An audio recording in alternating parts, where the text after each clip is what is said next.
This podcast is brought to you by the Arte Media Pantheon. Please head to artemedia.org to see all kinds of podcasts from our great friends.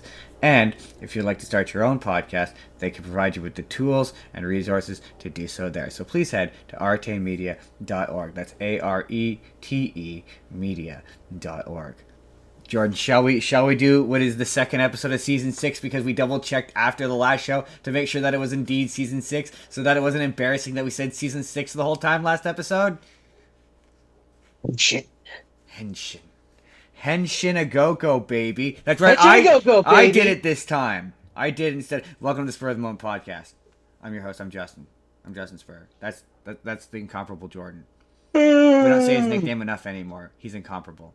That's why he's the incomparable Jordan. You can't compare him to anybody other than himself. You can't compare me to anybody but myself. Me. On today's show, last week was CinemaCon, and Jordan, we're just not gonna get to everything that came out of CinemaCon. A lot came out of CinemaCon. It was a lot. There was too much. So some cuts had to be made. So we're gonna be talking about trailers, but Jordan, we're not gonna be talking about trailers that we saw, but rather we're going to talk about the descriptions of the trailers that happened at the we were talking about the descriptions of the trailers that happened at CinemaCon. And yeah, we're going to hit them as we hit them. And it includes you hesitated. Because I was going to say what they were and then I changed my mind. The TMNT news, Godzilla stuff, Jumanji stuff. And then later, it's everyone's favorite time of year. It happens twice a year. Like Christmas, it happens twice a year. Wait a minute. I'm 60% sure that doesn't make sense. It's Tokusatsu time, baby. And that means it's time to talk about some Super Sentai, some Kamen Rider, some stuff that isn't that. And it's time to butcher some pronunciations. We're gonna mispronounce just so many things today. Just be prepared for that. But weirdly, these episodes also do weirdly well and are weirdly popular. We get so many subscribers from them. But first, I do want to do a quick comment response time to call out the comments on our TikTok about the Mighty Ducks on TikTok, because they're obnoxious. Hey, folks, not everyone watches hockey or participates in hockey or plays hockey or is familiar with an American Hockey League. So not everybody knows that the Mighty Ducks may necessarily be named after the movie. That's not really a common thing. At least if it is, it's not common for me because I didn't know that. I didn't grow up. I don't care. I've never cared about the NHL or anything like that. So why would I know anything about hockey? I have a vague passing knowledge about the teams that are from my own country, let alone the teams that are from a completely different country that I'm not a part of. What about this? I'm gonna need you to climb all the way off my back, exactly, and screw off. Exactly. What about this show gives you the indication that we play or watch sports? Do I look like I'm a sports ball player? The only sport I tolerate is the ones where people hit each other. That's it. Even then, the attention is temporary at best. On with the news, Jordan. On with. That got weirdly personal. It did. On with the news. Let's start, Jordan. Let's start with the trailer. No, sorry. I wanted to start off serious, actually, with this news. I wanted to start off serious today. Because if you don't know, the Avatar, initially some clips leaked out, and then eventually just the whole movie. And, like, I saw someone say this, and I kind of feel the same way, sentiment-wise, which is that I visited the Pirate Bay entirely too much to judge people for watching a movie not super legally. So that aspect of it, if you're gonna watch, and I saw like a fair compromise to this, which is if you're gonna, I'm not gonna be like, don't watch it. I'm not gonna be like, I'm not gonna try to stop you from watching it. But if you do, you have to watch it and pay for it. I mean, a number of the creators have basically been like, we at least wait until it comes out. Right, but I mean, that's really the one thing. Like, they're not like, because they're like that. At least some of the creators that I've seen are like it going straight to Paramount. Paramount Plus or whatever. Like if you want to screw over the corporations, that's one thing, but like at least wait until it comes out. Yeah, but I saw a person say that if you did watch it before it did, you are now obligated to pay for it. You have to go to the theater. Yeah. You have to get a temporary Paramount Plus subscription. You have to support it financially. That's the Yeah. trade-off. And I was like, that feels like a fair trade-off. I, Either that or you wait until it's out and then it's a little bit yeah, more. you watch it again. Either way. Yeah. Yeah, and I feel like that's a fair compromise. I have not seen it. Full disclosure, I will not see it. I will wait till it. I'm gonna wait until it releases. I'm gonna wait till it releases, and then I might visit the Pirate Bay for it to screw over the corporation. I But mean, yeah, well, that's where like the argument that I've seen for no issue screwing over the corporation. the defense basically is all the animators and actors and all the creative like aspects of it have already been paid. So the reason why It's the true. person who leaked it didn't feel any guilt was because it wasn't going to theaters. No, Because exactly. Yeah. it was just going to streaming. So they, as far as they were concerned, and you can argue the whether this is good or bad or right or Yeah. wrong. Streaming's not Um, profitable. but well, as far as they're concerned, they're all they're doing is screwing over Paramount, which fair enough. Yeah, I could see the argument for that. I Like I can see that argument, I had but this thought. I had this thought. I was gonna make it into a TikTok, but I'll do it here. Which is that how many times when someone said, "Oh, this they're making a movie of this," and then you found out it was a streaming movie, you went, "Ooh, but a real movie though." yeah, well, that's Like just like it. like But like how many what's people were what's excited because they were like, "But this was a real movie though." yeah, well, that's what's frustrating about this is this was a movie that they made with Ooh, every intention of it being in theaters. yeah, It was like it's got the quality of something that should be in yeah, theaters, yeah. From what I've seen, and yeah, it deserves to be in theaters. So the fact that Paramount was just arbitrarily like, nah, fuck y'all, fuck the fans, fuck this.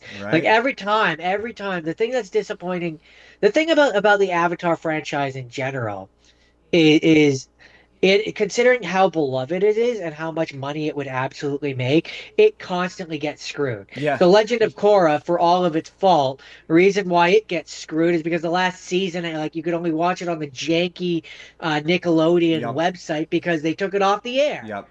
Like this is And another example of that, where it's like this beautifully animated thing that has a lot of fans and a lot of people that would absolutely have paid to watch it in theaters gets shafted because but they wanted to put it on streaming. this is where yeah, gendering shit and it's so funny because a lot of people on the internet were like it's like yeah they recast all of the voice because they wanted to like align it apparently like Toffee's being played by a blind Asian woman like we wanted to align it more with their actual identity and like this is why we don't feel That's bad screwing stupid. over artists and screwing over these people and it's like but also like there is the we talked about this last week that weird other side of the overcorrection where the reason why that happened is because Nickelodeon didn't think that they could sell Korra to boys.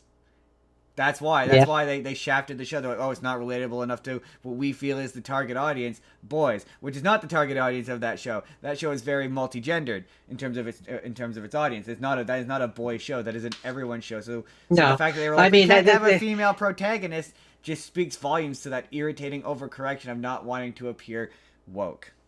particular with the last Fucking annoying. Airbender show like that one like no very much it wasn't just gendered to boys. That's why I mean they literally had Team Avatar, which had Right? multiple girls, multiple boys. Like Exactly. So the it, Avatar being a girl, who gives a shit? who cares? Who That's cares? It's fucking annoying. It's annoying. Stop trying to not be like I'm woke not and just make shit. Like if you have a character that's a good character and it's a woman, who gives a shit? yeah, Like like I'm oh not my gonna god, let's get over say that. I'm not gonna say The Legend of Korra was a flawless show. I No, haven't it's seen not. it all, I've but heard I've like heard bad the things. parts that I've seen and the stuff that I've seen, but still, Yeah, I've heard like, bad come things. on, But don't still, cancel it. Cancel it for justifiable reasons, not just because it's a girl. not just because girl. Jordan, they put out the first teaser trailer for Godzilla Minus Zero, which Godzilla be yoked, y'all. You see him rise out of that water? He's jacked to shit. He's muscled to the Yeah, gills, baby. as I was watching that teaser, I was like, the first time I saw it, I was like, Godzilla looks different. And so I'm wondering if it's the same Godzilla or if they're going to do what they've done in the past where Godzilla like reconstitutes and he's technically a different Godzilla. I don't. Yeah, maybe. Well, because okay, the reason why I'm like, okay, maybe. I did see some people say like the flying rocks are too far for them, and I'm like, not for me. Maybe it's because it's Godzilla. I'm like my suspension for like realism. I get that the last one was realistic, but it's still a Godzilla movie, so like, but I don't disagree with you that's an interesting. I assume there's two monsters in this based on the captions, which are like something else is coming. So something Yeah. else implies that it's a second thing. I had not considered that the yoked Godzilla was a separate Godzilla. I thought maybe they were gonna do something like it was gonna be an homage to the original Godzilla movie, which is or the second Godzilla movie, which is Anguirus. I think it's Anguirus. But it I being a mean, second it might Godzilla just also be, makes yeah, sense. it might just be me. It's just it looked different than he did There in the was one first of one. them they were gonna do that where it was gonna be a Godzilla versus Godzilla fight, and the reason why I don't disagree with you that might be a possibility is because there's the bit at the end of the trailer where you see Godzilla making his way downtown through New York past the and he looks normal there. He looks the same as he did in the Yeah, first movie. So you're right. Does Godzilla turn back more into what he normally looks like, or is there two Godzillas in this? And that would make sense because because they've indicated it's gonna at least from what I understand it's gonna be a Godzilla fights a monster movie. so here's my pitch slash idea. And I think I think I pitched this after the last one. But especially because this one seems to heavily feature America, like from what I saw Have in America do a Mecha Godzilla? that's what I'm thinking. That's what I'm Yeah, saying. And so yeah. that one that we saw, which is a bigger one, or and maybe not even a Mecha Godzilla, but like they take they can like get some of the Yeah, DNA they from have their the own like or whatever, Godzilla. and they've made one basically, and it's out of control. I do find the fact that it's interesting, and it's not the first Godzilla movie to have them go to America, but if that is a major component because that was kind of a thing with the first one and Shin Godzilla where it was like, yeah, America would be passive about this until it involved them, and it's interesting to see it involve them from the Japanese perspective. That will be interesting. As soon as I saw that he was in New York, I was like, ooh, that's Um, interesting. So yeah, I just because the one and again maybe it was just me, but because there's that one shot where Godzilla looks different, I'm like, yeah, maybe America has either made a Mecha Godzilla which has the covering and that's why he looks Maybe like Godzilla, or maybe they've like I believe they in I believe they would I in think terms of he's. movie making, I believe they would go the they genetically engineered See, something route, I don't think America's made their own but Godzilla. I think that Godzilla has split into two Godzillas because that I could believe he was that I could believe rebuilding too. and in like a bacterium kind of way he split into two Godzillas and one will be like a good Godzilla and one will be an evil Godzilla. But I do agree with you now that you pointed that out that yeah yoked Godzilla maybe a second Godzilla. That's an interesting theory. That's an interesting theory. Jordan, next trailer. So we're gonna talk about the trailers that we actually watched first before we talk about the trailers that we didn't watch. Street Fighter. Street Fighter, this new Street Fighter trailer. I'm so glad that we are in an era of just make it look like the thing. Just make it look like we said this before. We said it about Mario. Some people saying this doesn't look good. No, it does look good because you know why, Jordan? Say it with me now. You're not saying it with me. It It looks like the looks like thing. the thing. It looks like the So thing. okay. So There's a lot of I great I Street Fighter references in this trailer. I don't know how to put this into words exactly. I'm not a Street Fighter guy, so I ultimately don't really care about this movie. Like I'm very passive about it. It's one of those like I'll probably watch it. It looks I fine, think this I is because I guess. watched the first My one. my thing though with and this is kind of a thing that I've come to realize about certain video game properties. When you bring them into live action, it sometimes just looks like bad cosplay. Yeah, I mean, yeah, a little bit. Yeah, but And I think and that's part of the. there's definitely some moments in this where I'm getting bad cosplay vibes. I don't know. To me, it looks like the costuming. The costuming is the attention to detail. Whoever made this movie loves Street Fighter. Oh, Like absolutely. Like it loves looks Street it Fighter. It it looks looks like incredible. Street Fighter, but like my thing is, and there's just certain usually when it's in regards, and I guess this is just a me thing, because this is not the first time that I've felt this, but especially in terms of like when it's like anime and you bring it into live action, it looks Yeah, weird. I don't feel that with this like at all. Like at I all. I It looks like do the it. thing. Look like the thing. That's all you need to It do is does. It look like does the look like the thing. thing, Just but when you look like the bring, thing. but for me, when you bring the thing into live action, it looks weird. And it doesn't matter. No. For me, it's like it doesn't matter how they would do it. It's the equivalent of like when I watch the One Piece, like if they're when I see clips of the One Piece live Yeah, action, no, it depends. or when I see like when I watched the Full Metal Alchemist live action, like anytime I see an anime in live But action, that's it looks weird. different. Like It's that's not. those are It's not different different. because well, because the One Piece is probably not different because that's made by Americans. But the Full Metal when Japan's doing it, it's a little less weird. But this is not to me because Street Fighter is I guess it is technically a Japanese video, but I don't know, it's just to me so intrinsically American that yeah, just look Yeah, like the thing. Just it look like the it's thing, not. and it does 90% of the lifting. Like the fact that all of the characters, like I guess it's because the bar on the Street Fighter movie is at the same level as the Mario movie, where the original one didn't really look like it kind of did, but it really I don't didn't look know. like the I thing. just Just look like the thing. That's all you have to I do is look like the thing and make some for cursory references, and you're doing the yeah. job. Well, that's where I say it Like for him fighting the car is funny. That's in funny. this instance, it really comes down to how much you like the original product, right? So Mario movie works for me because I know Mario. See, I know I enough don't of the I references don't here though, care or know about like Street Fighter the fact that enough. they've got Ryu doing a Hadouken is like he didn't do a Hadouken in the first movie. So the fact that he's doing a Hadouken, I've the never fact seen the that first movie, so that Akuma is there and is doing a Hadouken, yeah, the fact that he's beating up a car, all the moves look like they should. Like no one has ever done a fighting game movie where like, hey, except for Mortal Kombat, let's make the moves look like they should in the game. Let's make this like build the story. The story is clearly Ken has won the first Street Fighter or Ken or Ryu has won the first Street Fighter tournament, and this is now Street Fighter 2, so this is the second tournament, and that's how we're going to explain how it's Street Fighter 2 and why we're not doing Street Fighter 1, because it's a rediscovering ourselves narrative. Okay, yeah, that totally works, and that totally makes sense. Yeah, like I say, Zangief, like I will say some of the celebrity stunt casting does pull me out a little bit where you're like it's just Cody Rhodes but he's fucking Guile. It's weird. And he's got Guile's haircut. yeah, Or it's, like it's, I it's, said, it's there's Blanca but he's got Jason Momoa's face. I will say that I, is I a little strange, I think but I think the reason why this trailer in particular they're gives me joke characters so it pause, works for me.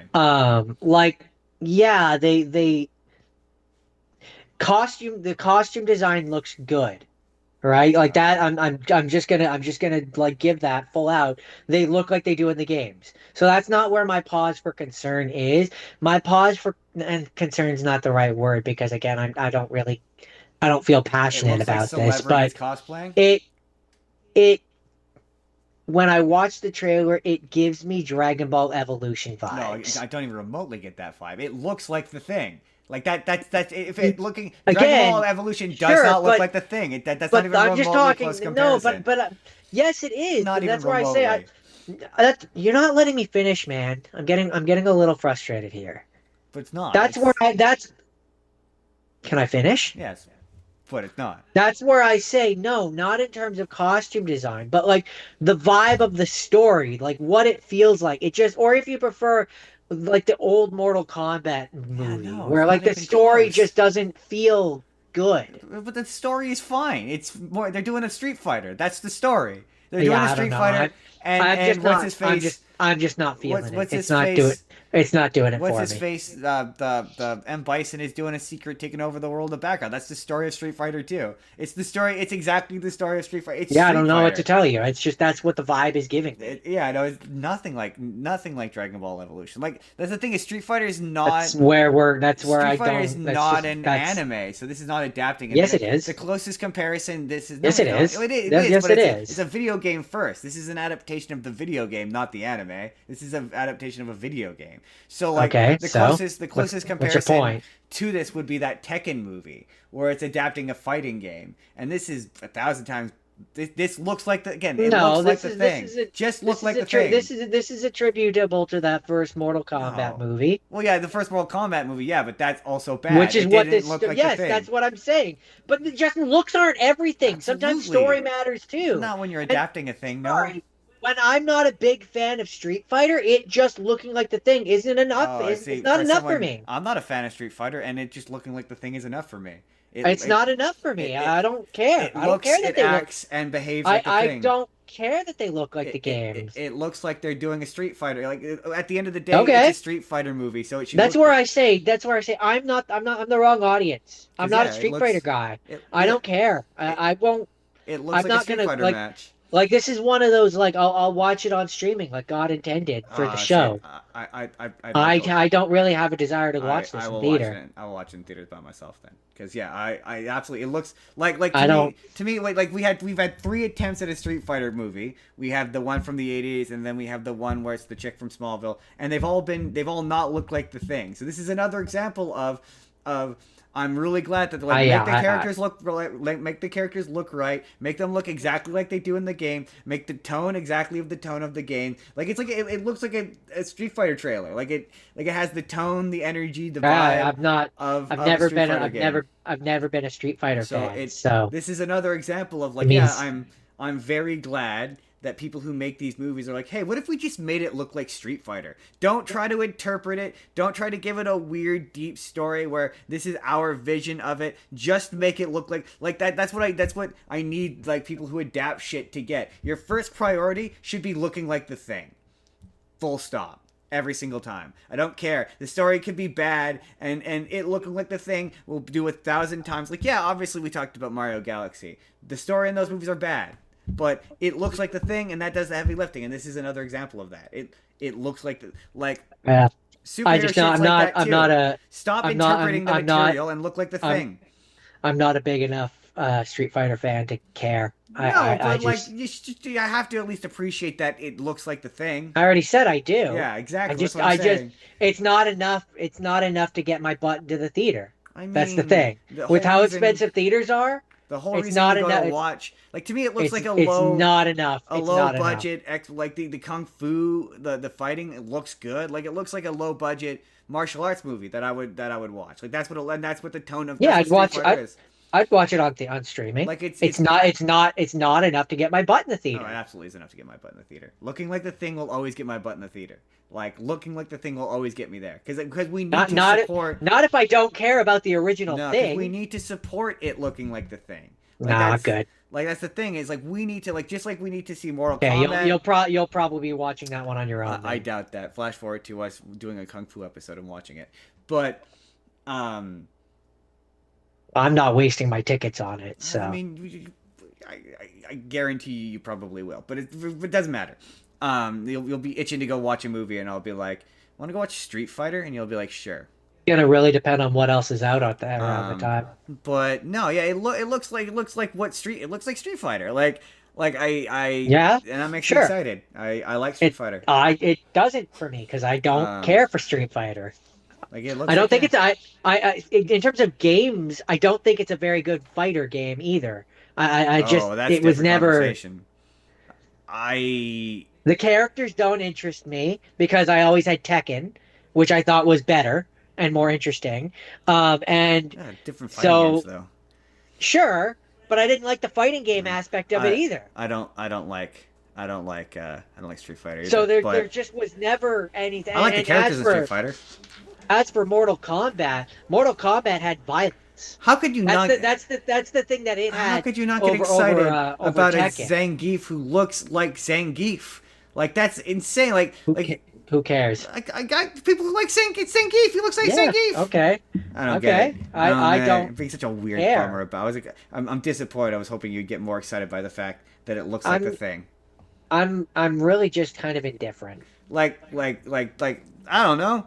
Like, yeah, this is you're breaking from our stance of looking like the thing is enough.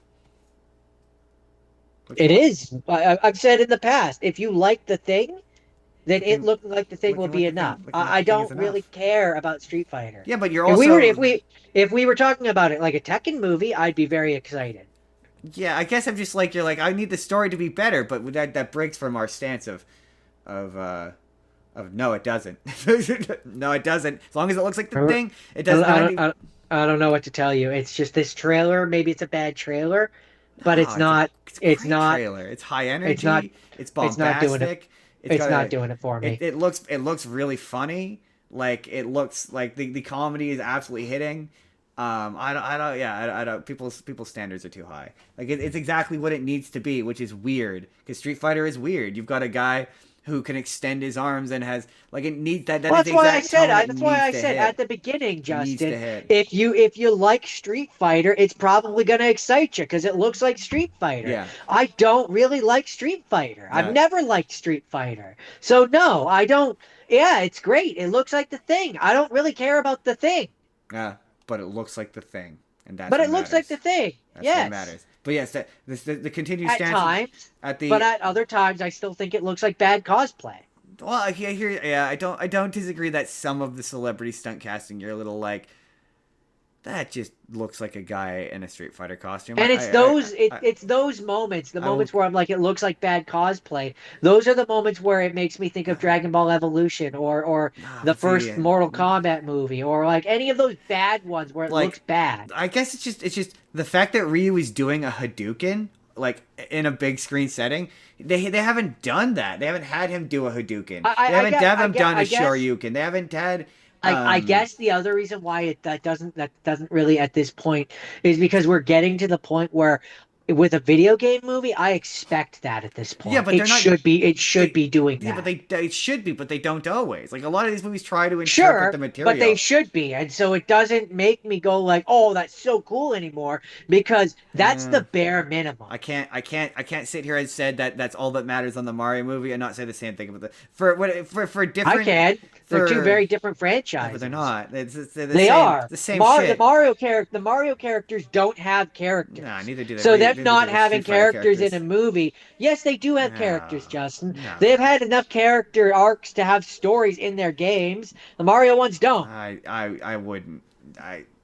They're to me I would. they're just as To empty me, you're vessels comparing, as anyone else. to me, you're comparing apples to pears. Nah, not to me. That story in that game is so basic that, at least in my opinion, Still it's has a basic. story.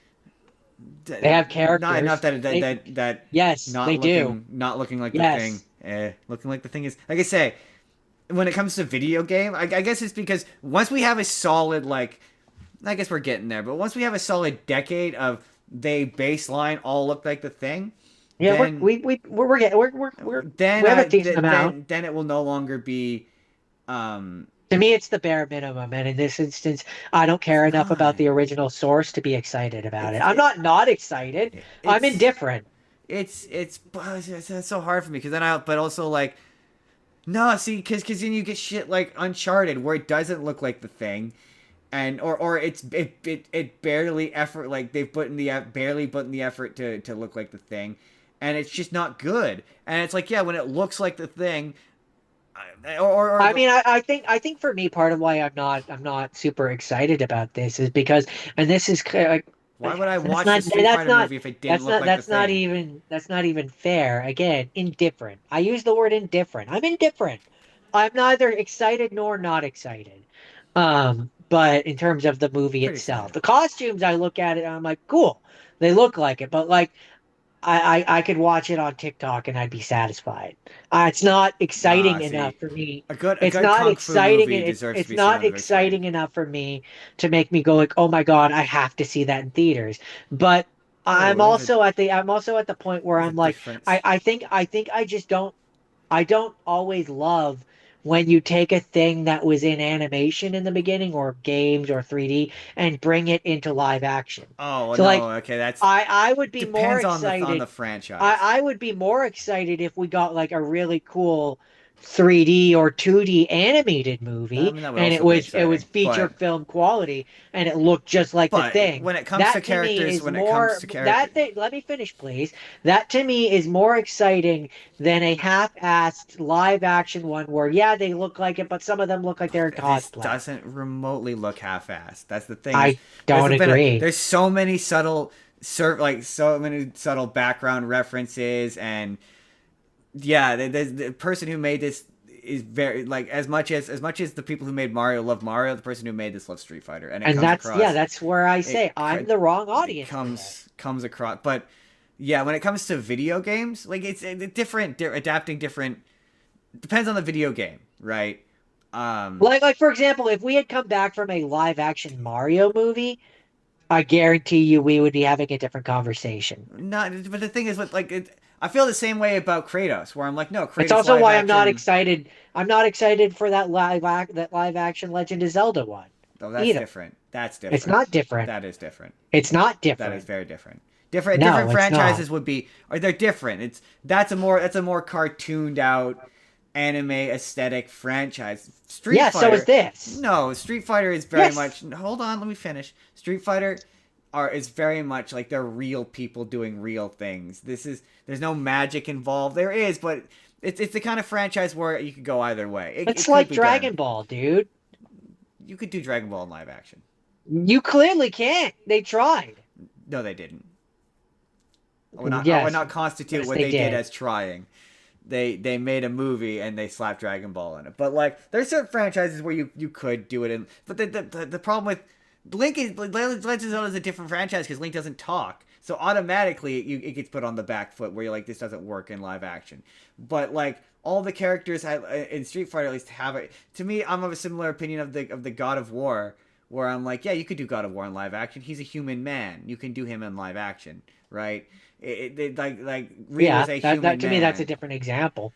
but like that's what I'm saying. It depends on the Yeah, but you're franchise. talking about Street Fighter, the franchise where you have yes, you have Ryu who's sort of more realistic, but you also have the Rubber Man who can stretch his legs and kick, Yeah, or but Blanca, the Green Hulk.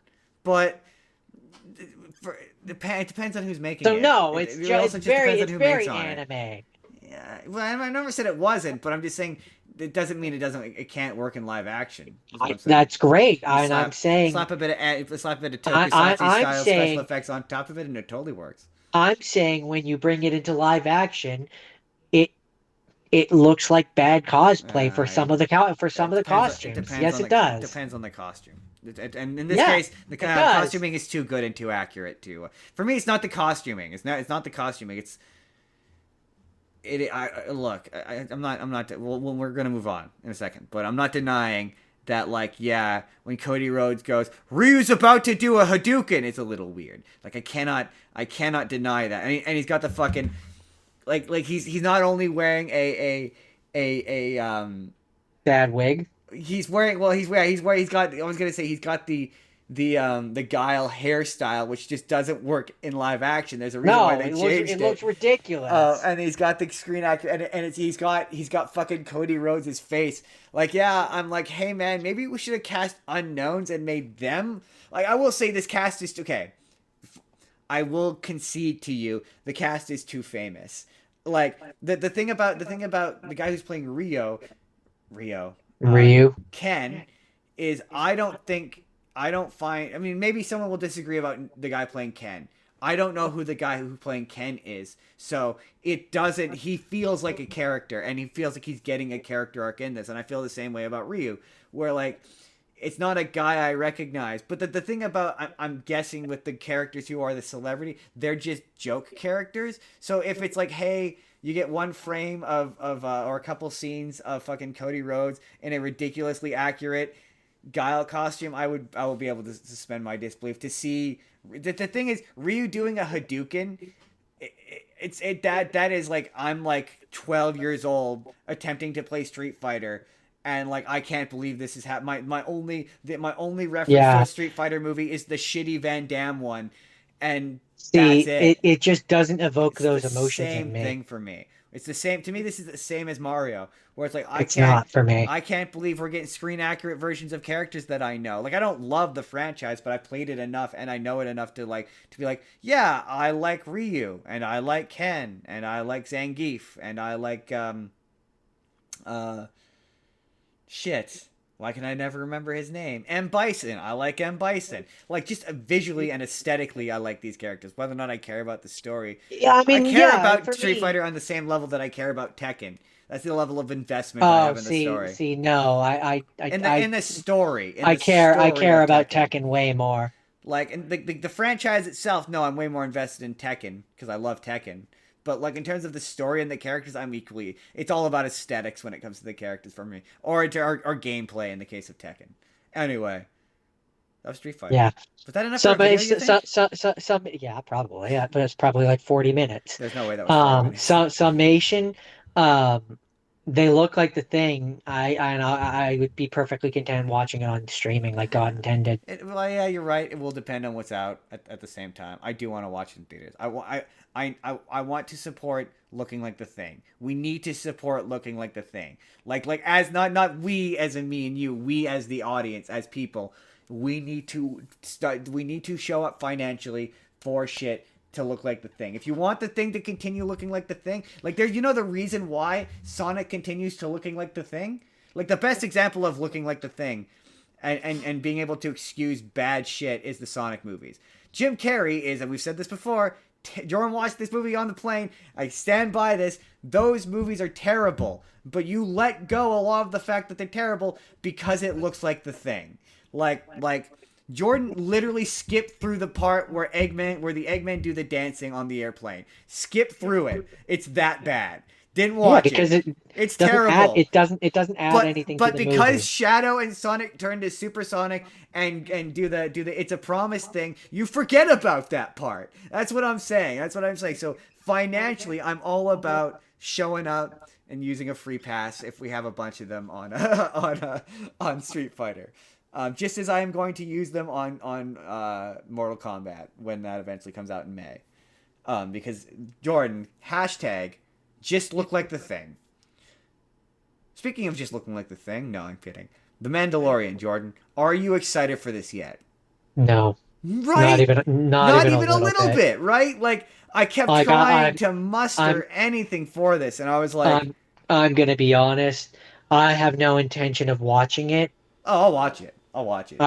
I have no Because I will I say, can't. I have to do all the fucking yeah, preemptive legwork to yeah, get I to the won't point watch where this I in theaters. understand what the fuck is going I, on. And I'm not, who has the time? I might. Well, maybe, maybe, Maybe if in the maybe. trailer they had showed like a single scene of Grogu talking or having an ounce of personality, Well, okay, no, maybe. no, no. Okay, But wait, hold no. on. Time out there.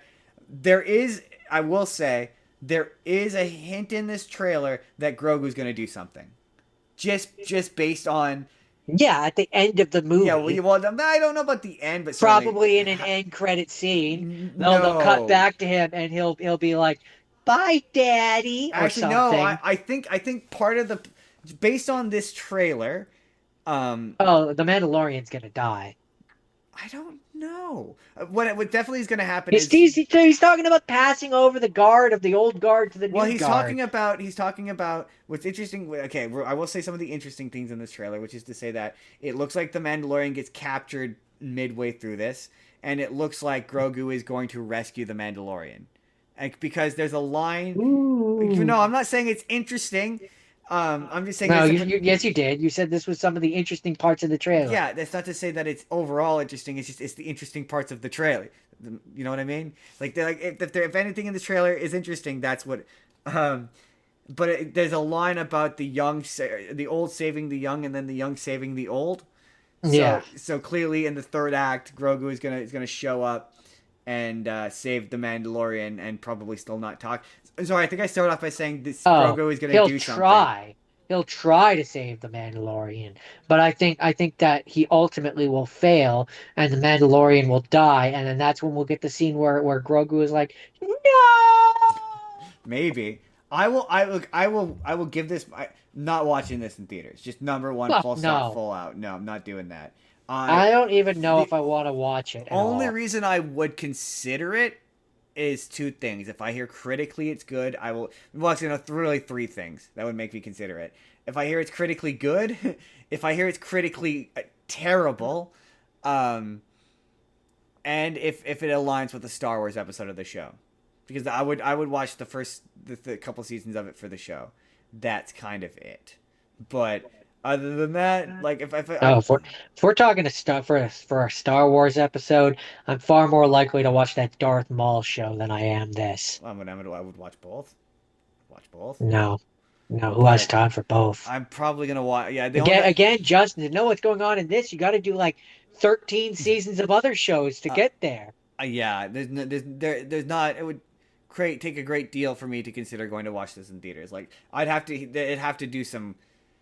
It'd have to do some real heavy lifting, and I just don't see it doing that. So I'm probably gonna skip that.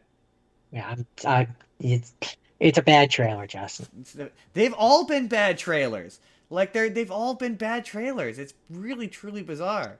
Like not one of the trailers in this have looked good.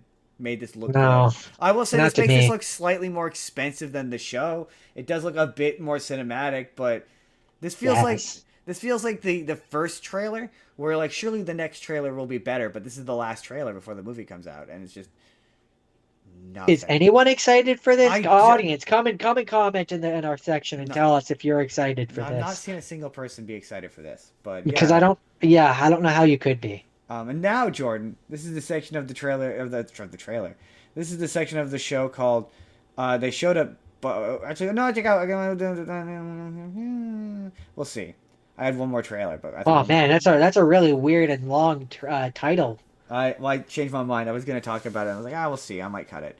The rest of the next few trailers are trailers that they didn't put out and didn't leak out on the internet, but they showed at CinemaCon. So every third or fourth article is like this trailer, and you click it excited like ooh, and they're like they revealed this trailer at CinemaCon. And you're like son of a bitch. So we're gonna read the descriptions of these trailers, Jordan, for you, right now, starting with Avengers Doomsday. So this is what happens in the Avengers Doomsday trailer, Jordan. Hold on. Allegedly. Allegedly. No, this is not allegedly. This has been reported. So Jordan, the trailer starts with a sorry. Sorry. The trailer starts with a look at Downey's green hooded, metal faced Doctor Doom as he prepares to invade the multiverse. There's a shot of Professor Xavier looking at his X Mansion's window as a bright flash of light is outside, signaling trouble. It's a flood of crossovers from there. Gambit and Shang-Chi battle. Mystique transforms into Yelena, resulting in a Florence Pugh versus Florence Pugh fight. Thor and Doctor Doom face off, but Doom catches Thor's magical hammer with his bare hands. The biggest moment comes when Chris Evans' Steve Rogers makes his triumphant return and reunites with Thor. The Asgardian is shocked at his Avengers teammate's arrival, given that Cap had gone back in time to go, what happened in Endgame. And I think that's it. That is it. So it appears that this is going to be an X-Men versus Avengers thing. It's going to be loosely based on the comic book X-Men versus Avengers. And I'm just calling it that Steve Rogers that we saw there. He's gonna be from a different universe where there's the movie version of the Secret Empire, and he's gonna be a Hail Hydra. I mean, maybe. I mean, they asked him on stage like why he's back, and I think he just said like Doom is a really bad guy, and that was it. Who knows? They haven't really said what has pulled him out of retirement. There are some interesting team ups there though. Shang-Chi versus Gambit. That sounds pretty sick. I'm impressed.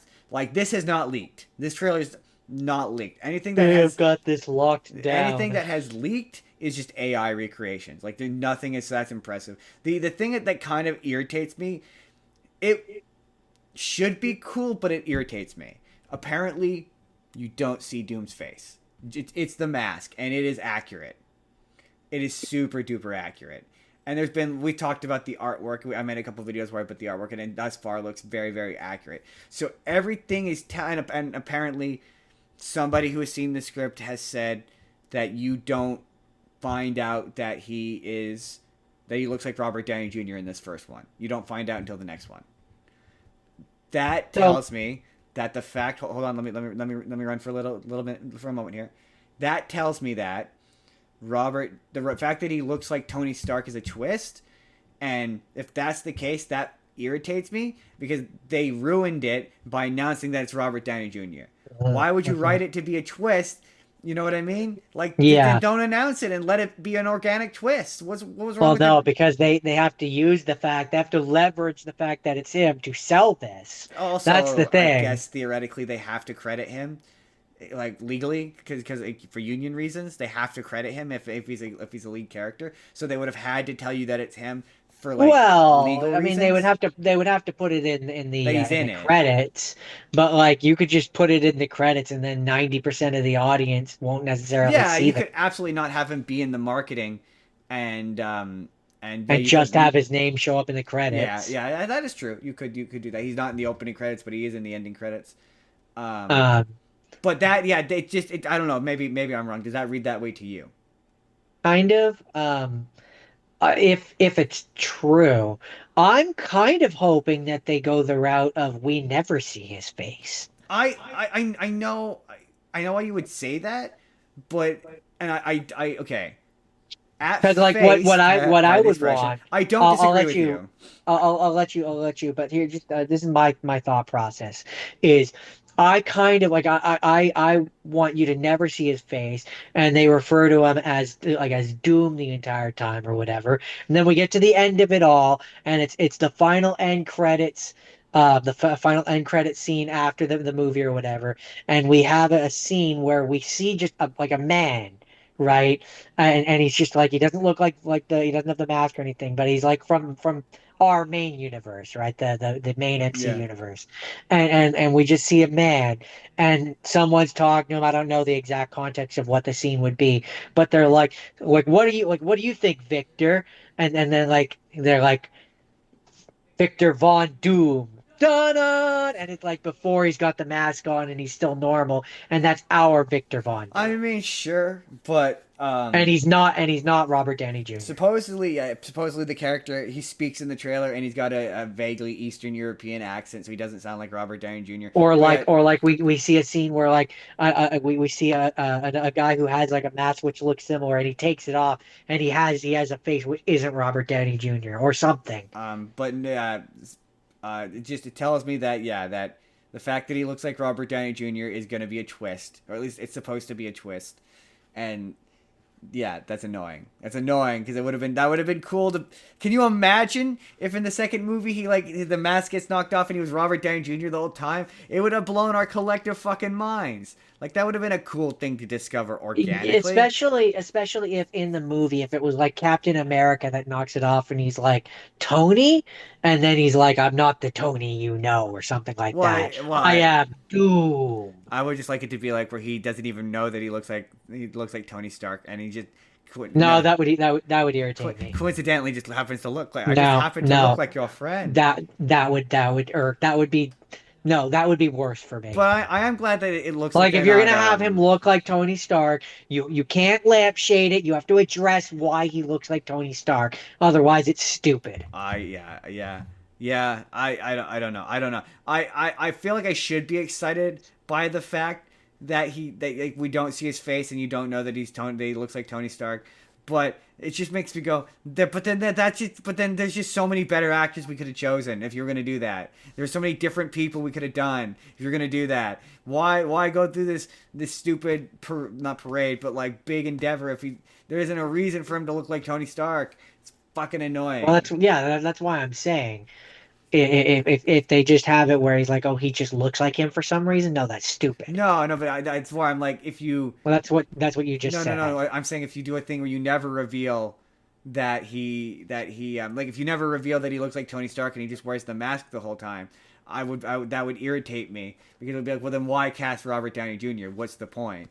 Other than to be like, hey, we've cast Robert Downey Jr. Yeah, that's the reason. You know Yeah, the reason. I That's the know, reason. but it's dumb. Like yeah, I much So rather. no matter what way they reveal him, there's really only one way which Hmm. they can do it where it's satisfying. Otherwise, any other way, it's just gonna make me eye roll and be like, so it could have been someone else. Yeah, exactly. Yeah, yeah. There has to be like a ultimate reason for why he looks like. Yeah, apparently there is. Apparently there is a reason to why he looks like Tony Stark that they will Like explain. So even if they were if like even if they were like if he was like, oh, I like scanned your universe's wavelength to find out who the most recognizable hero was, just to scare the yeah. Oh, you shit think this out is of what I you. look Or like? I don't actually look like this. Then I'd be yeah, okay or with like that. even something like that would work for me. I'm using hollow technology to make myself look like Robert Downey Jr. Not Tony Some Stark, but specifically Robert Downey Jr. Um, And did you know in another universe, you guys are part of like a movie franchise, and like it was built off of the back of this face? yeah, yeah, yeah. Jordan, apparently also showed a trailer at CinemaCon for Violent Night 2. That's for those of you who don't remember. You're supposed to say it with me. Santa Claus was a Those Die are Hard. Santa Claus does a Die Hard. Santa Yeah, Claus I was a Die remember. Hard. He is back as the hammer wielding Saint Nick, but this time he's joined with backup in the form of Kristen Bell, who joins the franchise as Mrs. Claus. So Red Guardian and Anna from Frozen are going to team up and do a Die Hard. Sounds like Evidently, fun. that does sound like fun. Quite honestly, it sounds I very like fun, I like both of those actors. and I like that movie. Totally down for that movie. Jordan, they also revealed um, a trailer for Ice Age 6. And guess what, Jordan? Big Wait, spoiler.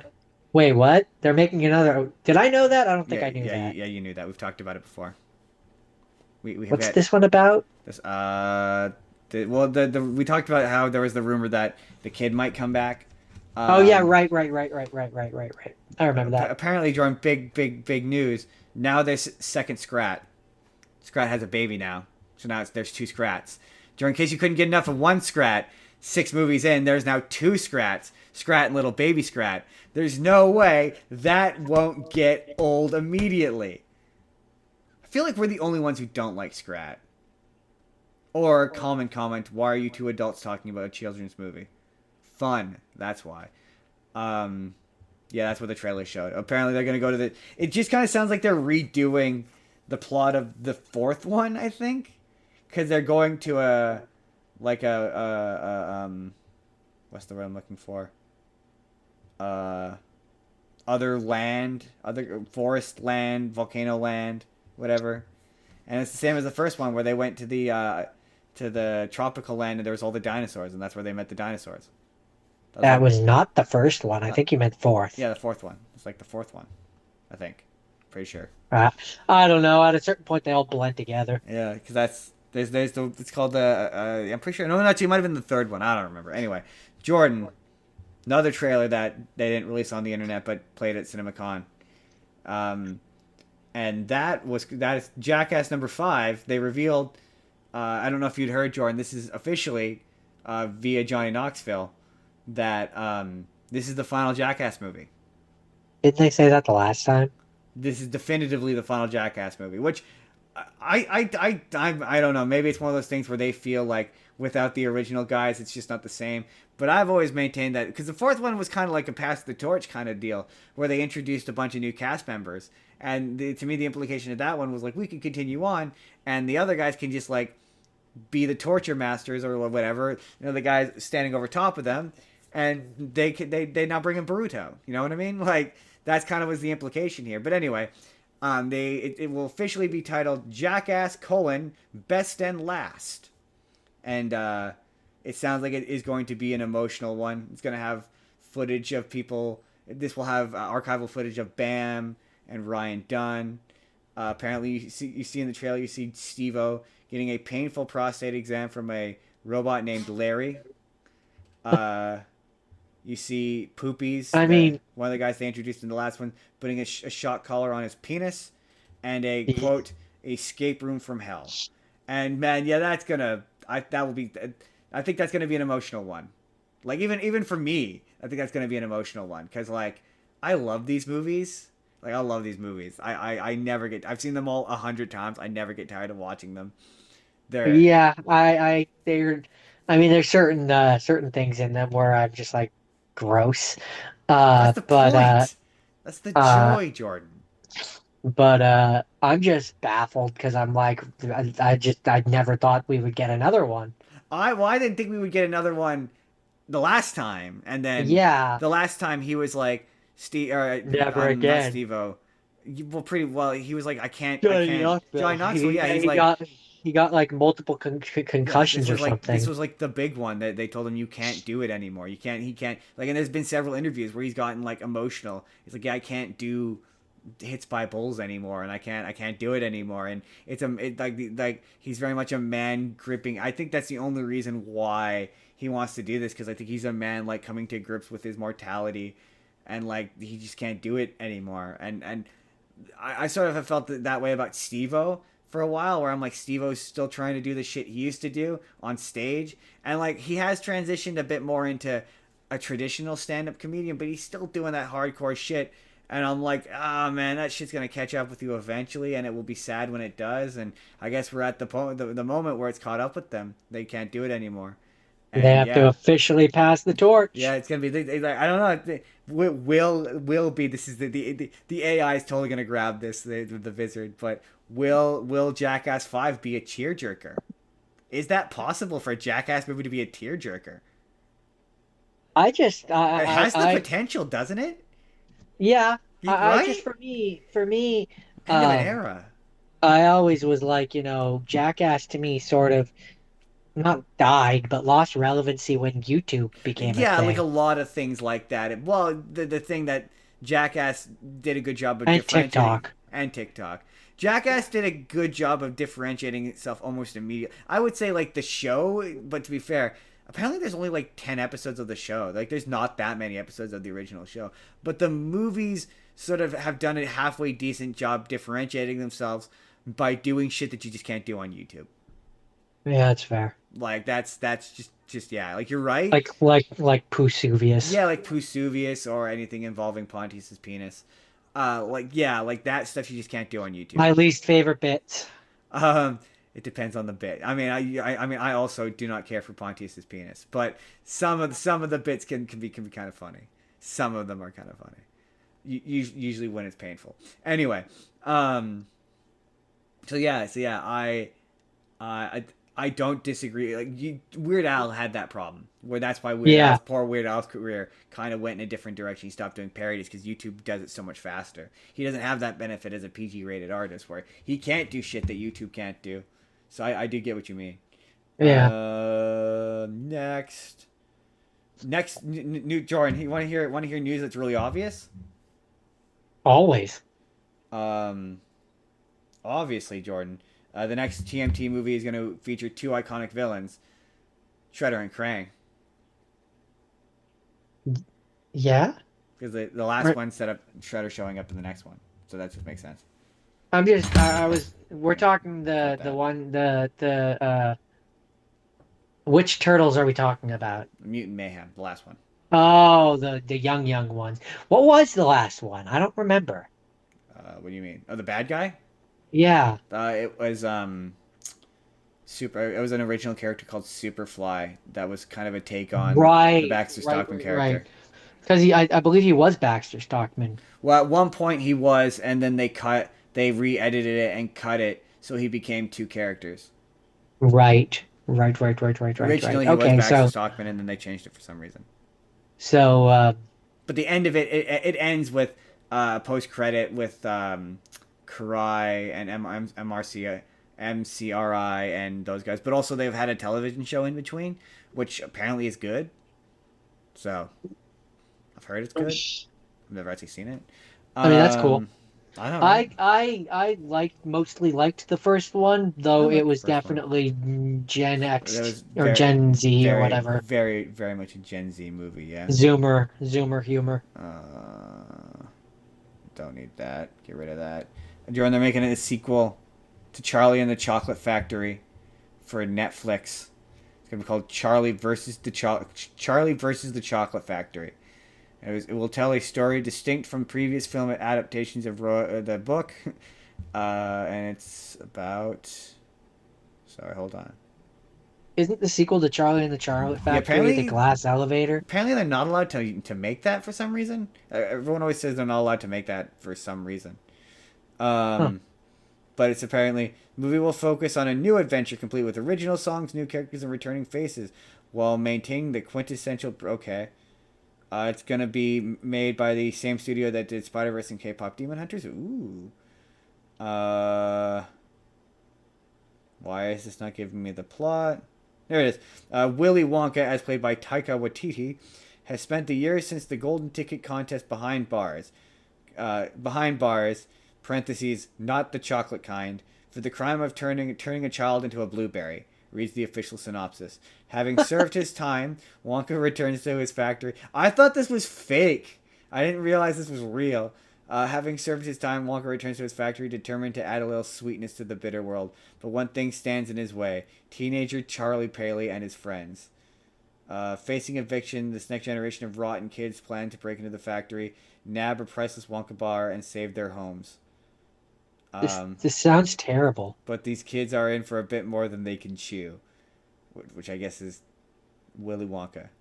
So this is one of those movie where they're taking beloved childhood thing and turning Willy Wonka into a murderer, right? I mean, technically speaking, Because this sounds like the setup to like Willy Wonka comes in and starts turning people into candy.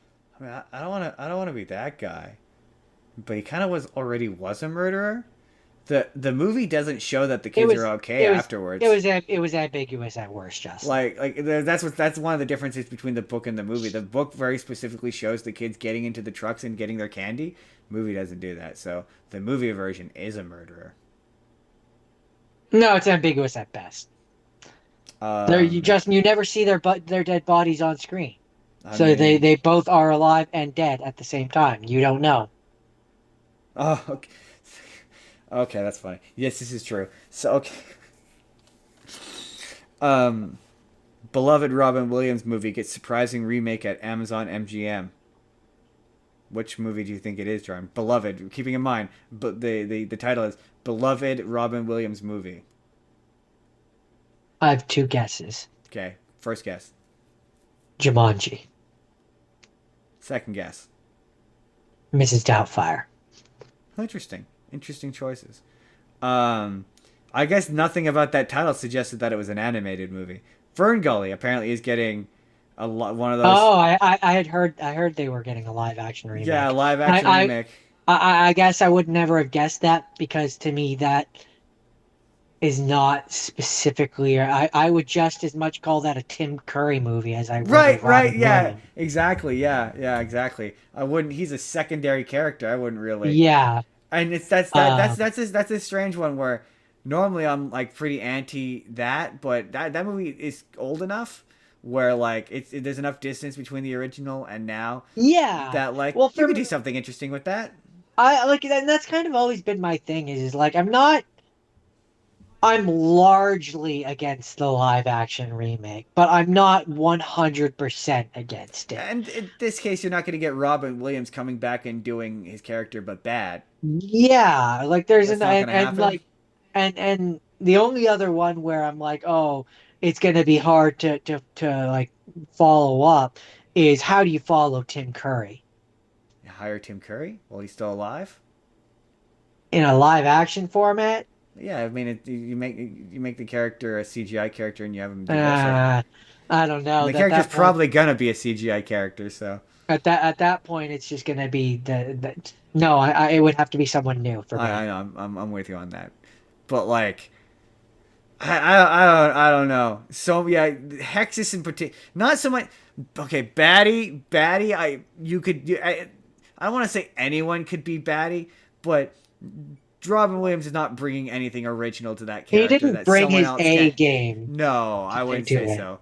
Like you could retool that character into something that's different, and it wouldn't he doesn't. It has, yeah, it has a lot less of his personality than say Genie did. Genie, exactly. There isn't, and he isn't really all that like. I don't want to say he's not important to the story of that movie, but He's not. not. He's He's not really. not really. No. He's a secondary character. Of the characters, I'd be like, I don't know how At you do best. someone In different. fact, I would almost call him like a tertiary character. Yeah, like you're right. Hexus is the one where I'm like, how do you do Hexus and have it He not is be so Tim Tim Curry? Curry. You got to get someone really horny, just really horny, so horny, Yeah, I just and don't.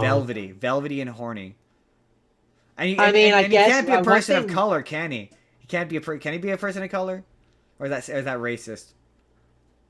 I mean, what I would almost do, and you never hear me saying this, but I would make it because to me it adds an interesting layer to it. But I would turn Hexus from being voiced by a male, and you can keep it so it's still an amorphous Make kind it a of woman. shapeless character, but I would make it a woman. Ooh, oh, okay. You need someone real velvety smooth, like someone Yeah, really I'm not horny. sure. I'm not sure exactly who I would choose, but funny enough, I would make it a person of color, but I would make it a woman. Yeah, because like you get someone, it's got to be someone who can sing the song really, really well Yeah. and really make it really horny. Because it's got to be horny. Heck, Is it weird that like for whatever reason the first name that's popping into my mind is Shakira? ooh, I can get behind Shakira. I get behind. I would have said, see, it's a basic answer, but Beyonce. That's too easy. Yeah. I mean, My second none of our choice, shit is contemporary though, because we don't know any contemporary people. my second Cynthia choice, Erivo. my second choice, but I don't think she works in the role. Oh, But the that's mean. second, I just thought of a what? joke. I thought of a joke that I'm gonna have to tell you not on the air. Um, the second name that came to mind for me because you said horny, Gotta be horny. Was Sabrina Carpenter, She's but not I just don't think she works in she's the not role. velvety enough. She's not velvety enough. No. I do agree. The velvet you're gonna get is from a person of color. I Yeah. do agree with And that. so I'm just trying I to can't think of think of anyone contemporary though. Let us know in the comments who is correct, who is velvety and horny. Because Hexus is horny, right? That's the note. yeah. I mean, he literally has a line where he says something about being horny. Yeah, his song is him being horny. Toxic love. Toxic Love is a song about him being horny. Like I'm not wrong. Tell me if I'm Pre wrong. pretty sure he says something about I'm pretty sure uh there's a couple of sex jokes in that I'm song. pretty well. Yeah, I'm pretty sure that there's a line where he says it makes him a special kind of horny. Exactly. Exactly. I'm pretty That's all sure I'm if I saying. remember Yeah, the correctly. problem with casting is I'm so bad at contemporary like I casting. guess it just surprises me that they to get back to the plot. It kind of surprises me that they want to do a remake of that one, considering how environmental it is, and you're just gonna get people saying that it's preachy. Yeah, well, that's where the whole we constantly make fun of the people who complain about shit being woke. But yeah, when people are like, "Oh, I'm sick of how everything is woke now," And and it's then they're like like, "I this wish they made was more shit always. like Fern Gully," and you're like, "What? Ferngully is What are we literally about doing?" environmentalism. Right? Your president is the bad guy from Captain Planet. What do you mean you want it? Yeah, exactly. Like the bad guy is a Captain Planet villain, and you want to make one of the most environmental movies from the '90s of all time. This thing is preachy as shit. What you gonna be like the we're gonna do Fern Gully, but this time the guys who are clear cutting are the good guys. Yeah, Like I just. So when I read I was like, really, Ferngully? I love how we Okay. didn't even bother to speculate on who would possibly play Fern Gully or the guy. Ferngully. What's her name? I don't even remember what the girl character's name is. I don't either. It's been a minute. I've Uh, actually seen this movie uh, recently uh, too. Atira. Hold on, I need to know. I just who plays? I'm gonna look it up. Who plays the blonde guy? I'm just gonna In the quickly. original? Yeah, somebody famous, right? Because he's the other guy. Oh, right. That's the character's name, Krista. Krista. Who's Jonathan Ward? Is it anyone I Zach. know? Zach Young. Jonathan Ward. Nope, he's nobody I know. You gotta get. But the problem is all the people I could think that I like have the attitude I want for those characters. Like I think like Chris Pine, Chris Pine, like Captain Kirk, Chris Pine.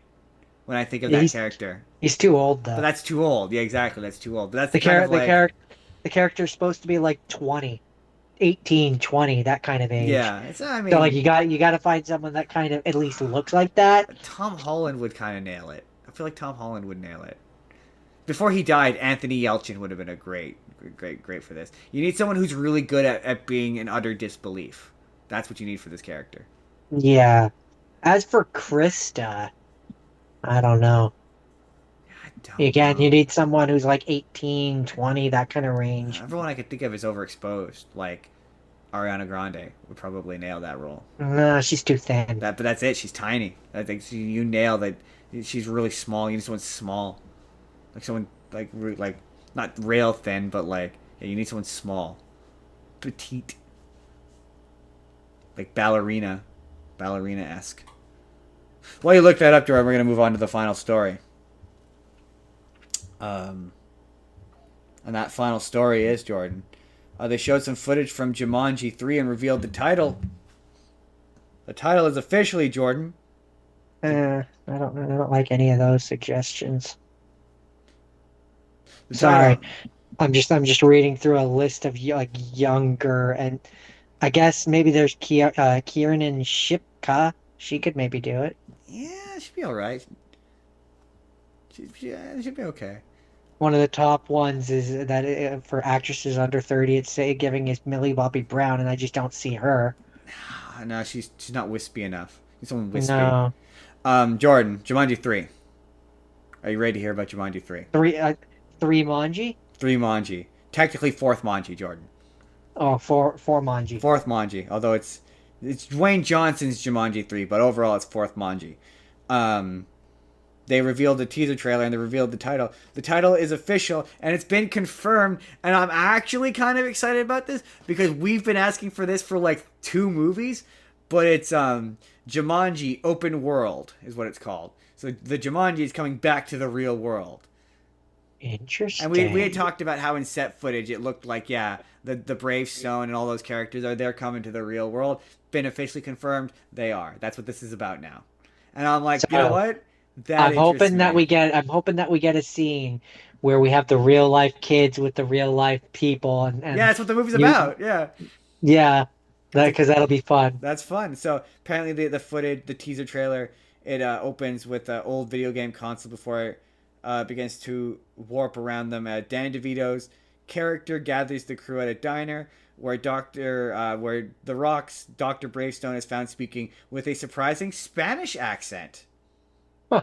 A comedic bit that extends to an argument with Kevin Hart later in the footage. The plot driven by the video game characters being stuck in demo mode. Seeing Karen Gillan and Jack Black returning to the fray as they encounter the familiar Jumanji tour guide. The action escalates, making a jungle mix with the real world. Massive animals include blah blah blah blah blah. It's Jumanji. That's interesting.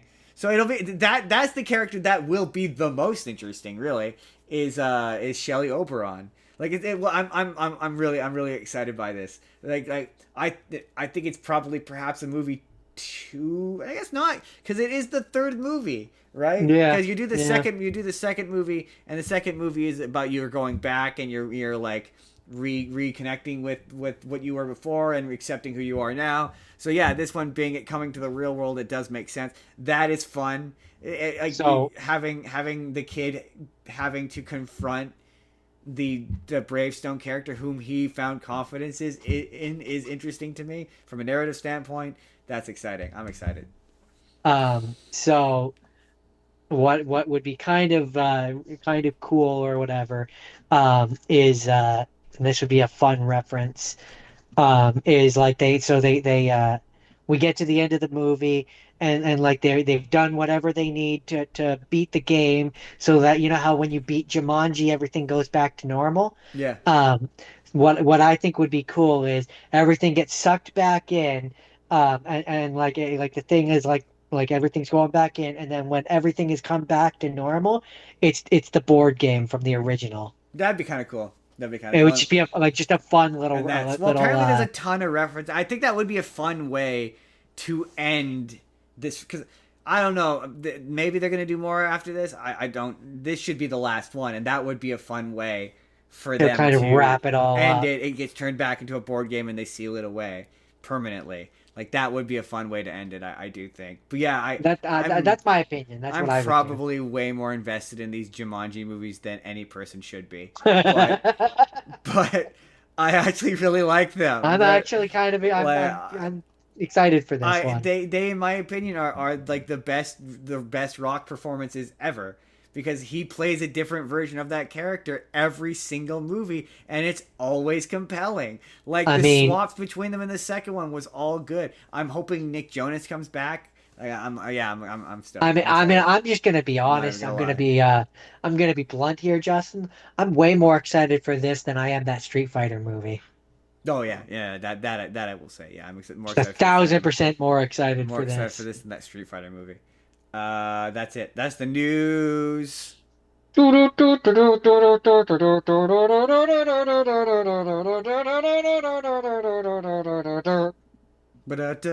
hey, it's the news.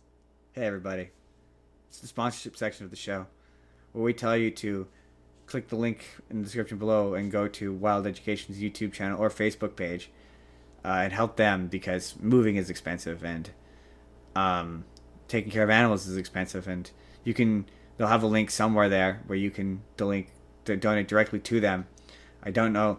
I have the link for the GoFundMe. They mentioned that they were shutting it down. I should check on that. But you too can go support the animals. Won't and also somebody think of the animals? in a sponsorship that will also pay us. Also, today's show is brought to you by Jordan. Let me ask you this question, Jordan. Do you run a quasi-successful YouTube channel where you need to pump out shorts in a rapid succession of time? Well, I know one of us definitely does. And Jordan, what helps us do that? Is a program. Vizard? Is it Vizard.ai? It's Vizard.ai, Jordan. And with Vizard.ai proprietary AI technology, what you can do, Jordan, is you can take a big hunk of footage, stick it into Vizard.ai, and the AI will go through and it will pick out various points in the video footage that it determines as viral or worthy, and it will edit it for you, and it gives you tools to adjust the editing, completely change it. You can edit the raw footage. I haven't even gone through all the tools. There's so many tools, but it is instrumental to the creation of this show. And if you click the link in the description below, they will help you out as well. And you help us out by helping you out by checking out Vizard.ai. See, Jordan, our ad spots are short. Unlike some YouTube channels I watch, which do like 3-minute ad spots, and you're like, what are you doing? It's 3 minutes. Second part of the season 6 premiere, Jordan. Everyone knows what time it is. It's Tokusatsu time. It's time to talk some Kamen Rider. It's time to say Henshin. Henshin! Or Toku Change. Or Kamen Rider! Or Kamen Rider. No, we will not be saying Kamen Rider because we could not find Dragon Knight on the internet. Jordan. First love. What? First thing. Oh. My first rapid fire. So this week, as is typical when I do Tokusatsu, as is the tradition. I try to my have scenes end up being the Power Ranger versions of things that I watched. That makes But sense. before we get to those, we have to talk about the things that I watched. That makes sense. And so the first thing that I watched, which I watched the Power Ranger version of, is called Maho Sentai Magi Ranger. Magi Ranger. Which in the English version is Power Rangers Mystic Force.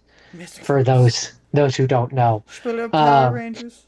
Power Rangers. So before I get into the a few of the differences that make this version distinct, a thing which is interesting is this the action footage of this was used in Power Rangers Mystic Force, but apparently both shows had scenes simultaneously shot in New Zealand. Really? Yeah. Really? Yeah, Really? That is according to interesting. this. What? What?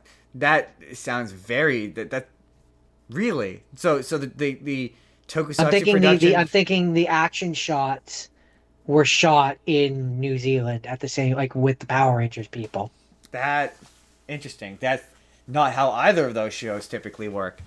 Like normally they just borrow footage from Japan and then they obviously re-edit it into Power Rangers, and Sentai shoots exclusively in Japan because it's cheap. So that's I don't interesting. know. That's That just what would this be says. very expensive. It's not. I'm not disputing that happened. I'm just saying that would be very expensive for them to do. Um, so there's okay. So What is the plot of this? plot of this is basically um, the team is a family, and they have to stop the monsters coming up from hell. Wait, like Uh, specifically hell, yeah, or is it like the basically. netherworld?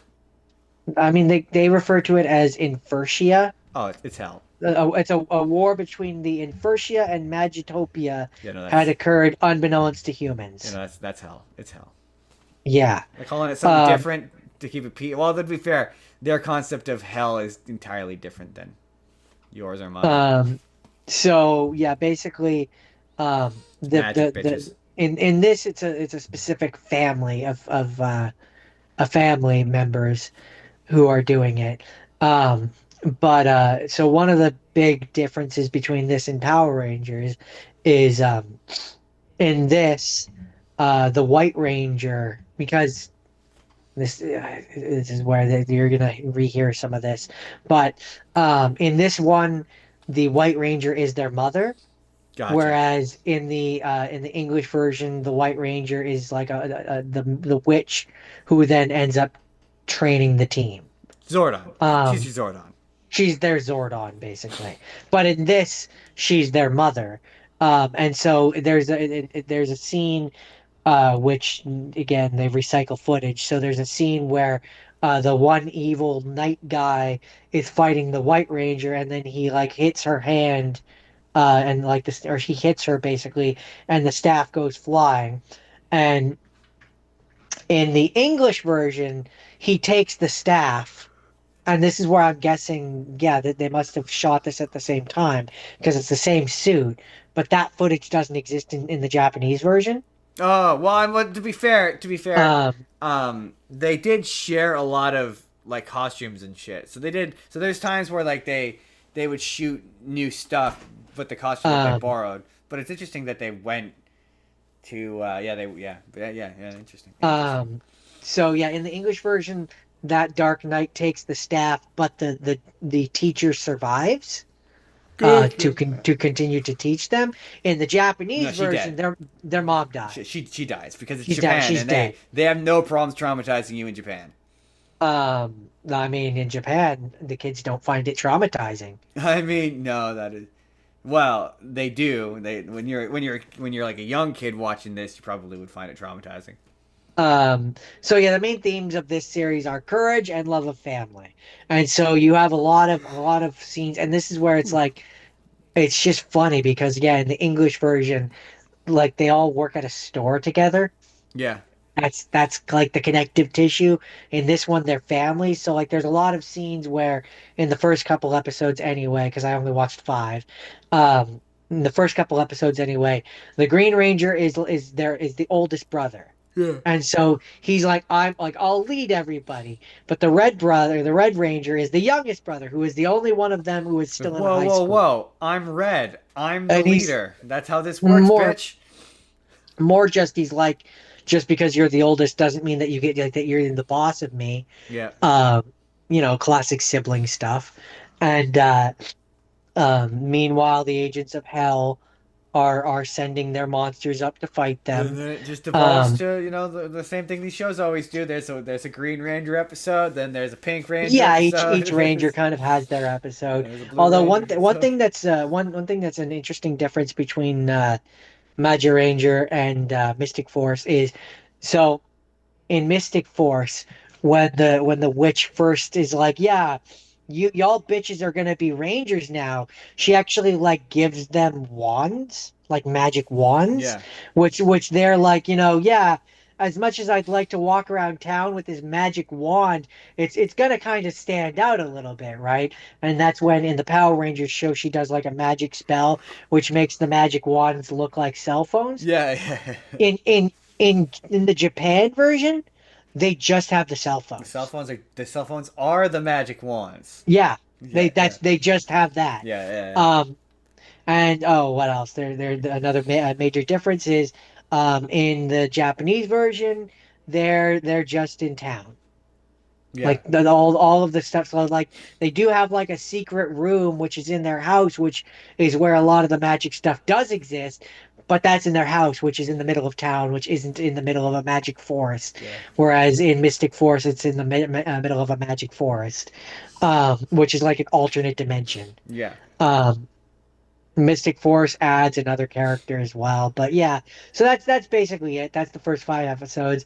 One of the episodes is another weird difference that the Japanese version does that the English doesn't is in the Japanese version it was really the Pink Ranger who kept doing it, but like they turn into objects more. So like there's like a scene where like the older sister is trying to because the younger brother who's still in high school has a thing for this girl that he's doing like a project with or something. So the older sister is trying to meddle and like get them together basically. And so there's a scene and you couldn't do this in English, but there's a scene where she like uses magic to turn herself into a like a fan so that she can blow wind so that the papers that the girl that the brother has a crush on fall and he goes to pick them up and he's picking them up and meanwhile the wind has blown her skirt up Yeah. and she's like, "Did you see anything?" And he's like, "Yes." I mean, no, no. And I'm like, "Yeah, no, that's a joke you couldn't get away with in North America." Yeah, a lot of these shows, it's like when it comes to adapting them into America, a lot of the story differences are the same. It really just is like cultural changes of like it's just certain cultural changes that are different about existing in a Japanese school than there are in an American one. There just are. Yeah, Jordan, is yeah, that it for Maji Ranger? yeah. That's 5 episodes worth of background for you. Yeah, I like Maji Ranger. I've always wanted to watch it. I do like I like their for me. I guess moving into my first thing is when it comes to this show, it's all about like the two C's, which is costume and choreography. Do the costumes look good? Does the choreography look good? Are the fights fun? Is it fun to watch the fights? Otherwise, who care? I don't tend to care about the story about these. Sometimes I do. If the story of a season is really, really good and it hooks me, but most of the time I just like watching the fights. Um, anyway, the background to this first one is last year they canceled Super Sentai because for various reasons Super Sentai was not popular. Its viewership was down, and it just wasn't nearly as popular as Kamen Rider. Kamen Rider. And I will say I did give it to Jordan because I was curious to see what he said about it, but he couldn't find a working version of it. Go Jujer, which is the final season of Super Sentai. I watched the first 5 episodes of it for fun, and it is really repetitive. Like, at least the first 5 or 6 episodes are really repetitive. Anyway, so after they canceled that, they replaced it with a show called Space Sheriff Gavin Infinity. And what's interesting about this show, which is an adaptation of Space Sheriff Gavin, which we've talked about before, and he showed up in an episode of Gokaiger, I believe. He's the guy where he's got the silver armor. Uh, Probably, maybe. I don't If I showed you a specifically picture of him, you remember. know. But the interesting thing about this show is I didn't look into anything about it from a behind the scenes perspective, but um, Toei has really wanted to make Space Sheriff Gavin come back. They've been trying to make him a thing for years now. Like he showed up in a couple episodes of Gokaiger, which was promoting his movie, which I talked about in a previous episode. And that movie was very clearly a kind of a backdoor setup pilot for what was definitely supposed to be a new show. It had a new Gavin. he had a sidekick. It had a setup for a status quo, and then nothing came of it. And then they tried to bring him back again in another one of those superhero Tyson movies, and just for whatever reason, audiences just weren't Feeling engaging, it? yeah, with this character. Maybe because his transformation is not flashy. He just says he has his, which is a jochaku, is his catchphrase, and he does the simple henshin. It's kind of more akin to like a classic Kamen Rider henshin. It doesn't have a belt or anything fancy, and so um, in order to make this work for people, they looked at Gavin and went, "Let's just make it Super Sentai." And you're like, well, okay, how do you make Gavin Super Sentai? Because the big thing with Gavin is there's only one of them. Like, there can only ever be one Gavin at a time. There's only ever one Gavin. And that's what makes him unique. So you make it into a Um, Sentai by changing it so that he's part of like a force. that there's a bunch of them, yeah. And so the hook of this season is he is keeping in mind I also only watched 5 episodes of this. But as of 5 episodes, the hook seems to be that he is the Gavin for the multiverse as opposed to the universe. And so Yeah. they've made it full. I mean, it's sort of Super Sentai, sort of Kamen Rider in the sense that he's got a thing, like you know how every Super Sentai, every Kamen Rider, they have a thing that they put in the belt that Yeah. makes them, yes. So he has a thing that he puts into a gun that causes the transformation, and then he has a transformation catchphrase. And the show is about getting the things. They're called Emorgens, and they kind of look like they kind of reminded me of the memories from Kamen Rider W, which we're going to talk about. And yeah, and it seems to be about early on anyway. As of yet, there's only 10 episodes, so it's still ongoing. It hasn't even finished yet. Oh, would you finish Monty Ranger? If I could find a better way of watching it than what I had to experience, probably. Fair enough. That's one of the questions we're gonna ask is would I'd also watch it, but I don't have that same issue. We're gonna both of us will say whether or not we'd watch this, finish this or watch this. That's the game. I meant to do that earlier. Anyway, so the premise of this is basically that Gavin Infinity goes to different universes where there are different versions of Gavin. So he goes to Oh yeah. one, and the first universe he goes to, it's Bushido Gavin. So it's Gavin, but he uses a sword. And then he goes to the next universe. And this episode was kind of a fun twist where he goes to another universe, and Gavin is a girl in this universe. And the entire episode, it makes you think that like basically each universe has a Gavin, and each Gavin has an assistant, basically. And that's because that And so at the end of each episode, like he's collecting them with each episode, or like they stay in their universe? it seems like he bounces between universes, basically. Okay, okay. They have a little he's got a team of people who support him, and they're in a not satellite space station, and they're basically part of like a secret part of because this takes place in an alternate future where aliens come to Earth, and there's the space police, which is Gavin, obviously space sheriff, part of the space Yeah, police. He's part of a secret like Section 13 from Star Trek, part of that, which is the multiverse shit. And so because he's the way that you're describing it, it sounds less like a Sentai and more Gavin meets Kamen Rider. yes, honestly, it's more. The only reason why I said Sentai is because of the multicoloredness of the different versions. But yes, it's really more closer to a Kamen Rider. You're right, and it's kind of set up where he is going to. The Emorgens are getting put into each universe, and each episode is he goes to investigate where these And teams Emorgens up with a different different version of Kamen Rider. Gavin. Yeah, it's honestly kind of very similar to Decade or in your case Zeo, where it's like but Okay. they're not characters that we've seen before. They're original characters, but that's the basic. Yeah. And so one of the universe, and honestly, it was kind of a good twist. It kind of got me. You think there's these two women, and the one of them is like the goofy kind of Sentai character, and the other one's the very serious character.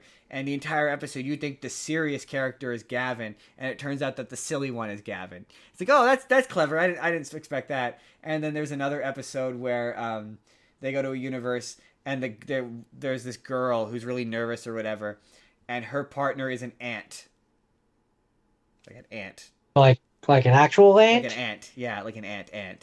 And she's like, I wish I was more like him, whatever, more like whatever. And it gets to the ending bit where they're about to fight the bad guys of the episode, and the ant goes Jochaku, and it turns out that he's Gavin in this universe. The Gavin is an ant. Oh, And damn. that actually did get me. I was like, holy shit! The ant is Gavin. That's awesome. And yeah, the choreography is good. The fights are good. It's a modern one of these shows. Like the thing that I don't know if I don't know if it's drones that they're using, but I don't know if you noticed this in if you watched one of the newer. No, I guess maybe you did. No, you might have noticed it in Beast Morphers. Anyway, newer Sentai discovered like drones. Oh, yeah, you watched Zo. This would have happened in Zo, where they do the sweeping, like they do the big long fight sequences where they do the push-ins and the sweep-ins that are really fluid, and it like spins around them as they're fighting, so you get all angles of the fights, and it makes all the fights look really dynamic.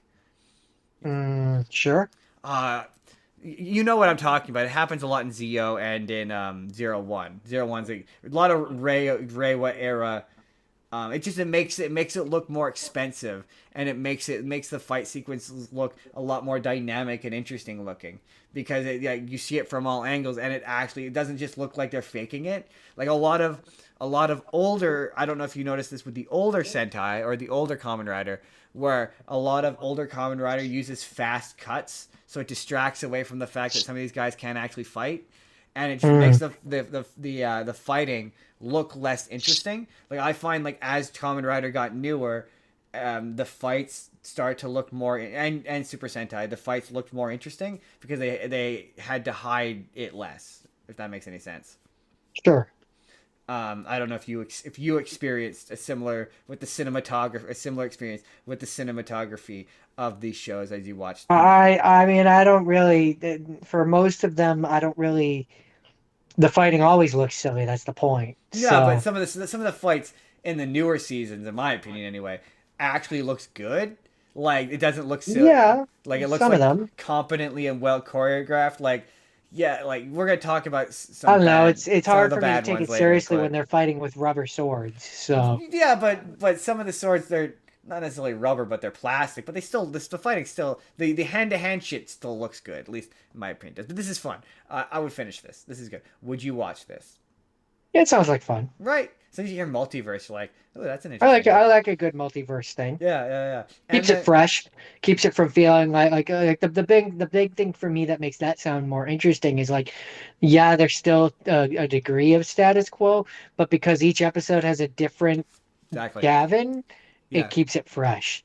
exactly. And because he's a cop, and this idea is going to come back. There's an element of mystery. Like I've discovered I like it when it's a human who's being tempted by power. That makes any Mm. sense? Like I find, and that this will be the end. But That's the difference between a common rider versus a Sentai. Sentai, it's usually the monsters that are yes, coming in yeah, and fighting. you're not wrong. Yes, you're not. Yeah, that's a valid point. That Sentai is almost always it's an alien or it's a monster or it's a whatever that is invading. Because Um, they have to remove some of the complicatedness, and that's simpler for a kid to follow is, oh, big demon from hell, bad. Bad, yeah, and it makes, and that's not to say that there aren't good armies of villains from Sentai that are fun and Oh interesting in no, there. That's not there to are say that they definitely don't exist. one of the ones that I had this week. I really Um, like the thing that I watched from I have not seen. yeah, I actually like their bad yeah, guys. Like exactly. it's They're quite good, but like I find that the more interesting Common Rider series anyway is when it's a human being tempted by power. Like at least that's my depends on how it's done. like Forze is more interesting because it's humans who are turning into and there's a mystery to Yeah. it. At least for me anyway. I That's get what you're saying, and I think for me it depends on the context, which would lead nicely into my next yeah, one. that's that. But anyway, that's Common Rider Infinity, and not Common Rider, Gavin Infinity, which is still ongoing, so it's not over yet. Um, Also, before I move on, I forgot one thing I wanted to mention about Ranger, which is real quick. So in both versions, there's the bat. character. I don't know how well you know it, but there's a bat character Not. in the Japanese version. When she is in the English version, what I watched anyway. I'm sure that there's more where it changes, but she only in the episodes I saw, the bat character only showed up in her bat form, whereas in the Japanese version, she's actually two. She spends a time when she's not in her bat form in two human forms, who are Mare and Night, Ah, Nightmare, interesting. Interesting. and then they fuse together and become the bat Interesting. Interesting. monster. Anyways, my next thing um, is so I have touched on this before. I think I did like 2 episodes of it or 3 episodes of it. Um, which I had to rewatch anyways because I literally didn't really remember anything of this, is Kamen Rider Ryuki. Ah, I yes. watched 5 episodes. This is the Um, mirror one where it's a tournament where they're all fighting each other, battle royale it tournament. yeah, it's also the one which Kamen Rider Dragon Knight is based off It of. is the one that Kamen Rider Dragon Knight is based off of. Yes, the infamous, The infamous Kamen Rider Dragon Knight. Nobody in the community likes Kamen Rider Dragon Knight. And so when you were like, it's interesting when humans are the tempted one, this is where I say I don't know that I agree because Oh, this was boring. yeah. I here's what I will say. There is a. You're right. There is a kind of a like. Gaim is like that way for me. I'm kind of the. There hits a point where there's too many riders, and this seems like one of those shows where there's too many common. I don't find Common Rider on Common Rider violence all that interesting. It's just not. It, It's not. I don't it mind. just it makes the Kamen Rider. Well, it's different. It's different when like It's an evil Common Rider. yeah, or like when you have when there is a group of like in Power Rangers, for example, or not Power Rangers necessarily, but whatever, where there is like a group of evil aliens that are invading, and then they create like the Psycho Rangers, Yeah, right? yeah. That's cool because like that's implicitly an evil, weird version of the Yeah, those Rangers, right? Whereas in this, it's just another guy who's a yeah. dick. Right. It's the Is this one of equivalent those of ones where it's the equivalent of like you he's just Kaiba. yeah, pretty much. But that he's an archetype of common that pretty well got introduced in the Heisei era of the secondary rider who's like a dick and yeah, who's Kaiba. He's basically Or Kaiba. Shadow. He's Shadow, Shadow. Vegeta, yeah, Yeah. yeah, where you have to have yeah. But to be fair, sometimes you get kind of a we're gonna talk about it, but sometimes you do get an inversion of that with the secondary rider, where your main rider is Vegeta, and then your secondary rider ends up being Goku, and like Yeah. that dynamic, that's kind of what Wizard is like a little bit, where it's like Um Haru is more serious, and then Mayonnaise guy he's the goofy one. yeah. And so then at the end of the 5th episode, a third one shows up. Yeah, there's a bunch. I don't know anything about them. They literally was like last minute he shows up. You just see him, he's wearing Yeah, orange. Um and I think that's the other thing that makes this one I know not there's I think there's at least five not or six of them. Like fun there's a bunch of them. not fun for me or like I don't think I could finish this one. It's just it's not even like the suits look interesting. No, I don't think Ryuki. It's got that kind of weird vented look to it. I don't like the suit design. Yeah. I've never I think I watched like 2 or 3 episodes of it and it just does not. And I've tried to watch Dragon Knight too, also terrible. It's also got the Terrible, and terrible. and maybe this isn't a fair thing to say, but it's also got the unfortunate benefit or not benefit, opposite of benefit, deterrent, withdrawal, Problem? whatever problem of it feels old. Yeah, yeah. But again, some not all of these. It's weird. It depends because some of the older ones, when they don't are not reliant on CGI. Because in like 1999, 2000, Japan starts discovering CGI, and anytime that these shows attempt to use CGI, it's not its fault, but it's agonizing. It's awful. So Like these shows are at their worst when they're using CGI. So like so that feels like it's the year of he's called Dragon Knight. There's a CGI dragon in there. I'm assuming. yeah, there I mean it looks like it's like a robot Yeah, one, yeah, but yeah. um so okay. I I thought just watching this because I had no idea of its history or like when it came out or release dates or anything. So just purely from me watching it, I would have thought that it came out in the 90s, like 1995. No, based upon my knowledge of when that came out. Okay, hold on. Okay, so that should be 2001, 2002. Ooh, you're close. It was on TV Asahi from February 3rd, 2002 to January 19th, Yeah. 2003. You were The close. thing you got to remember about these shows is But it looks like it's from the they 90s. look 5 years older than they are. Every single one of them. They all look honestly the only ones that don't look 5 years older than they are the newer ones because that's because the newer ones have higher budgets. But particularly in the Heisei era, they all look like they're 5 years older than they are. Apparently, it's the first series which debuted an animal, knights, cards, and battle royale motif. Really? Yeah, no, I knew that. I knew that. I know that the first Heisei one is Kuga, and then I think it's Kuga, Agato, and then I want to say Faiz. Holy shit. Sorry, I'm just reading the story here. So the card decks that they use to transform. There's 13 of them, which means that by the end of this show, Yeah, when you're watching it, there will have been 13 common riders. yeah. That's too many common The reason why riders. I know there's a shit ton of Kamen Riders in this is because, um, there was a compilation. I love watching Henshin compilations, and the section of it that's Ryuki is like 5 minutes long. It just goes on forever. There's so many of them, and I'm like, yeah, it's the same reason why I had trouble getting into Gaim because by the fifth or sixth similar looking Kamen Rider, it's like it's just too many. It takes some of Yeah, the. It takes for me when there's more than two. It takes the specialness away from them, and they just become Sentai. And I understand why just as these seasons have gone on, it's become more and more like there's like five or six of them, and I understand why Sentai became redundant because like yeah, the Kamen Rider just became Sentai because there's 50 billion riders. Yeah, yeah. that's why I like it when yeah, it's simple. There's two Simple riders, and clean, if and you that's will. it. Yeah.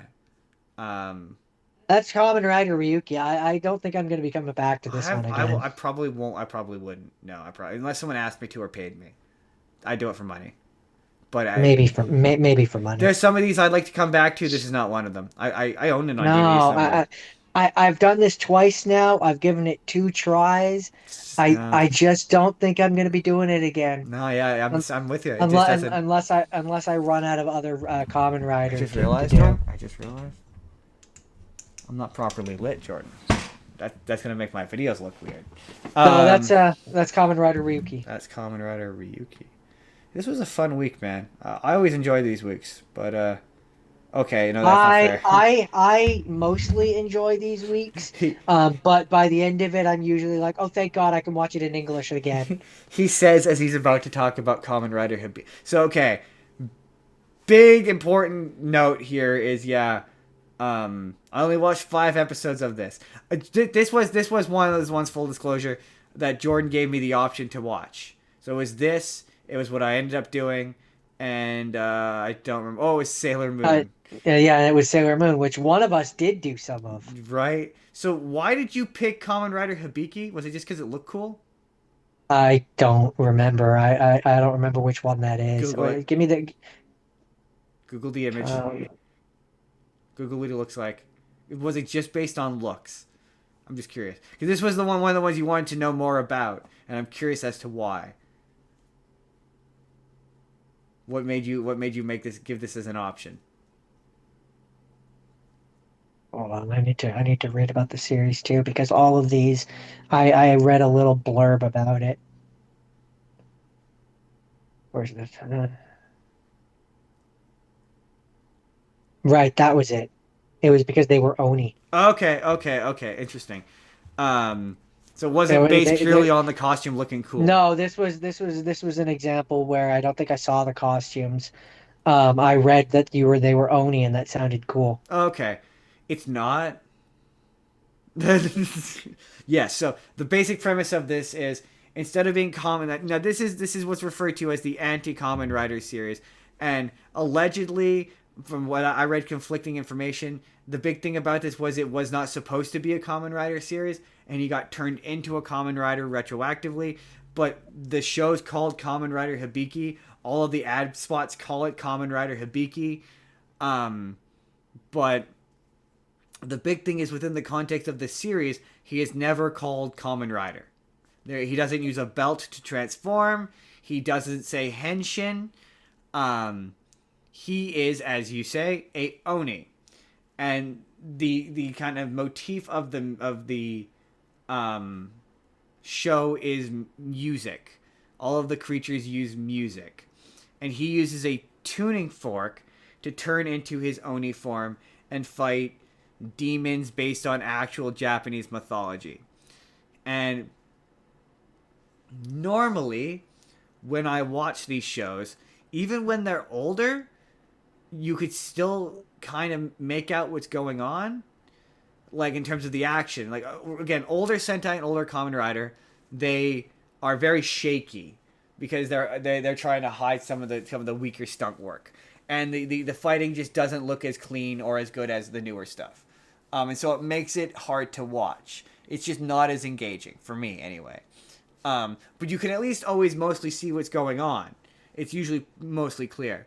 This show, because a huge chunk of it is they're going into this magical forest and fighting demons. So in order to make you visually make that connection, all of the sequences involving Hibiki have this white haze on it that made everything look low res and borderline blurry and almost impossible to see any of the action sequences. Like, it had this weird haze to it that it's really hard to describe, that I couldn't tell if it was the show that just looked bad or if it was because I was watching a DVD low res version of it on a shitty website. Which was it? Or both. Or both. Because it looks bad. It's hard to watch. It made my eyes hurt. It was hard on the eyes. It was like, this is not fun. And a lot of his powers sort of devolved to like he just drums because his thing is he's like I don't know what the drum is called, but like he drums. He's a drummer, and he's got the drumsticks, the big drumsticks, and like a lot of him fighting the bad guys is they say he's a pyrokinetic. He's pyrokinetic, but he just kind of throws circles on guys and just bangs it a bunch with sticks, and then the thing explodes, and then they're like, "Yay, I won!" And that's kind of it. Like, the fighting's not terribly interesting looking. Now, keeping in mind, I only watched 5 episodes. I did look into this, and what was interesting about it is I looked up because I'm like, this is kind of not very good, and I'm not really digging this. But I know that other Oni show up later on, and there's a bunch of them, and I know like one of them plays a guitar because he's in an episode of Decade. So I know there's more Oni that show up. So I'm like, maybe this gets better, right, than it currently is. And it also is one of those common, you know how like every Kamen Rider show has an audience insert character that is useless and in the way, but his only job is to be best friends with the Kamen Rider. Yes. He was in there was a version of him in Kamen Rider Wizard. He was the guy, he wanted to be a magician, I think was his deal. Yeah. Yeah. Every one of these shows has one of those. So in this show, it's a kid who's going to school, and he becomes friends with the group of Oni and Hibiki and all that.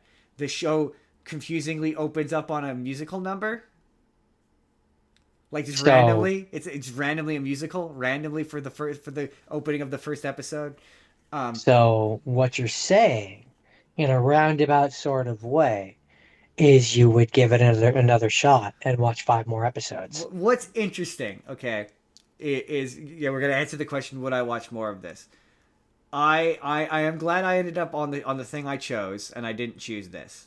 But when I was reading reviews of this, apparently, so the big thing about this is this doesn't look like Kamen Rider. It doesn't act like Kamen Rider. He still fights monsters, but it doesn't really act or behave like Kamen Rider. Apparently, this caused Toei to panic because they were concerned they weren't going to sell enough toys off of this. And so there is apparently a hard pivot in around episode 30, which makes sense. That's always where there's hard pivots in these shows. But apparently there's a hard pivot in episode 30 to be more like a regular Kamen Rider show, because at this point they had introduced the concept of transformations. I think this came after Fies. So the Kamen Rider having transformations that you can sell became a thing, and he doesn't have one until episode 30. They apparently give him one really clunkily, and it apparently looks awful. Like, it looks mashed on because it is, and then they move all of the fighting from being in the forest to being in a city, like Kamen Rider traditionally takes place in, and it becomes a more traditional Kamen Rider show from that point. So I'm interested. I'm curious as to if I stuck with it, if I would hate it, because the person in the review was like, it gets terrible season, and everything I saw was like, yeah, the main showrunner left in episode 30, and there was all this drama and desire to change it to be more like Kamen Rider and make it more. So I'm like, does that mean I would like the back half of this because I prefer a more traditional Kamen Rider show, or would I agree and be like, no, this is god awful garbage. I don't like this from the beginning, and I still don't like this. So to answer the question of would I finish this, I would consider it just for my own curiosity because I'm like that. Would you watch it? I feel like I would, because for me, it you saying that it's not like a traditional Kamen Rider, I'm less of a fanboy Oh, fair. No, that's fair. No, that's than fair. you Yeah, are. I would say I'm way more of a fanboy. I'm way more of a nitwit. But Um, also the stuff I like is not liked by the fandom, so I'm also weird. So so I get, but I do get your point. like it skirting away from some of the traditional stuff wouldn't necessarily be a deterrent for That's me. not the deterrent. It's I might have I'll pull it up to show you once we're done here. Yeah, It's I gonna would be need to. I'm gonna I meant to say this at the top of the show. Um, the videos that you're gonna see from this week are going to attempt to have clips in them. Um, they might not. So ideally, when you're watching this, because this is probably going to be a video, you will see what I'm talking about. But I'm going to show Jordan later because Mm. just to see what because I'm curious. Yeah, I found it hard to watch, but it could be a case of because I'm watching it on my tablet and it looks like It'd shit. be interesting to put it on a big screen and see what it would look like.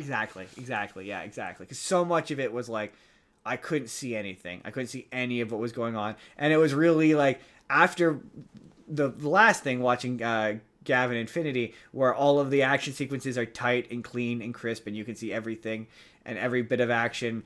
It was like, oh, this is not fun. I'm not having a good time watching this. I would like for this to. I almost cut out an episode early. I didn't do 5. I almost did 4 because I was just having that. I was excited to move on to the next thing, and I was pretty well done with it. Anyway, that is Kamen Rider Hibiki.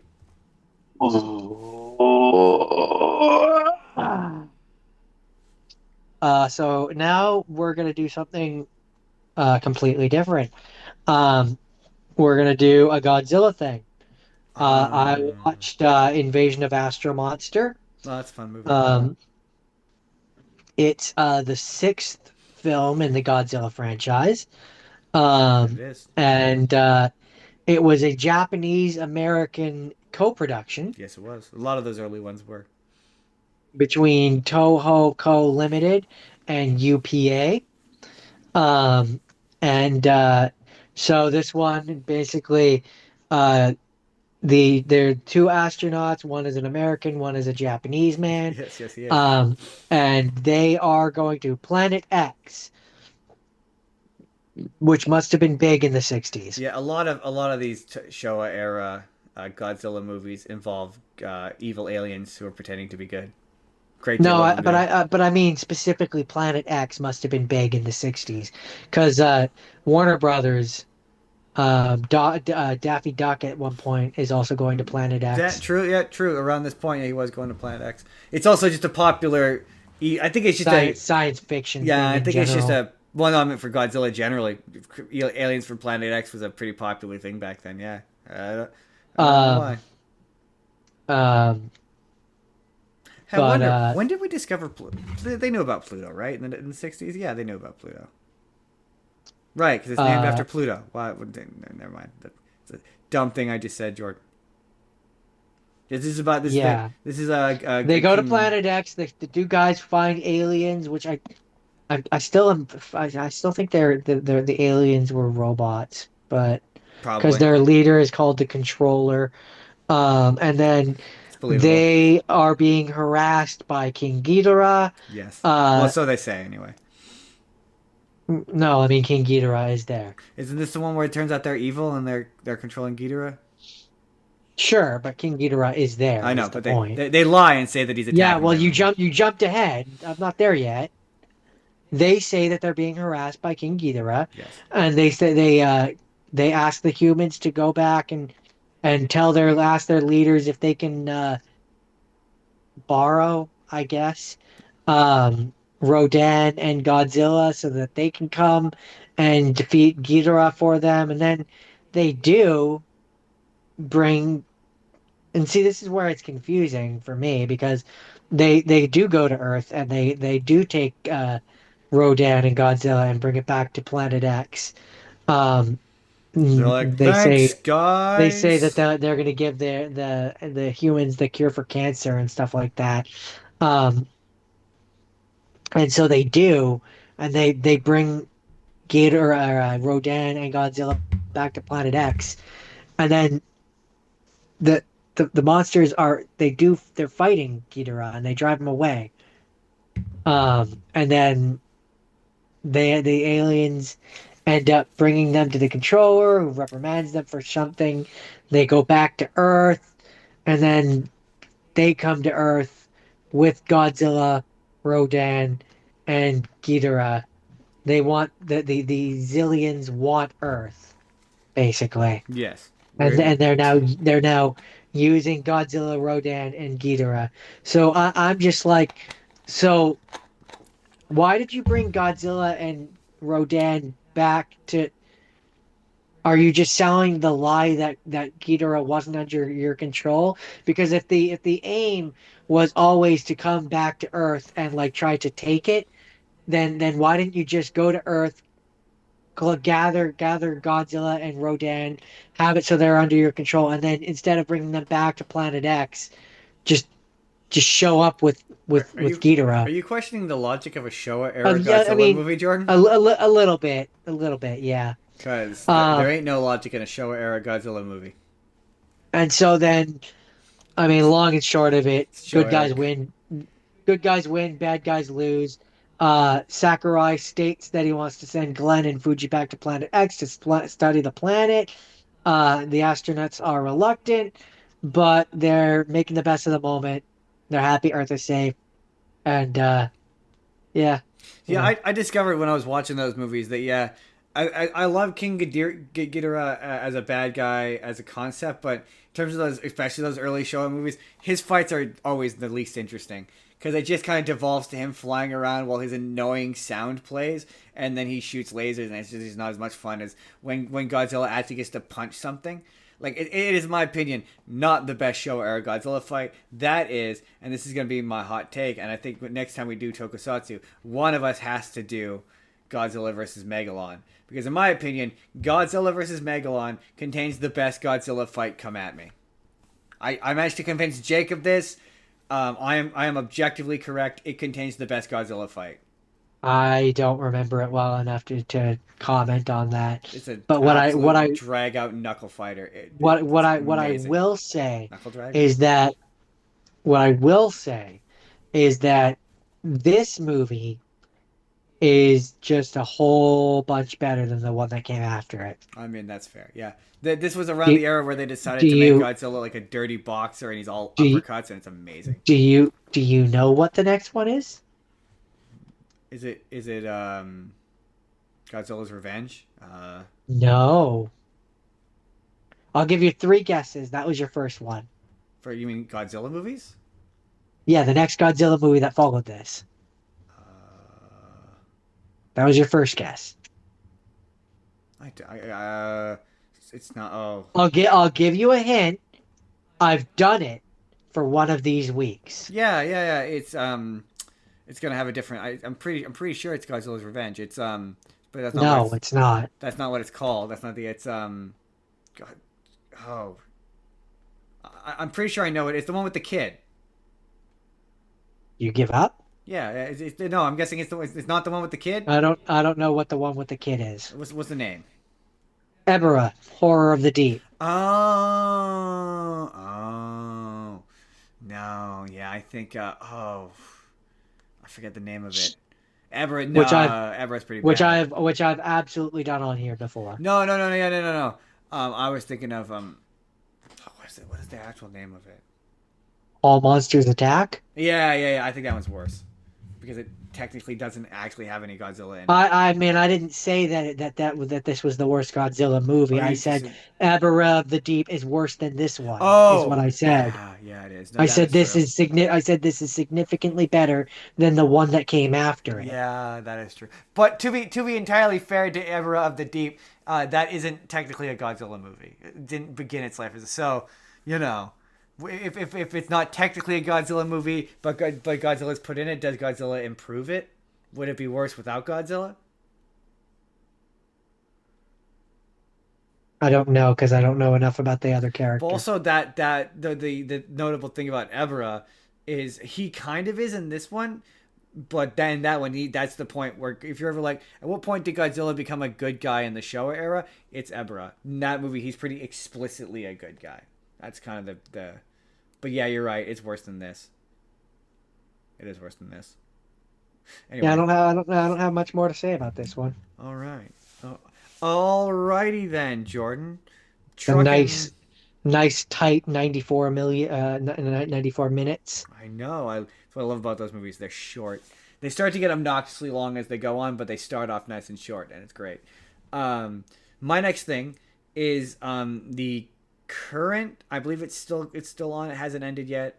I don't think. Yeah, no, because they just announced the newest Kamen Rider name, which is Kamen Rider Myth. It's MY-TH Myth. But this is the current Kamen Rider. I've been seeing clips of it, and it looked really sick. It's Kamen Rider Zets.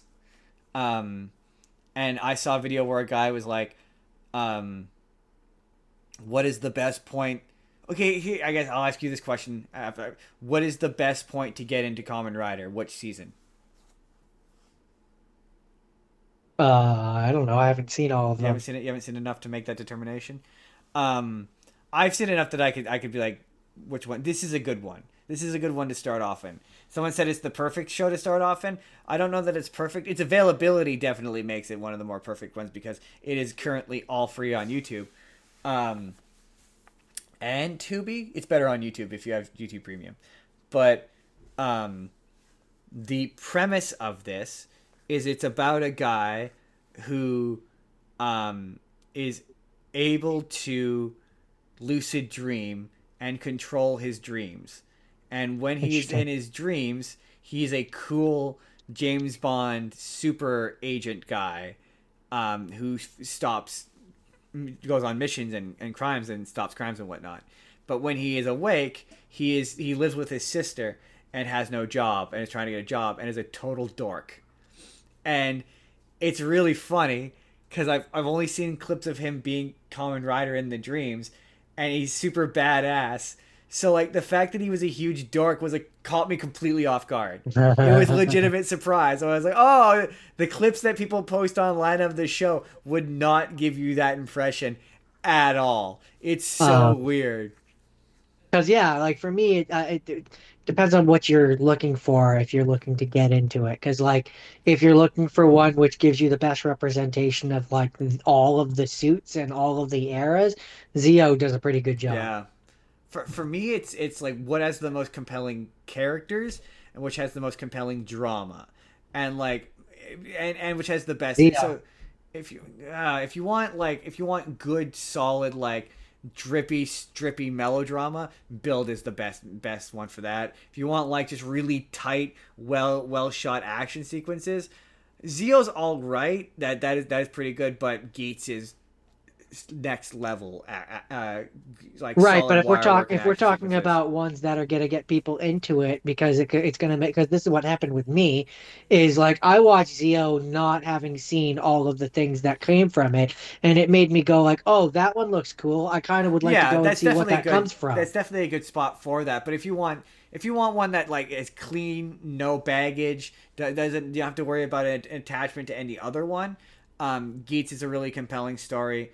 But anyway, Wizard's this good too. Wizard is great. Forze to me is like the one of the Forza is easier. fun. Forze is a really easy, simple, like to understand grasp. It doesn't require a lot of like knowing lore or whatever.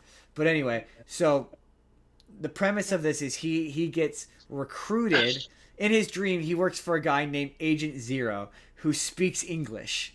He speaks English, and so he wakes up and he gets recruited by Agent Zero in real life, who is speaking English to him in real life. He's like, "Oh my god, this only happens in my dreams," and Agent Zero is the one who gives him the belt. Oh, sorry, he while saving, he decides he wants to be a hero in the real world and real life, just like he is in his dreams. So he goes to save a little girl, and he gets hit by a bus and sent to the hospital and is in a coma. And he wakes up and he meets Agent Zero in real life. And in real life, he speaks English to him. And he's like, I'm sorry, in the real world, I don't speak English. So then the Agent Zero starts speaking Japanese to him. And I was like, that's Huh. fun. That's a fun joke. I enjoyed that. Um, the suit is really sleek. It's very Spider-Man coded, and it's sort of like presentation, if that makes sense. It's that kind of sort of latex kind of costume. Yeah, yeah. Um, the it's really simple. Like the thing I've discovered is I don't like it when Would you say it's simple and very clean? simple, very clean. Yeah. I don't know if you have this way. You already kind of alluded to it. When a monster has too many bobbly bits on him, Yeah, it just makes it look rubbery. yeah, yeah, it makes it look like it's not real. When he's got like a piece of armor and he goes to punch and the piece of armor flops, and it just doesn't. Yeah. Yeah, yeah, it looks. Refer back to previously mentioned bad cosplay. Yeah, When it looks too rubbery, it looks like bad yeah, cosplay. there's some transformations with some of these seasons where like yeah, it's too much and it's making the and yeah, you're right. When a monster gets really clunky, it makes it hard to follow. It makes it less interesting, I should say. I prefer a slimmer costume design, and this season's really great for that. All of the monsters thus far have been really slim. Really, the fight sequences again are really tight. They're really well made. His henshin is really cool. So yeah, anyway, he gets put in a coma, and his belt is not a belt, and that's what's really cool. It's a I don't know how to describe it, but it's basically like Sash? sash. Thank you, that's the word. It kind of reminded me of my Cub stash from when I did Scouts. It's a sash that he wears around his chest, and he puts the balls in it, and then he flicks it, and he gets covered in like a dark energy that's kind of like the Venom symbiote almost, but like more like a smoky kind of thing. He gets covered in that as he's charging at the guy. And it looks really dark and intimidating. And so I saw this transformation, and it makes him look vaguely evil, and it's really intense. And yeah, so it was a genuine surprise when he was like goofy and shit in the real world. But yeah, again, choreography is great, costume design is good, the bad guys are interesting, and so the premise this show takes a bit for it to build into the premise of what the status quo is, but it's basically Inception. He gets tasked with going into the dreams of people and preventing someone keeps a mysterious force who we don't know who it is yet because it's only 5 episodes in, keeps injecting nightmares into people's heads to activate a particular part of them that's trapped inside of them so that they can escape into the real world and attack the real world and make the nightmare that's happened. So like in the first episode, the one of the characters is a cop, and he's really frustrated by how the police are not doing a good job, and so he keeps dreaming about the nightmare blowing up something. And so that eventually causes the nightmare to escape and attempt to blow up this thing in real life and make the nightmare happen. So he has to prevent, his mission is to prevent the nightmare from happening. And it's quite good. Especially if you like Inception and kind of trippy dream shit. It also allows for like some of the more fights, some of the different fight sequences to happen. And then when he comes in the real world, the belt comes with him into the real world. But because he's a goof in the real world, he doesn't have the confidence to be Kamen Rider, and that's the plot of an episode. And yeah, it's good. I will absolutely finish this. I don't know if I'm going to finish this for the show or if I'm going to finish this on my own time, but it's on YouTube, so it's really easy to access, and it doesn't load 1,000 pop-ups when you try to watch it. And it's just a fun show. Would you watch this? I'd check that out. Yeah. For the show. I mean, I showed you the theme. Oh yeah, also, theme song goes harder than it has any right to. I showed you on the theme song. It slaps. It kind of slaps. It, as the kids say, kind of slaps. Yeah, I like this one. I would watch more of this. This is the kind of show where this is why I instituted the 5-episode rule, because if I don't have the 5-episode rule, I would watch way more of this, and we would talk about it longer than we already have. Zets. So, okay. Not a fan of the name. Zets. Do you have anything else to say about that? No. Any final glimmers of nuggets of thoughts? No. Okay. So this was another one where I did 5 episodes of Power Ranger and 5 episodes of Sentai. This is Tokumai Sentai Go Busters. Tokumai Sentai Go Busters. I'm gonna say what I'm gonna say, and you're just gonna sit there and accept it. We both know I'm not gonna get this right. I've actually seen this. Unlike Magirager and Mystic Force, I've seen both of these. So, are we coming back to the Power Rangers versions of these and talking about them in more depth later? I mean, you said that you wanted to, but I don't know how much more I'm gonna have to say. Okay, well then. I mean, there's some here's what I'll say. I have more to say about Magiranger than I do this because I watched more of Magiranger or more of not Magiranger, Mystic Force. More of Mystic Force than I did this. Fair enough. Only watched 5 episodes of the Power fine. Rangers of this. That's fine. We'll mush this with Power Rangers because I'm gonna move Ultraman Omega to be a rapid fire, so there's gonna be an extra rapid fire, so it'll all balance out in the end. Because do you have any intentions of finishing? We're gonna do this question now. Do you have intentions of finishing Power Rangers? Do you care if I spoil the ending? Not really. Even if you did, by the time I went back and watched more of it, I'd probably have forgotten it anyway. Okay. But so can I talk? Yeah, basic to go do the basic premise of it, and then the ending of the Power Rangers has a fun twist that Go Busters doesn't have. So in the Go Busters version, the science people made Enerton. Enertron. Which as soon as I heard that, I was like, "Oh, Energon." Superfluid.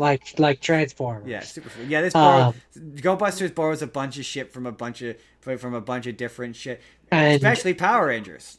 So, Enertron was infected by a virus, which made it create an evil energy being known as Messiah. That's another difference between this and the Power Rangers version.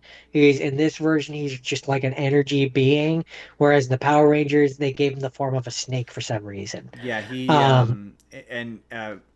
Messiah, he has, I don't know if they introduce him in the first 5 episodes, but he has an avatar named Enter, I think is what his name is. I just know that there's like a human dude that is infecting all the different things with the virus. Yeah, his name is Enter. And he speaks French. Yes. So, in Power Rangers, Power Rangers, they instead have the evil avatar versions of the corrupted Power Rangers. So the evil avatar form that the red version has? Yes. At the end of Go Busters, Messiah and Enter merge, and they become an evil Red Ranger. Become that. And that's what it looks like. Yeah. Okay, I couldn't remember Interesting. if that character had been introduced yet in the first. Yes, so yeah, so that is technically speaking the final bad guy of the series. Is Interesting. that costume? What about the yellow one? I can't Was that remember. I think was that maybe just created just for Power Rangers? may no. I think because eventually they introduce what is essentially a girl version of Of um Messiah? of not Messiah of Enter of the guy. She shows up later on, and she's got two guns called Gog and Magagog, and I Hmm. think that is her monster form. I think, Interesting. but it's been a minute since Um, I've watched it, so I don't actually remember. all I know is that as I was watching this, I was like, it's like with Messiah, it's like they took Skynet, mixed it with the Master Control program, and then also threw in some A Transformers little with bit, the a Energon. little bit. Also, the snake guy from Power Rangers is I believe it's Venjix, isn't it? I don't know, something like that. I'd have to go and look at that. So I think That I think that's what. Oh, that might not be. The big you want to know the fun twist? That's what we were saying. Evox. Evox. That Evox. oh right. Sorry, I They have just to defend it from Evox, an evil sentient computer yeah virus. yeah. So the big twist is that spoiler alert for Beast Morphers if you've never seen it, but Evox is Venjix. So Evox is the RPM. Oh, really? Evox is the bad guy from RPM. So the big twist at the end, you find out at the end of Beast Morphers is that he's from the bad guy from RPM, and he's slipped over into this Ah, universe. Yeah, so he's from another interesting. universe. Yeah, yeah. I was like, oh, That's cool. that's a pretty solid twist. It completely got me. I was like, that's a good twist. That's a pretty It clever it twist. it, it explain it makes sense too because like yeah in the first couple episodes of the Power Rangers ones they mention a bunch of different villains including Rita Repulsa. Yeah, yeah, exactly. That's why when you're like, So oh, it's like interesting that they're mentioning all these former villains. I'm like, that is interesting. they Um, set that up, so that's kind of cool. but Um, but so yeah, it's a couple of differences from between Japanese and English. In the Japanese version, the Rangers are different ages. yep, So the Red Ranger is like 20. The Yellow Ranger is supposed to be like 16, yep. and I don't remember how old the blue one is. The idea is that I don't know if they go into this in the first episode, but the reason They why they were escape from when the alternate dimension or whatever. yeah, well, Messiah, they were studying it, or they're building Messiah. Messiah attacked the lab, and they were the children of the scientists who were working at the Yeah, lab, and and they got sent out. they got infected as they were escaping, and that's why they all have powers, and that's why they're all Go Yeah, Busters. but they were already different ages. That's the No, no, thing. no, yeah, yeah, yeah. But I'm saying that's the difference between the power and the transformation sequence is completely different in Power Rangers. In the Power Rangers one, they very much more lean on the animal aspect. Yeah, which Um, they do it's not. not really that's not the point Yeah, in the they uh no, not really. No, in the it's Sentai version. in the Sentai version because Sentai is always like there's a Sentai one is supposed to be based on spy movies and cyber yeah, I was gonna technology. say they always have two different. They have a theme and a gimmick, and yeah, their theme is or like the theme is cybernetic shit, and then their gimmick is spy shit. And so it's really funny because they very and one of the things I liked about Go Busters was they do lean into the spy. They are spies, like they work for a Yeah. secret government agency. They like the funny bit about Power Rangers was they didn't do any of the spy shit. So like the Go Buster guns are cameras Mm. that they can turn into a camera and then they can turn into a gun.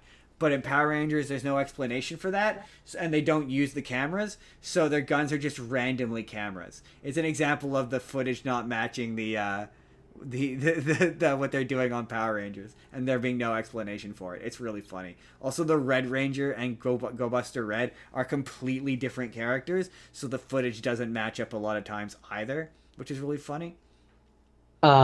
I will say that it's interesting to me um that and I guess you can only ever have one be silly and one has to be kind of serious, but this was on at the same time as Kamen Rider Forze was. This was the super Heractized with Kamen Rider Fourth. Really? Yeah, yeah. No, it was. Yes, because I. What am I talking about? Of course I know that. I watched this live. I watched this Um, week to week. Like I love this. and I love so GoBusters. just my point though was that it's interesting that like one is usually serious while the other is goofy, and so this is the serious one, Yeah, whereas yeah, Forza pretty is well. Yeah. goofy. I mean, it does have a little bit of goof to it, but it is for the most part serious. It's Yeah, mostly it's serious from the mostly five serious. episodes I saw Yeah, anyway. I mean it's a Um, Sentai show. There's definitely levity, but you're right. Compared to Forza, that's way more serious than Forza is. But yeah, it's um, funny how much they like when they transform. They say it's morphin time, which is funny because they say it wrong. yeah. And it's a two part transformation. They say it's morphing time, and then they go let's morphing, which is wild because they were at the point in Power Rangers where they were saying it's morphing time. So it's weird that they didn't keep the transformation, that they changed the transformation. You didn't make it far enough to. You want to know who your fourth ranger is? Fourth and fifth ranger are? Hold that thought. Apparently, Beast Morphers was gonna be produced by Saban Brands, but it was on July 2nd, 2018. It Oh was yeah, you're right. Hasbro bought them. It's the first Hasbro. I completely forgot it's the first. That's probably why they chose not to say it's morphing time, because it's the first Hasbro season. I forgot that it was the first Hasbro season. Because yeah, this is Beast Morphers is notable because Go Busters is notable because it was the first season that they chose not to initially. They skipped over it at first, and they came back to it after they did like the next two or three Sentai. They came back to this way later, Yeah, which is why the I, footage doesn't match up super well. see, it's interesting for both these. So I guess I have to answer the question of would I go back to both of these? I I don't know. You should with Go Busters. Go Busters is I good. I just But that's one of those ones where it's not easily and readily available to watch, so I wouldn't blame yeah. you. Beast Morphers, that's a harder sell. I like Beast Morphers of the Hasbro seasons. I don't think it's the best ones. I think the next two seasons are way better. I think The the one problem where that it's I was dinosaurs and having knights, that one's the best season. That one's probably the best. the problem that I was having with the with both this and the Power Rangers version, um, even more than some of the other ones, it felt very formulaic. I can see why you would say that. I can see why you would say that, especially with Like, this one's limited by the. I discovered three Sentai team Sentais are they do miss something by not having a full team. At least in my opinion, it yeah, starts to feel a little repetitive. I do give you that. Yeah, I will say you checked out before there the fifth there. This is a season where it's similarly to RPM, although I don't think you made it that far in RPM. But instead of you know how you get a sixth ranger, yeah. I know you've seen This would be like Ninja Storm, I Ninja assume, Storm. Yeah, where yeah, yeah. you have two more people come in to fill Yes, out the roster. yes. You get two more people to come in, and it's in Power Rangers, it's the it's a bit, I'm assuming, can I make a guess? yeah. Go for it. Yeah, go for it. Um, I'm assuming it's there's the one scientist kid Ha, that's good. who Solid guess. I'm assuming he's one of them. As for the other one, Oh, I don't think you're gonna guess this. that's tougher because I don't think I've met anyone who fits that role yet. You know, you So probably not guess it. my guess for that one is that sometime within the next 5 or 7 episodes, maybe 10, another character comes in, which becomes that ranger. I mean, you're kind of right. You're half right. So, okay, in Go Busters, they introduce. I don't remember what his actual name is, Oh, I was but just talking the Power Ranger version. it helps to. I'm going to explain the power. You're right. The scientist kid does become the fourth, and then there is a fifth. And in order to explain the fifth, I have to explain what happens in Go Busters. So in Go Busters, they eventually introduce the characters Jet Buster and Stag Buster, which is a gold and silver ranger based on the Jet and Stag Beetle. And Jet Buster is human. He is an older gentleman, and there's a big spoiler involving him. I won't say, but he like most sixth rangers has a sad and tragic ending. That's all I'll say. As is the way. But he's really cool. He basically has like a Han Solo attitude, and his whole bit is he wants to be the center of attention, and so does Jagbuster. And Jagbuster is Beatbuster. Beatbuster is a robot. Oh, interesting. He's a robot, and his their Let's Morphing transformation sequence. They'll do the body, and the head will just be the robot head. And they have a dynamic where like he goes to do the pose, and Stagbuster will stand in front of him, and he'll be like, "Don't block my view," or whatever. And so, so in the Power Rangers, I'm guessing that the scientist kid makes a robot. yes, he makes the robot, and the robot has a And their dynamic is he keeps going like, "Oh, I'm your creator. You have to respect me," or something no, like that. actually, completely not. It's kind of a Pinocchio situation where he wants a brother, and they're like brothers. And Ah. it's a really cool dynamic. There's a bit at the end that I won't give away that's quite good, and I like their costumes. They have good costumes. They're fun, but both versions are good. They're good characters and they're fun. I like Beast Morphers, but this is anytime I watch a Sentai first, the Sentai is always better. Go Busters is better. It's just better. It's darker. It's grittier. There's a bit at the end where I would tend to agree. they take the fight to Messiah. It has a bit more. I also a lot of the catchphrases are way more fun in like in the Japanese version. I like the characters better. This was one I watched this from the beginning, and I watched this week to week when it aired. I still think it's both not as good Magic as Ranger and Mystic Force are better though. interesting. The thing for this that makes it tough for me is as much as I love Go Busters, part of the thing for me when I watched it the first time is, and this is what makes this interesting. You don't experience this. This is the season that follows Gokaiger. So it Which has one's the Gokaiger? Gokaiger, the pirate Sentai. Oh, So this has this follows this that. has the impossible Oh, task. there was no way. No, There there's was no way, right? way. This has the impossible task of following the pirate Sentai.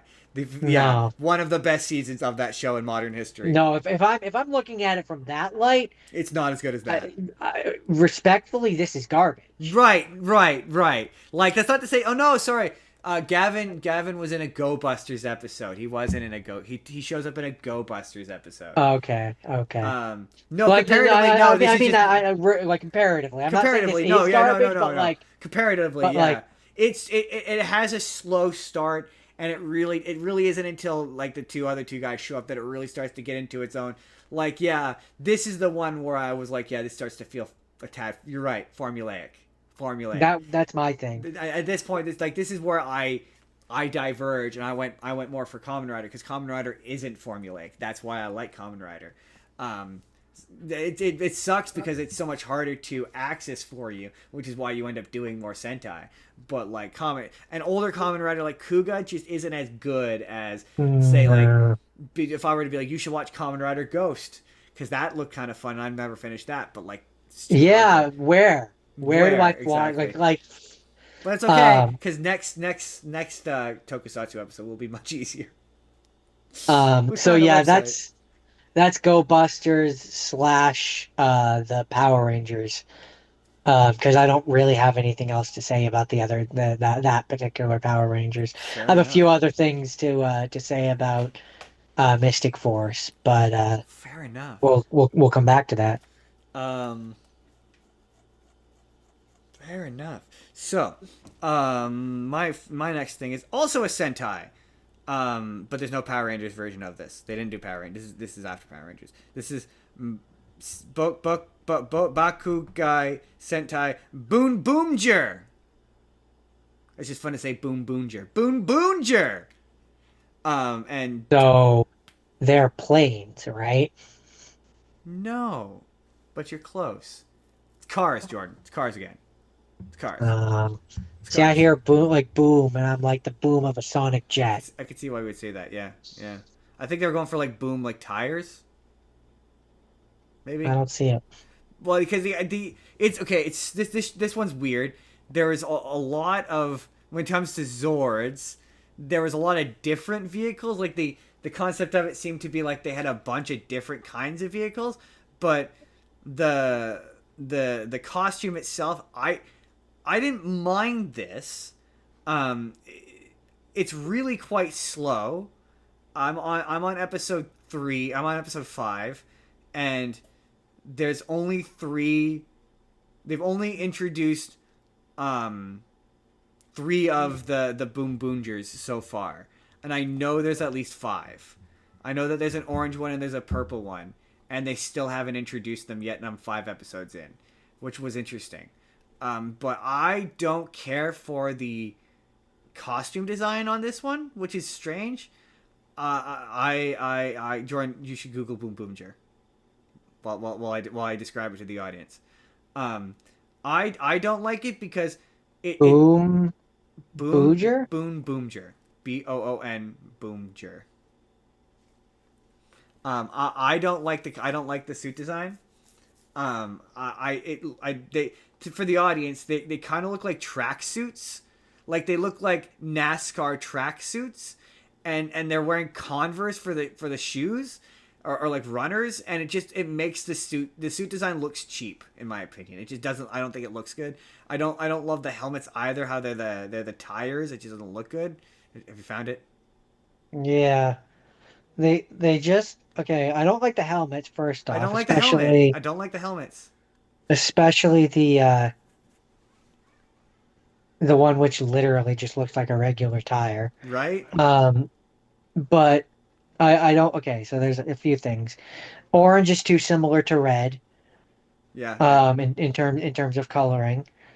So that like it's not even like in my train one when it's orange, at least its entire outfit is Yeah. orange. There's some So white like in there. Yeah, I know. I don't yeah, like like. it just and for this outfit that I'm looking at anyway, the shoes look The awful. shoes look They terrible, they right? The they shoes look look like bad. They look bad. they look like Sonic soap shoes Yeah, that exactly. you grind Exactly. around on. I see. I was like Um, Converse or like no, runners. Like they look like the soap shoes or skateboard yeah, like a shoes. skate shoe almost. And Um, the tracksuit looks bad. the suit the suit itself just and I get maybe this is When what they you were going for. when you're like this could be done on a budget. You can cosplay this outfit on a budget is what it gives me. Yeah, but what it makes me think of the suit specifically is and again this is probably the idea, but like a pit crew Yes, yes, outfit. For NASCAR. Yeah, Yes, yeah. yes, that's what it looks like exactly. But that's Um, not really. It kind of is because there's a lot of tire sound effects happening on this show, but not really. The aesthetic doesn't really seem to be NASCAR. It just seems to be cars generally, like. yeah, I don't know, but But no, like I will give it this. doesn't do it for The me. one nice thing about having a 3-team Sentai initially is the fight sequences are easier to follow because you have to worry about less characters, and again it has that modern Mm. like somebody who's making these shows discovered drone footage because there's some drone shots which just look cool where it's passing by them as they're all fighting guys and it's clearly all done practically. There's like we talked about And bad CGI in these shows. These shows are at their best when they blend the CGI effects with the special effects with the practical stuff way better, and the show does a so, decent job of that. how far did you get? Five 5 episodes? episodes, yeah.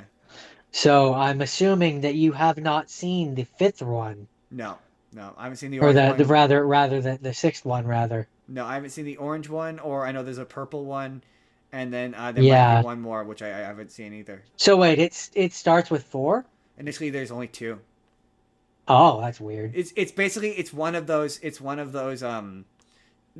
so the basic premise of the team. I didn't get far enough to really get there's kind of it seems to be sort of Because a mystery. I'm looking at the purple one and I can't I almost need you to look it up. I've seen Um, it. I know what it looks like. I don't like because it. I can't decide if I hate it more or less than the others. Yeah, no, I've seen it. Like I don't like it. at least it's all it's all the purple. Yeah, true. It doesn't True. have that ugly white. True. But no, the premise of this is basically um there's like a cabal of evil aliens, like they're part of what they refer to as like the alien mafia. And this is where I did enjoy this. The inciting incident of this is two of these aliens have come to Earth, and the Boom Boomgers who are currently there have followed her. And each of the episodes is it's static or monster of the week. They turn an object into a monster, and then the monster attacks the city. But the stuff they're turning into monsters is kind of unique. So this, you know how one of the setup tropes for Sentai is the Red Ranger is unfamiliar. The team is already kind of founded, and they discover the Red Ranger, and then the Red Ranger joins the team. Yes. Like Wild Force, for example, where like the team already exists and they recruit the Red Ranger. They bring in, yeah, they bring in the Yeah. next person. This show kind of subverts that, where the Red Ranger and the Blue Ranger are already a team. And it opens with he meets this girl as she's been kidnapped. Basically, the premise is they're delivery people. They get hired to do deliveries. So he's been hired to retrieve her from this wedding where she's being coerced into marrying a mob boss, and to take her to her boyfriend at the airport so that they can run away. And so he takes her to a clothes store and is like, you should get changed out of this dress so that we can hide you, basically. And you should throw away the dress. And she's like, no, I don't want to throw away the dress. It's an heirloom. It's my grandmother's heirloom.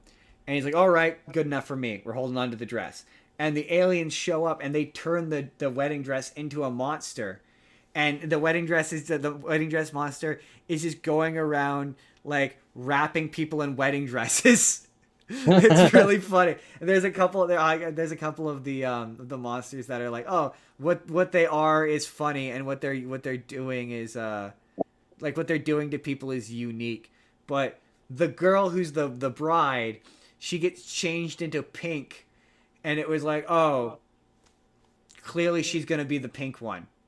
And then sure enough, they have this huge speech. He pulls out the thing that they used to transform and hands it to her, and she's now the pink one.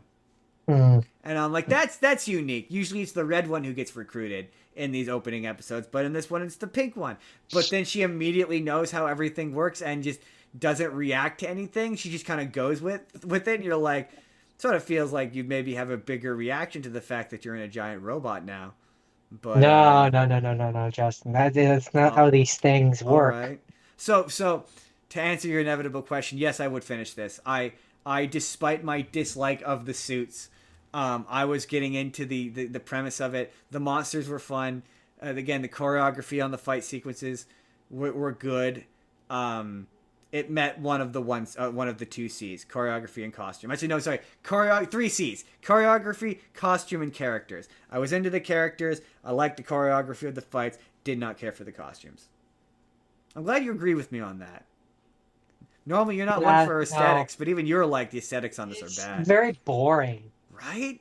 And my thing is more than it's boring, which it is boring. It's cheap.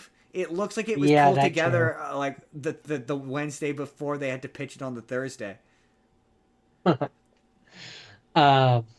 Okay, so do you have anything else to say about that one? Boom Boonger.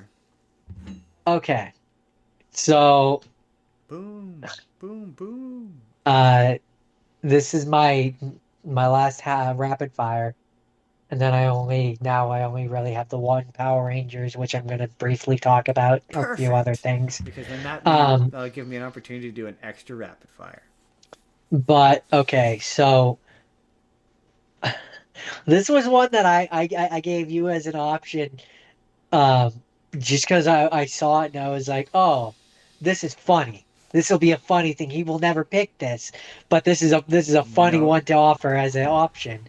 It's called Pretty Guardian Sailor Moon, which is a Japanese tokusatsu superhero television series. I think this was popular. I'm pretty sure this was popular. I mean, it had 49 episodes. So, I know that Sailor Moon has definitely existed as a live action character, some form or another. I mean, yeah, there was this. So, yeah, this is by what did I say? It was by produced by Toei, because it's produced by that makes sense, though. It's produced by Toei. That makes sense. Toei, whatever. I like your like. She doesn't have blonde hair, and I'm like, that's because Japanese people don't have blonde hair. Well, I mean, they do if they dye it. I mean, yeah, they clearly didn't want to make that poor girl dye her hair or wear a wig. I think it just was also because they were like because it's Toei. I think Toei or like produced by them. I think Toei was like, well, how it works is they always have the secret identity, Honestly, right? I Like, don't. I yeah, you're right. It is Toei, so they honestly could you could believe they put the thought into it. I just suspect it was a just cheaper to not have her dye her hair or easier on her hair. But who knows? sure, but I'm saying they already have the wig. She is in the wig when she's in the superhero form, so it would have been very easy to just be like, yeah, you have to wear the wig. Yeah, but you know how awful it is wearing a wig all the time. I'm just saying though, they could have. They could. Oh no, yeah, I'm not Um, saying they couldn't have. I understand why they didn't though. um, so apparently the series is a retelling of the first Sailor Moon arc with That makes sense. considerable plot divergences. Considerable. That's how Does it Wikipedia have would say. Queen Beryl? So I only watched 4 episodes because of issues with having to transform it into a different farm. But just quickly skimming through the plot on the Wikipedia, yes. All right. I honestly don't remember It has the Queen Beryl. It has her generals, which are 4 kings of heaven, uh, and an amorphous evil power named Queen Mataria. Oh, okay. I'm gonna be really honest with you, Jordan.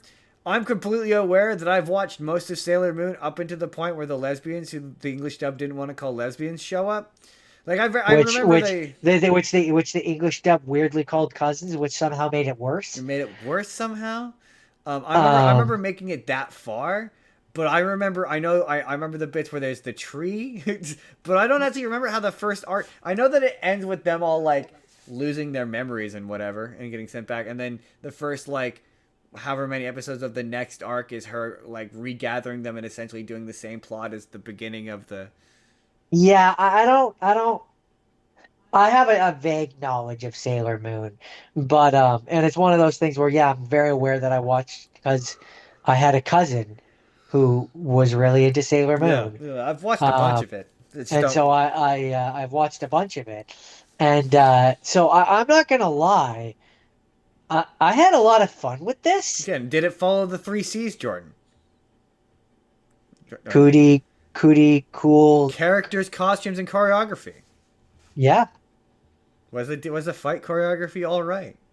It was fairly decent. It was as good as some of the Sentai that I've watched in the past. That's fair. Is That's as fair. good as all of the Sentai. Like, no, it's no pirate Sentai. It's no pirate. It's no But Kaizugo Sentai but Gokai. but like, I'm gonna be honest. I had more fun with this than I did with like Kamen Rider Ryuki. That's fair. That's I fair. had more fun with this. I would argue than the 5 episodes I watched of Go I Busters. mean, I mean, ooh, that's fair. You didn't watch enough Go Busters for it to be good. Go Busters is good. Um, I feel like it'd be probably better than Go Busters. I mean, Ghostbusters would probably be better. I don't know. I didn't watch enough of either to kind of formulate final thoughts. But the episodes that I did watch of this, like, yeah, you have the big stupid guy in a rubber suit, just like you do in any other Sentai show. They You moon prism power and they do a really long transformation sequence that they can cut some of the yeah, runtime for. yeah. She does attacks where she says the names of the attacks before they go Do and they do the do attacks. do they did they film one transformation sequence and boy howdy it's the one transformation sequence they're going to use over and over and over again. I mean, I think you know that that's probably the case. Absolutely. See, Jordan, the best versions of these shows, you know, they there's a little variation. They change it up every 2 to 3 episodes. You know. Well, usually, no. Usually, how it is like it's the same until like episode 15, and then there's like a status change where they get an upgrade or something, and then it changes slightly. Yeah, but they still do the original transformation, but like at twice the speed now. And sure, or like they'll have all 5 of them transform, and they're all in the little squares. Yep.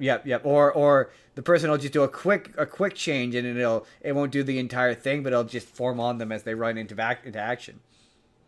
So I didn't we didn't get in the first 4 episodes we didn't get all of the Sailor Scouts. Um, Oh, really? so no. So we got Sailor Moon is like the first episode, first two episodes really. Yeah, Sailor Moon, Uh, Sailor Mercury, Sailor Mars. Sailor Venus, who is the blue one, Really? is episode 3, Oh which is wow. usually how it works. Is she's the first one that she No, gets. it's almost always. It's almost at least in the original anime. It was Sailor Mercury, the blue-haired one. That's the first one she meets. Yeah, that's what I said. Oh, Venus. no, Mercury. Mercury. Mercury is red. No, that's Mars. Mars is red. Which one's the green one then? Maybe That she's Venus. that's Jupiter. Which one's? Oh no, right. The orange is Venus. Orange is Venus. Yes. Okay, yeah. Venus is No, usually yeah. the last She one. she got blue, then she got red, and I Yes. assume next would have been green. Green and then orange. Yeah. Yeah. Um, Like Infinity Stones, she gathers the colors. she gathers them all.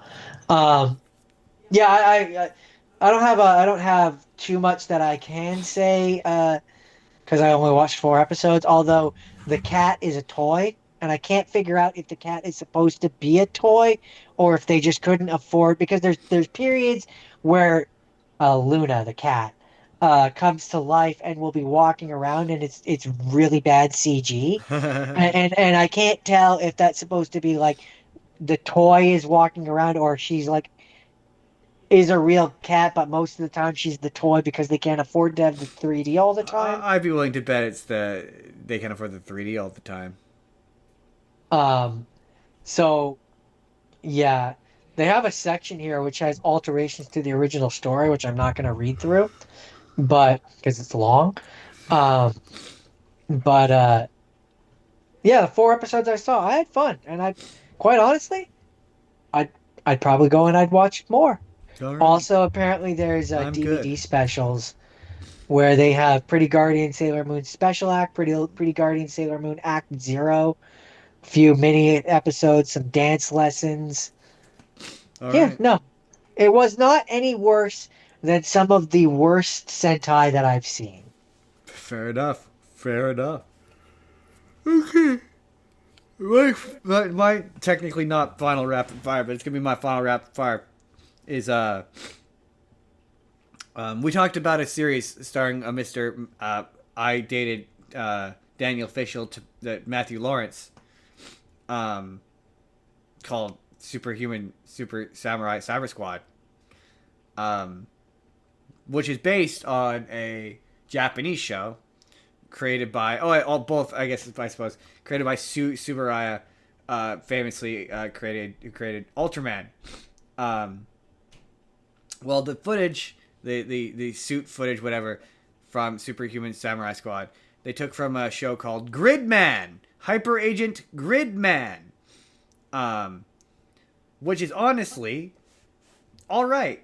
It's very much from the '90s, so it is a tad old, but it is shockingly very similar to Cyber Squad.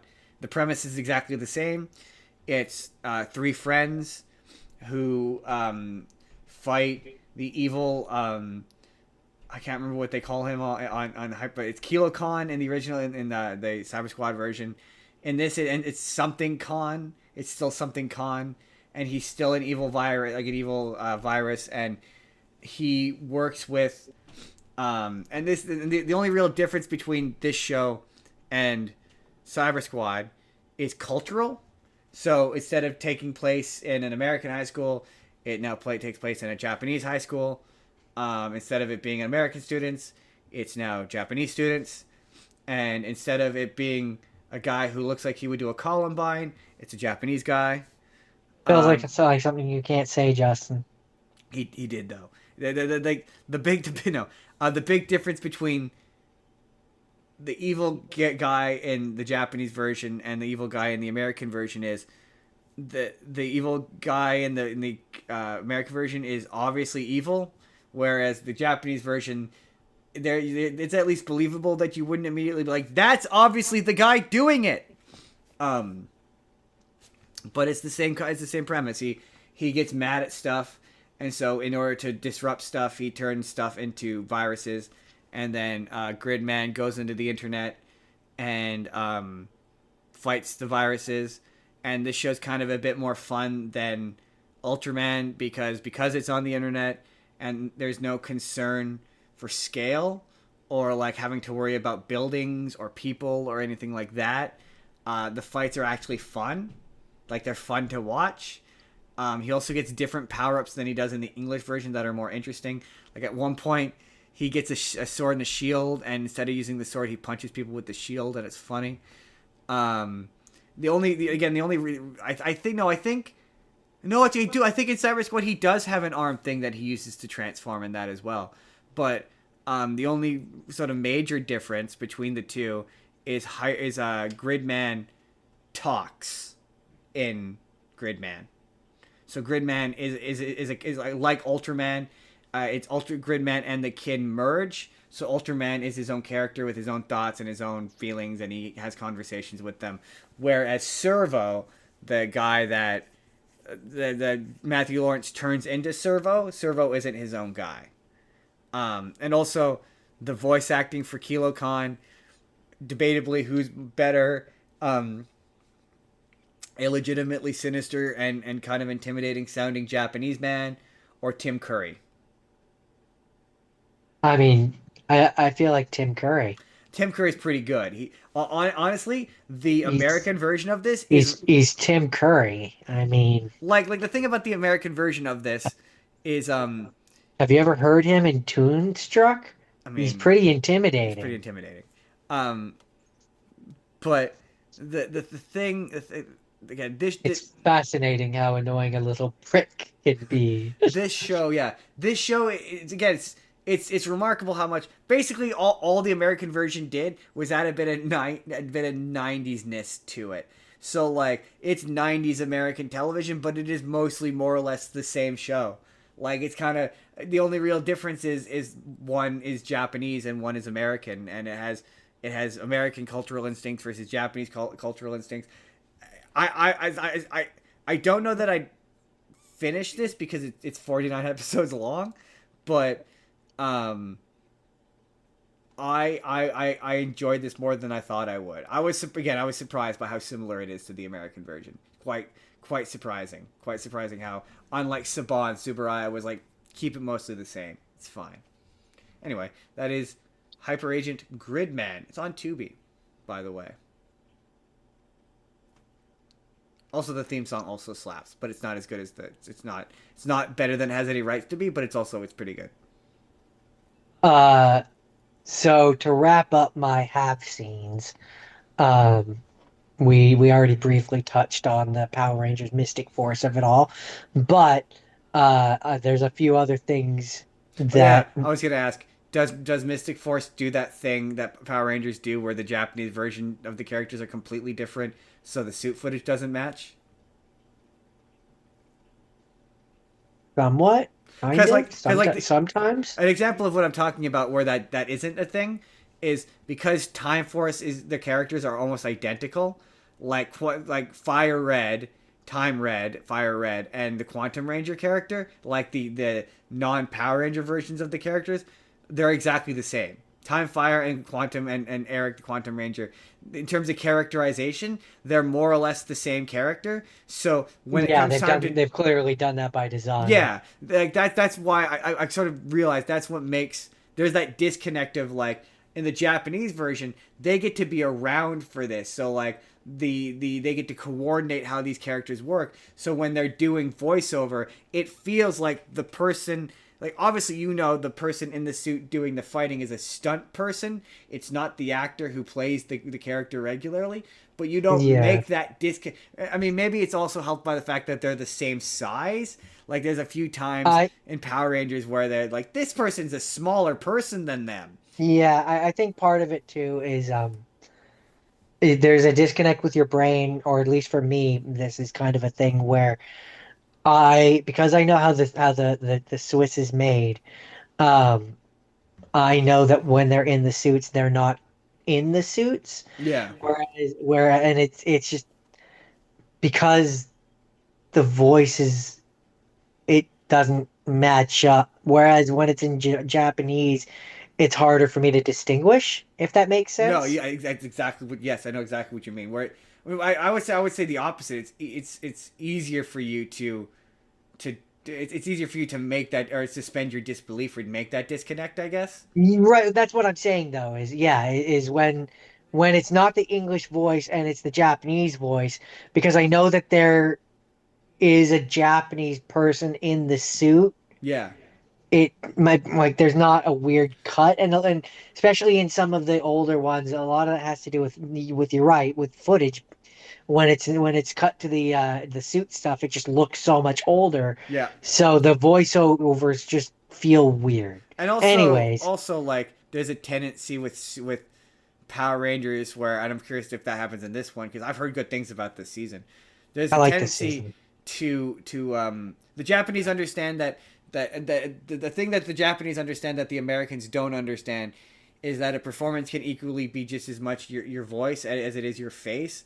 And so the Japanese know Yeah, that even if they're not giving you FaceTime, they can put 1,000% I into the vocal performance of being in the suit. Whereas American Power Rangers, it's always too over the top. I It I think it I pulls me out of think it. I think where it comes down to, and I'm struggling to articulate this. I think Japanese are better voice actors.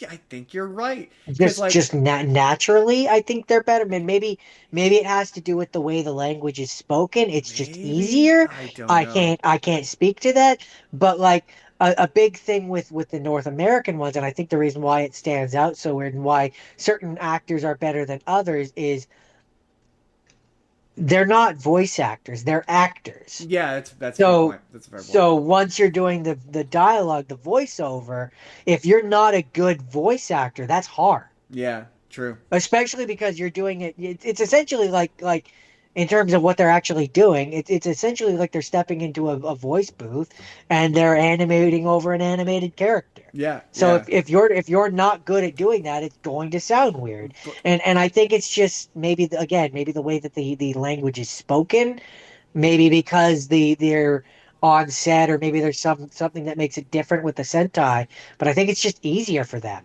maybe it's also just because Sentai or Kamen Rider, maybe to the Japanese person, it's an institution to them, so they feel a responsibility of getting this right that just That doesn't exist for. Because like yeah, I've never been able. I can't sit down and enjoy a Power Rangers season in the same way I can a Sentai or a Kamen Rider. I just can't. I don't uh, know where that disconnect is with the acting, with the performances. They're just better. The performances are just better in the Japanese version. There, I said it. I I I hesitate to say better, different, different.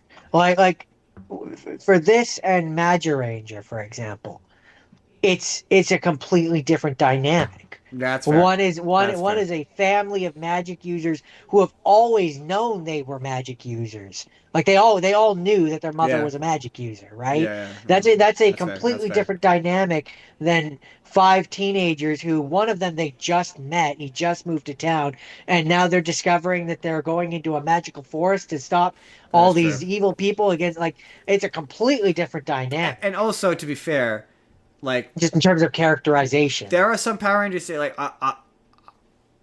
And I didn't enjoy Jew Ranger. I think Power I Rangers is better. I think that's But fair, and I think part of in for some of them anyway. I can't speak for all of them, but like um for this one, for example, the reason why I think you, as a fully grown adult man, probably enjoy the Japanese version more than you enjoy the English interpretation is because the Japanese version, even though it is made with children in mind, touches on things that the North American version just would yeah, never touch. a much darker, more intense Yeah. show. Yeah, that's And true. and and, and Skews like much older. that's why, like, for example, to take it to a different series, that's why Digimon Tamers maybe wasn't as successful as Digimon Adventures in North America, because it got dark. Yeah, shit got dark. Yeah, It that took that shit. chance. That shit got. Anyway, you had more to But say about this Mystic one, Force. yeah. So one big difference between this and Ranger is this one's shorter. Really? This Really? one's 32. Yeah, this one's 32 episodes, whereas Magic Ranger is 49. What's the next season of Of Power Power Rangers? Rangers? Is this the Uh, final Disney season? I don't know. I don't know where to check that. No, I think RPM. Hold on. What Pre- came after because if it is that, I know why. Mystic Because Power Rangers almost got Force? canceled, and then Saban bought it back. After Mystic Force was Power Rangers Operation Overdrive. Oh no, okay, so this is early on. Was part of the Disney era. Interesting. So this is early in the Disney era then. Then I don't know why. I guess maybe Disney was like trying to cut budgets and make shit cheaper because that is bizarre. That they had 49 episodes worth of footage and they only did 30. That's 32. strange. 32. Yeah, they only did 32. Yeah, but that's Um, one thing about Sentai and Kamen that's nice is they're consistent. They're always around 50 episodes, um, usually ish, give or take.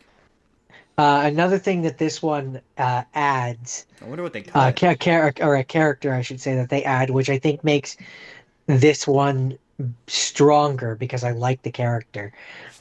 Is there's a side character, a supporting character. He's a moblin or a goblin. No, it's a troblin or something like that. Mix of a troll and a goblin. And he's a good guy. He's Phineas. He's a guy. He talks like this. I can't do it too long. It makes my voice hurt. But he has a dry sense of humor, like a very British almost sense of humor. Um, so like in one of the episodes that I watched, which this show I watched 10 episodes of. Um, Nice. but one of the episodes, the Green Ranger, uses this potion on himself, which is supposed to make himself more perfect or something like that. It's supposed to make himself look nice, basically, and instead it's slowly turning him into a tree, right? So it hits a point where he can't be in public anymore because he's starting to look like a tree, and um the uh Pink Ranger or whatever, one of the Rangers comes and has a potion for him to help him turn back. And so him and the Pink Ranger end up leaving, and then Phineas comes back and he sees there's a tree there or whatever, and he goes and he hugs it and he's like, don't worry, Xander. Like I'll love you. Like besides, it looks like you're pretty rooted here and you can't go anywhere anyway. Like jokes like that where That's funny. it's I just like it. my kind of I, humor. I like it. Um, I like it. and so he's not, as far as I can tell anyway, he's a character that was added specifically for this. And then there's a character who he pretty much shot for shot reminds me of a character from a completely different show. Um, he's his name is Mordecon. He's supposed to be the main general. He's in the first half of the series, and he's like the bad guy, like the bad guy for the first half of the He's series. wearing red armor, right? More silver armor. Oh, isn't there a character in this that has like he's got like red and yellow armor and a shield and sword? Or am I thinking of that a different thing? There's a guy who has blue armor. Oh, then maybe I'm thinking of him. Isn't one of the bad guys the Red Ranger's dad? Not the big twist.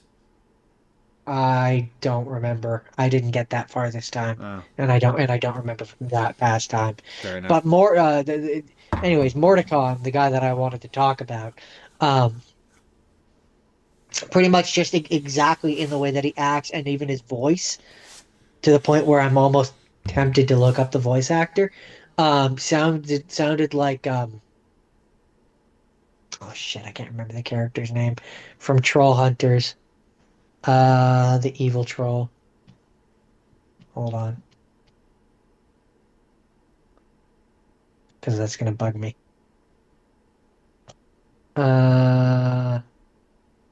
Nope, not him. Gunmar the Black. Oh. He sounds and acts and kind of even looks like him to the point where after, I might bring up the character and like show you That's funny. just so that you can know. Um, but no, yeah, this series. So yeah, big difference. Their mentor doesn't die. Their mentor has an apprentice who is the trope of like the bad apprentice who constantly does magic on the and fuck up the magic. Um, and I don't remember if because I believe this is one of those ones where they end up having another ranger come in. But Well, I mean, if it's anything like oh, I like, see. There's a character named the Solaris Knight. yeah, So that might be the one you're thinking of. no, it's not. It's not who I'm thinking of. I know who you're talking about. It's not who I'm thinking of. I Thought you swear that said you haven't. Thought you said you haven't watched this one. How do you know? I've watched a bunch of morphing compilations over the years. Anyways, that's pretty much all I have to say about this one. Oh yeah, big thing. Most of it was filmed in New Zealand, or like pretty much all of it. 70-80% of it was filmed in New Zealand. Yes, yes, oh yes. This is where they moved all of their productions to New Zealand. No, it's not. Ninja Storm was where they moved all of their productions to New Zealand, but they're full bore in New Zealand at this point. Apparently, it was originally released on Toon Disney. Yes, yes, it was. Yes, this is when Disney owned Power Rangers, and they did nothing with it. So yeah, that's my half scenes. And you only have one have not seen? Well, I mean, I technically have the show and then the special, Because I've got. but Oh, they're you've got the show basic. and the special. Oh, Yeah, okay. So but I mean, I could just do them together. no, do them separate because I've got four things. I've got two have scenes and two have not scenes. Because How? um because you just How do did. you have so much shit? Well, technically, you combine one of your have not scenes with Go Busters. Yeah. So I have you went first. I'm now going to do Kamen Rider W, and then you would do Okay, well, just go ahead and do your thing. yeah. Go on. Go on. Um. Go, go. Go, go. Anyway. So my first. Which one do I want to do first, Jordan? I guess since we just did Power Rangers, we'll stick with Power Rangers. We'll do Power Rangers first. So my first have not seen, or my first have seen, is a Power Rangers Light Speed Rescue, and Lightspeed Rescue. Da, I da, da, da. I watched this because I last time I watched Go Go 5, which was what this took footage from, and this is late Saban. So this is toward not towards the end, but it's toward the. This is what I would argue. This is what I would argue is the peak Saban. This is when Saban is at its best. Like I love early Power Rangers. Don't get me wrong. I will always hold a special place in my heart. But in my opinion, this Time Force and Galaxy Quest are like the best Saban era.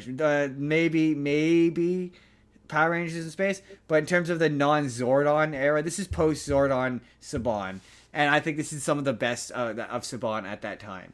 I mean, Um, I'm gonna just go out there and say it. I think he peaked with Time Force.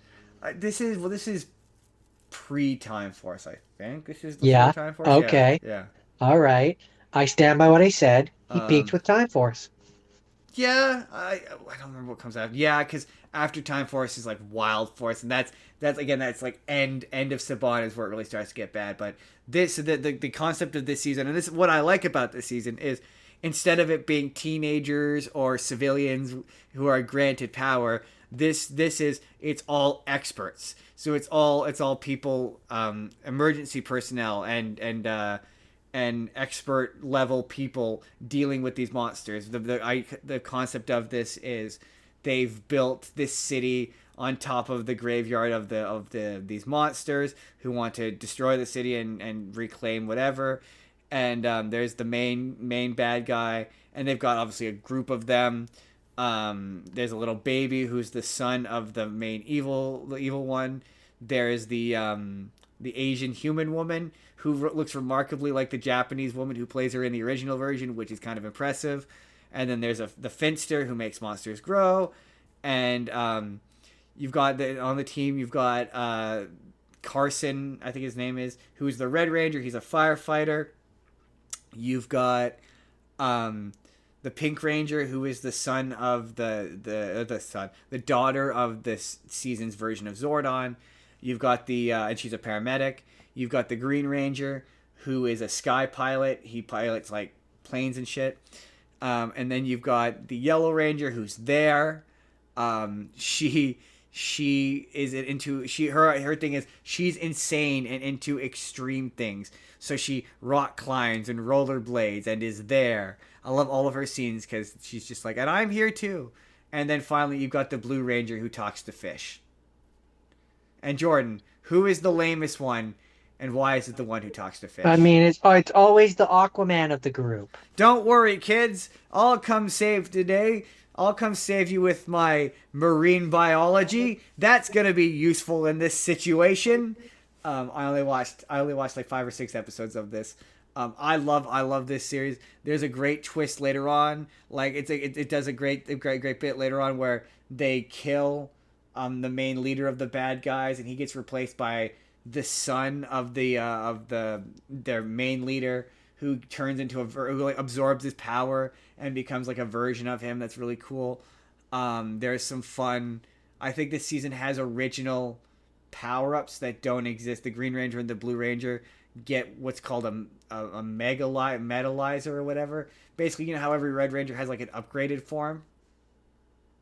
Yeah. Yeah. In this season, the Green Ranger and Blue Ranger get it instead. And I'm pretty sure I mean, it's Power not, to be fair, it's not always specifically the Red Ranger that, like, sometimes the team gets the upgrade, but yeah, I get what you're Yeah, saying. usually it's the Red Ranger. They get the Battleizer. Yeah, That was the word. but not always. No, the Battleizer, usually the Red Ranger gets the Battleizer. Very rarely do No, other colors. but I'm saying, at least in the Sentai that I watched, the power up that they got is everybody's power. Yeah, no. The Battleizer, though, is sometimes the Rangers will get a power up, and then the Red Ranger will get an additional power up, which Power Rangers calls the Battleizer. So like there's a version of it in Lost Galaxy, but in this version it's like the Green Ranger, and they get like anyway. I'm pretty sure it's Power Rangers. It's Power Rangers exclusive in this. Sometimes the Sentai will get an upgrade that the Power Rangers don't get, but in this case the Green Ranger and the Blue Ranger get it. And yeah, it's like Power Rangers of that era. It understands that by this point you've seen them transform into the suits and punch guys. Oh yeah, it does have that thing of the Sentai footage doesn't always match. This is where I was like, the Power Rangers voice. Honestly, this season the Power Ranger voice acting is actually not bad. The guy who plays the Red Ranger is surprisingly good at it, and it completely matches.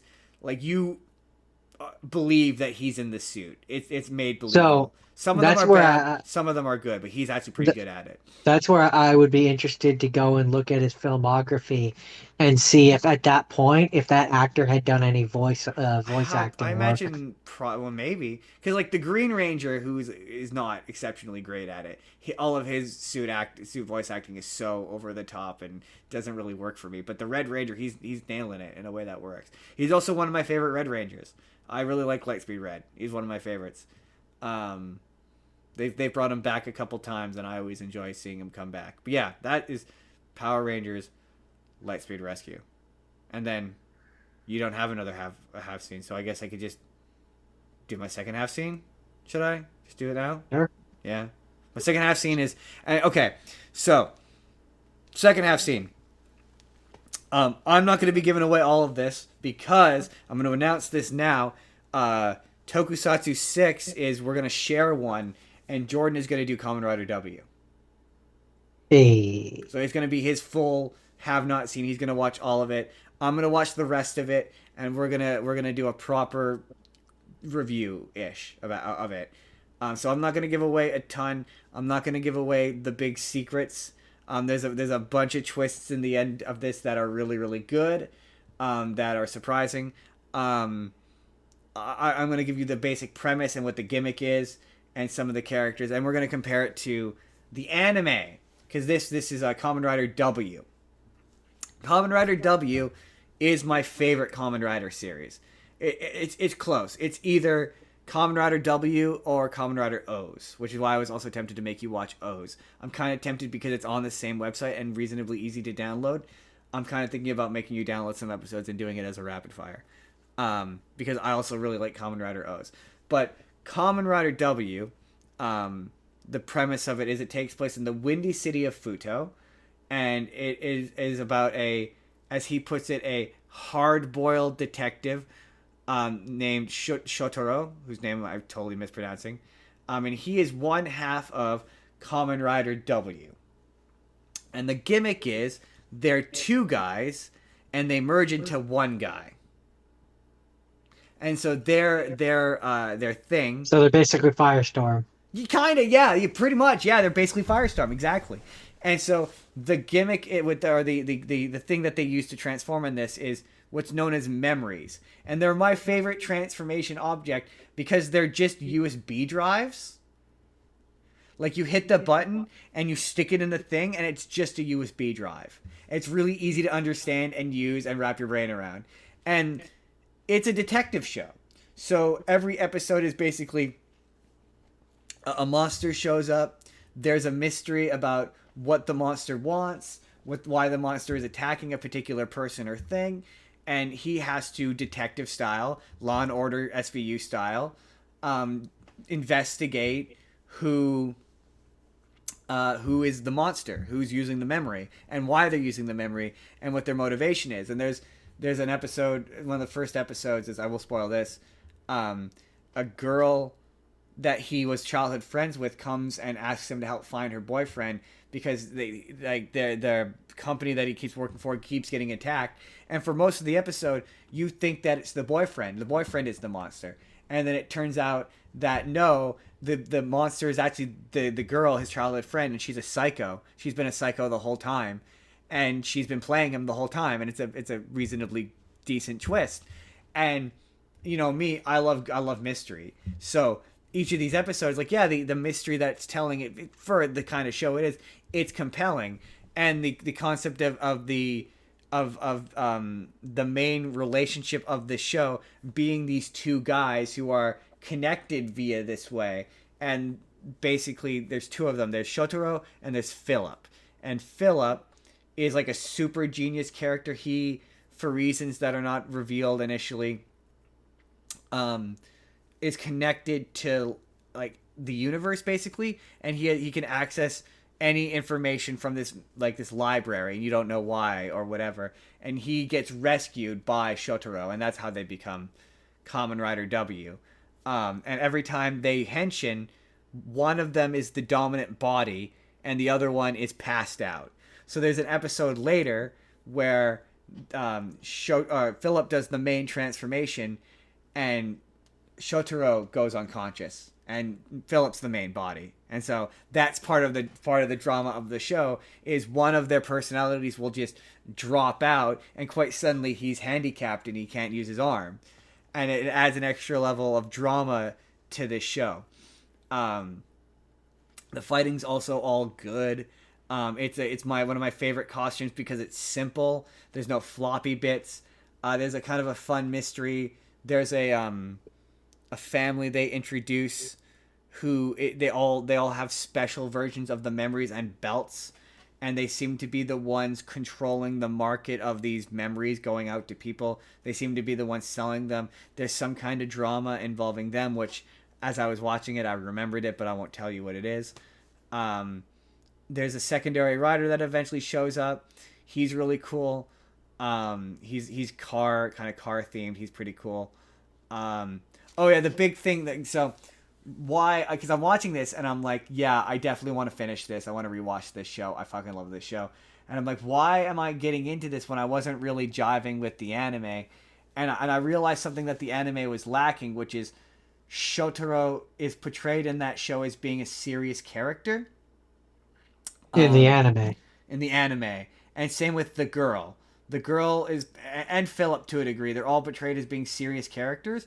And the thing about Shotaro is he calls himself hard boiled, and he tries to act like he's this hard boiled character when he's not. He's kind of a goofball. So a lot of the humor comes from he's trying to do like a serious monologue, and try to do like a serious like noir detective monologue over a situation, and then the girl's like the girl says something that undercuts him, and then he starts to he does the twitching, like he's getting upset kind of thing, and he's got kind of I would describe it as an Ash Misty style antagonistic relationship between himself and his mentor, the guy who trained him, who taught him to be a detective, who initially owns this detective agency that they all work for. His daughter shows up and is like the daughter of the chief, and it wants to basically evict him, and joins their team, and she's this show's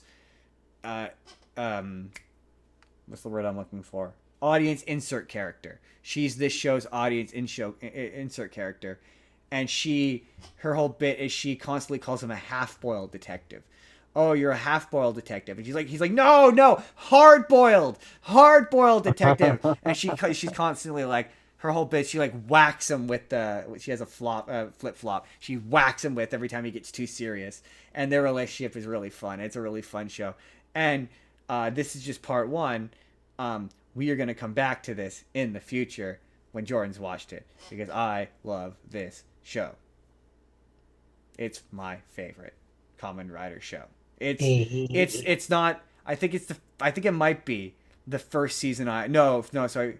Forze was the first season I watched. This is the second season I watched, and I loved it. I loved it. Yeah, it's the fact that it's a detective show that makes me it hooks me. It this is the one where like the first episode I'm like, oh yeah, right. This is why I love this show. This show is so good.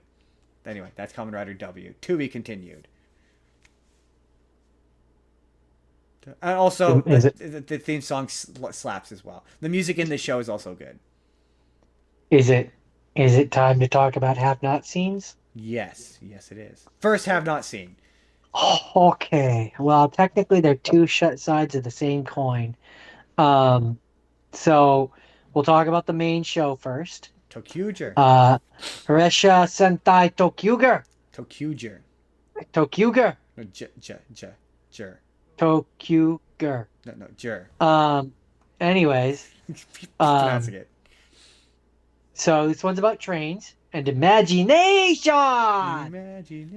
Imagination. Yeah, so I selected this for Jordan because this was one of the choices you gave me. And after trying to get the other two ones, I was sort of relegated to this one. Yes. The reason why I selected this for Jordan is because I have never finished this. I watched, I think, 4 or 5 episodes of this, and I hated it. I just straight up didn't like it.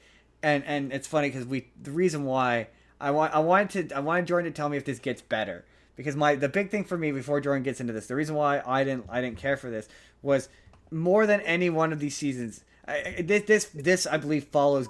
Correct me if I'm wrong. No, it doesn't follow Go Busters. It doesn't follow Go Busters, right? I can't remember what comes before this. This replaced Zyuden Sentai Kyo Ryoger. Oh, right. That's the one where it's dinosaurs, right? I have no idea. I'm pretty sure that's the dancing dinosaur. That season is really good. And this followed that. The previous one story, long ago in the time of dinosaurs, the Debath army invades Earth to the point of extinction. Samba. Wise got torn in the zoo during the first invasion. Yes, some sort of dinosaurs. Yeah. I'm pretty sure. Yeah, it's the one with that season. I'm gonna one of these times we do this. I'm gonna get you to watch it because you were put off by the fact that they dance to transform. But that season gets really, really dark at the end, and it gets really, really good. And this season followed it, and this season was really silly. And the thing that really put me off of it was their transformations are agonizingly long. Like, they repeat everything like 3-4 times, and it just goes on for fucking ever. But there's certain things about it that made me laugh, like the fact that they were like, stand behind the line, stand behind the line is very funny. See, the transformations, and I mentioned this off screen, but for me, the transformations taking like a minute or whatever doesn't bother me because I can skip past it, and that makes the episode shorter. Yeah, but you're not. If you're watching a thing, you gotta give it a. I won't skip past it. I will watch the whole thing and I'll be like, oh, this is so I'll watch it fucking once, long. but I do Um, the same thing with Power Rangers, where I will watch the transformation once, and then after that, I will skip past it because it's the same every episode. part of the episode. It's part of the I will episode. watch the parts that are different, but no, I'm not going to watch the same thing for You 47 have them be episodes. like Tokyo, hey Tokyo, Hongo, Tokyo, But Ichigo, they do hit a Tokyo. point where they do the Power Rangers thing where they have the six versions are all going at once, and then when they finish, they like sometimes they don't even say The full thing. Yeah, I will say I did like that. But part of the gimmick of this season is that they can change train lines. Yeah, they can change trains lines except for with orange. Oh, so they can't change with orange. Oh, interesting. Okay, that No. was gonna be one of my questions if Although they can change with at a orange. certain point, once all the other ones leave and it's at the final episode, he does turn like the red one does turn into orange. But previously, when he tried to do that, the conductor or whatever is like orange. Basically, orange is a special line. You can't transfer Oh, with interesting. orange. Because I did think the concept of like the Red Ranger swapping with Pink and like that is fun. That I mean, It was fun. it It's makes their fun. fight sequences early on kind of sluggish. It also Um, plays into but it also plays into because eventually they start going onto the shadow line to go to the shadow towns to free them from the shadow line. And when they're in the shadow line, because the power of darkness is so strong there, they can only be in their morphed state or whatever, their ranger form for 30 seconds unless they change lines. So like one of the oh, guys that they have to beat, or one of the guys they beat, they all give their things to the Red Ranger, and the Red Ranger changes to red, is 30 seconds in that, changes to blue, is 30 seconds in that, 30 seconds pink, 30 seconds green, 30 second, and then by the end of it, that's how he beats it. is that where the gold train comes from? The gold train comes from there's a point where the president gives them basically an upgraded liner to help them fight to give them more power. And that's where you were like the Red Ranger gets the special power up. No, in this one it's all of them. They all at one point or another use that Yeah, oh power yeah, up. they did that in uh And then you've got Power Ranger you Samurai, where they all at one point get the super form. and then you've got a bunch of different Megazords. So you got the main one, you've got the Diesel one, which has the three Yeah, different and parts which they can have on the main this one. is one of those series where Then it's they have the one. Let me finish. mostly And then Zords. they had let me finish. And then they have the one where the Diesel and the main one combine. And then the orange one has his own one, which they also have the one where the orange one combines with the main one. Then they also have the one where the main one and the diesel one and the orange one combine. And then they eventually get the gold like the what's it called? The station or whatever, the gold Yeah, station, which yeah. like all of the things go into. That's a Um big thing with Sentai. They not only are the transfers. Yeah, that was the other thing with this one is their Zord setup. Just again, it's the same every episode, and it goes on forever. And you get like 3 minutes of them actually fighting a thing, and then 10 minutes of them transforming, that's where summoning I the say robots. that doesn't bother me because I skip past it. It's just it's Like so if it gets to tedious. be too much, I will skip That's past why it I because like it's just whatever. But that's why I what like Kamen Rider. Because Kamen Rider that you don't have that they don't have that cheap ass shortcut luxury to um pad the runtime with. there's a number of story things in this that I like too, where like I didn't pick up on until like halfway through the series, which I think is by design. I didn't pick up on the fact that they are kids Yep. that like are in No, adult the bodies. fact that they're kids is supposed to be a twist. Um, and Solid so when twist, I by the found way. that out, yeah, when I found that out, I was like, oh damn. Also, I like Zet, the Emperor of Darkness or whatever. His whole thing of like the first time that Light runs or Right runs into him, and he's like a kid. They're literally, I think they're like at a theme park. And Zet, the Emperor of Darkness, is like a kid. Yeah, he's like, there's so much shining here, and then Right gets him a balloon, and he's like shining. You have shining too, and he's like obsessed with the light. Which, considering he's the Emperor of Evil or Emperor of Darkness or whatever, Evil. not evil, Emperor of Darkness. There's a difference. Um, because I would argue that he's not really evil. Not really. He's a being of dark. But like the thing that this show kind of builds towards is like because like he doesn't die at the end. No, really. No. There's a the female character who I can't remember what her name is. And I'm not gonna be able to find it on here. But basically, oh, maybe I can. Yes, I can. Hold on. Uh, Dark Emperor, Zet I'm Conductor, just saying we Akira. did 20 car seasons. We only did one train season. Surely we can do like train animals next time. I'm just saying. Miss Glitta, I think is her name. Oh, the I weird think is robot. no. The one that's a big purple monster. Oh yeah, yeah, Um, yeah. I know who you're talking about. the entire like first half of the season, her mom character, Madame Noir, is trying to get her ready because she's supposed to marry the Emperor, Emperor Zet, but she ends up being basically good.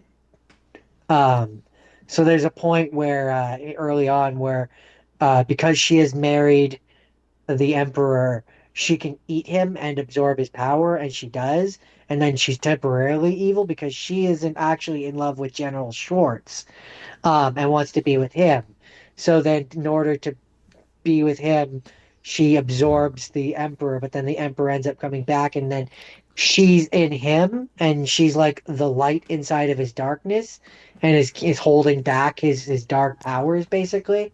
And then Interesting. her mother gets her out of him. So then at the end of the season, after the Rangers defeat Zet and like everything like it looks like he's gonna die or whatever, she comes along and saves him and brings him back down into the depth of darkness.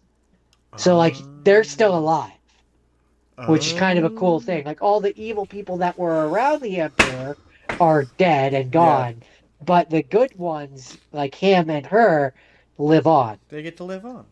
Um, That's pretty and neat. so you find out at a certain point that Wright is like connected to the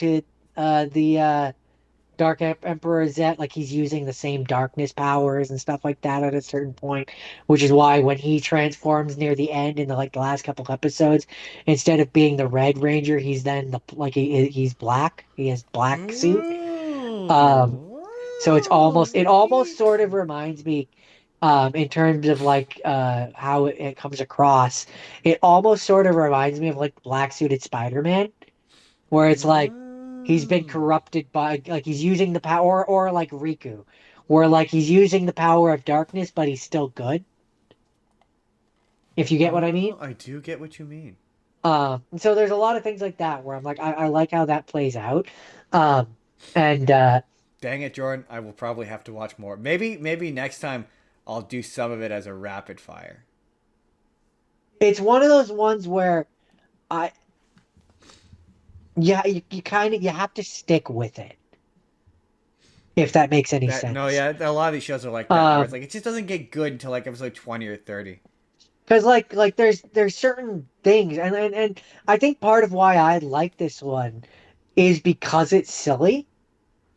Like Yeah, fair enough. it has like it has the moments of like seriousness, but like there's a lot of like the levity moments. So like the running gag that the or like that they're all the silly kids like because they're 12 years old or whatever, right?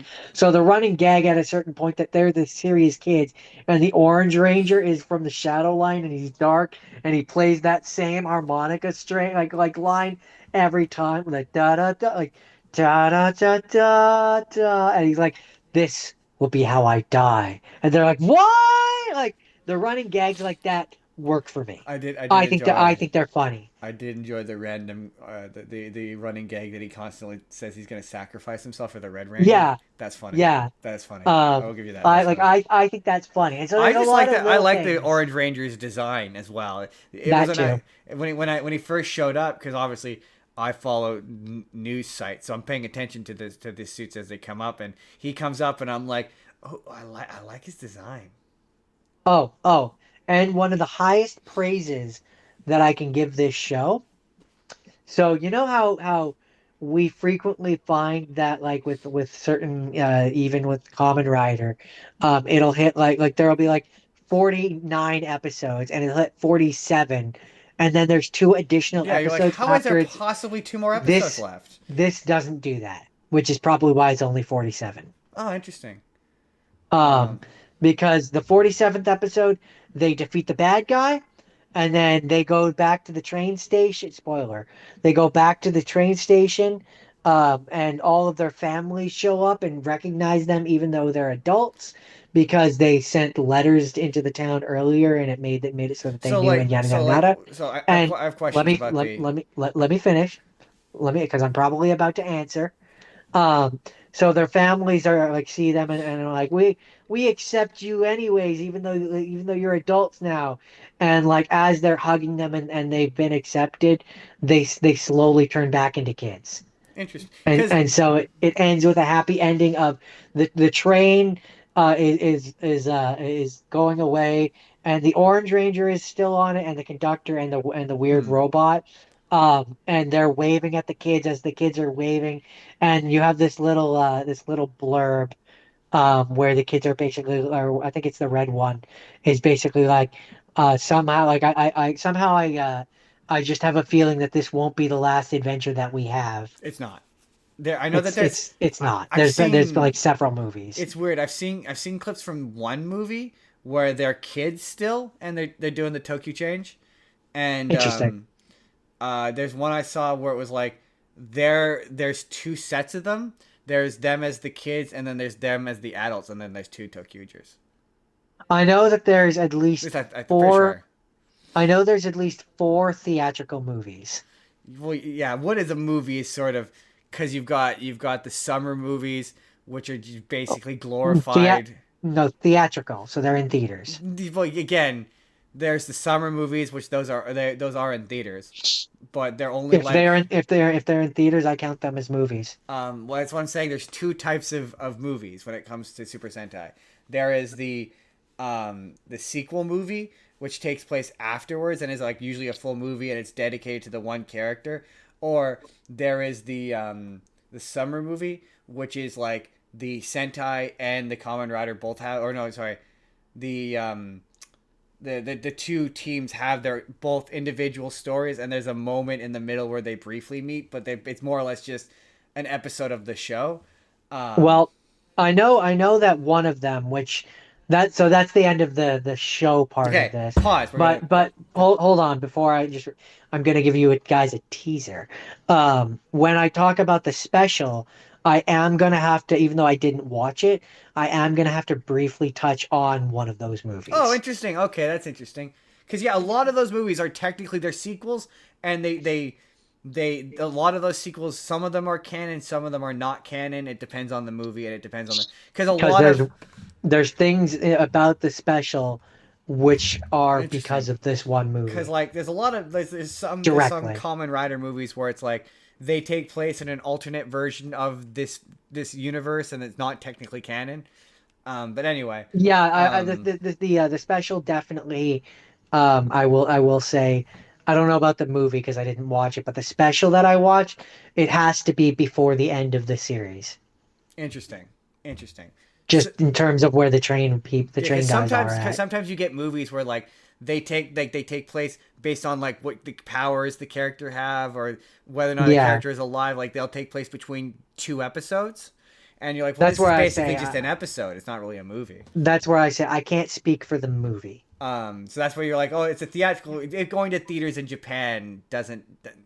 This one, I definitely just from reading the quick summary of it, what's here, um, I definitely think this was a movie. Oh, interesting. Okay, like for example, We'll get there.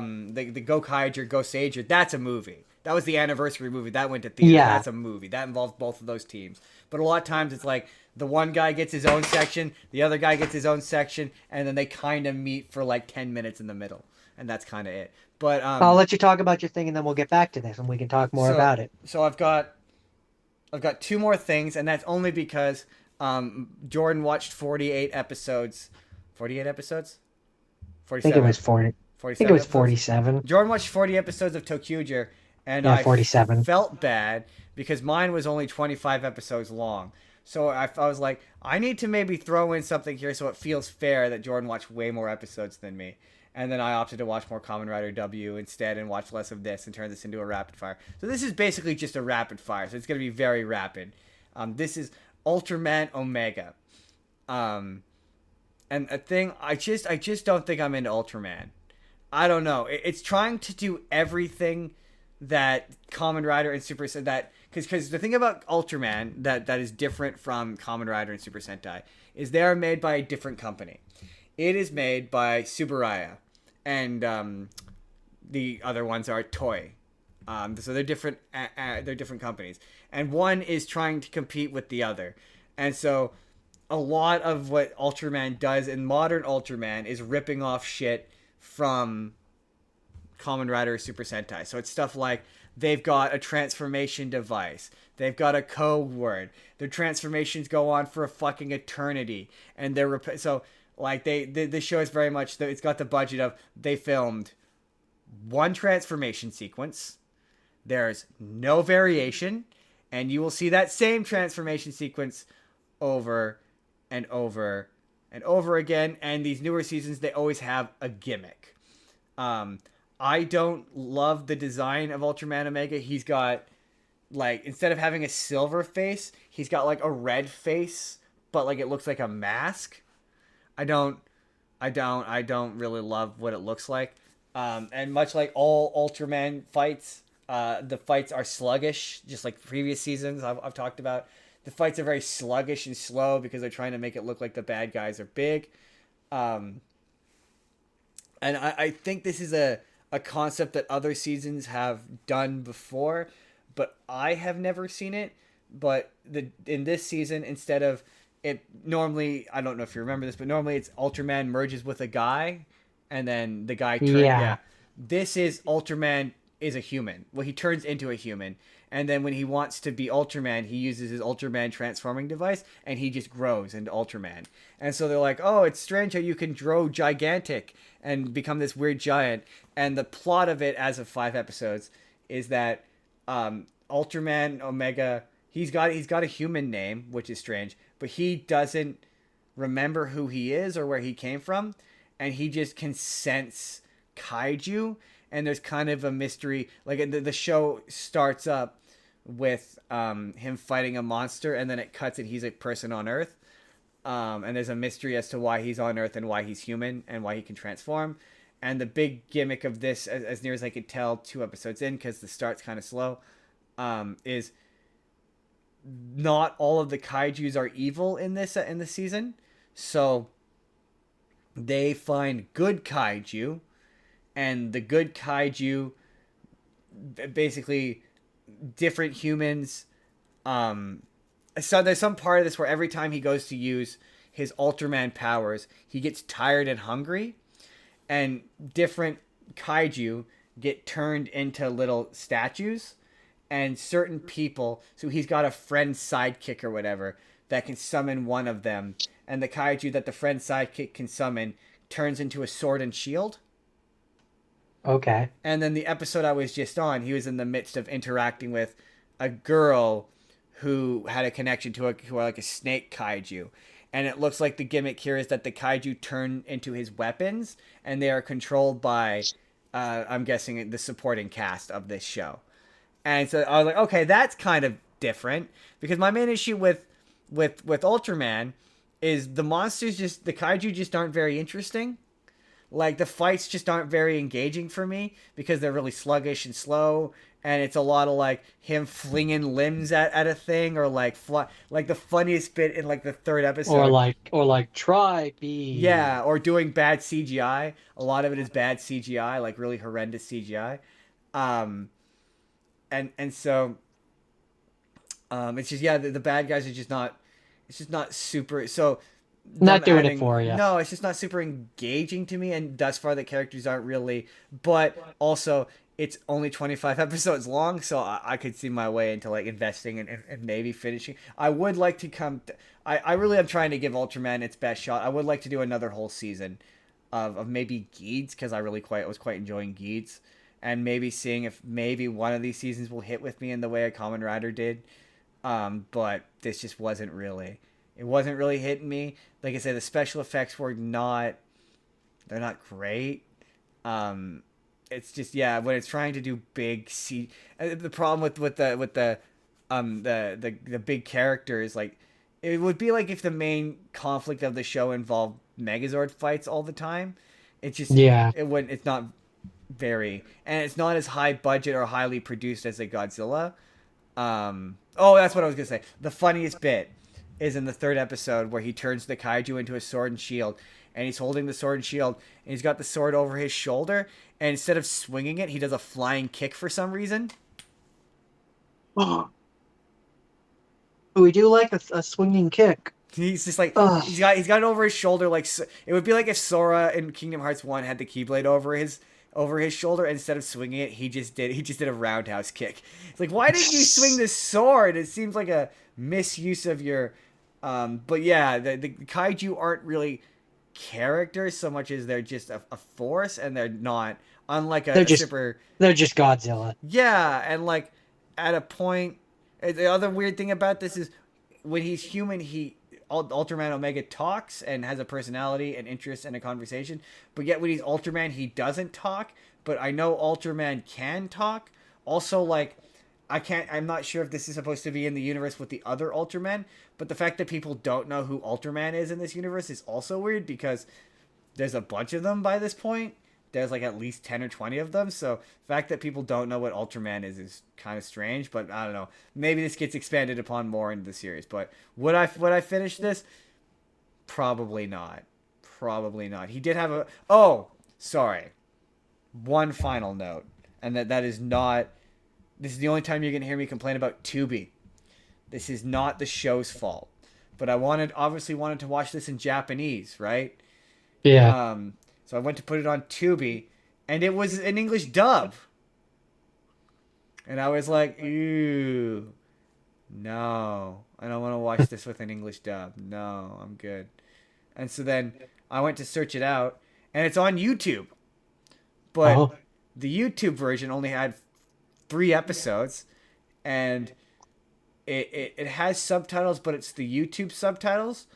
But every like 4 to 5 minutes, it does a commercial that's not, but it does a commercial for an Ultraman thing, but the subtitles don't show what they're saying. So it's not even like I can see what they're selling. But you can skip through the ad because it's YouTube. It's like it's not a pre-roll ad or mid-roll ad. It's an ad that's in the video itself. So like I could skip through the ads, and it was in Japanese. So like it was kind of better, but it didn't have all of the episodes, but it made it worse. I was like, Tubi, why is this the only season of the show that has an English dub for some reason? And it wouldn't give me an option to change it to the Japanese version. So boo Tubi. Anyway, that's Ultraman Omega. That's it. That's a very brief look into that. Okay. So this requires a little bit of lead up to before I can talk about the actual special.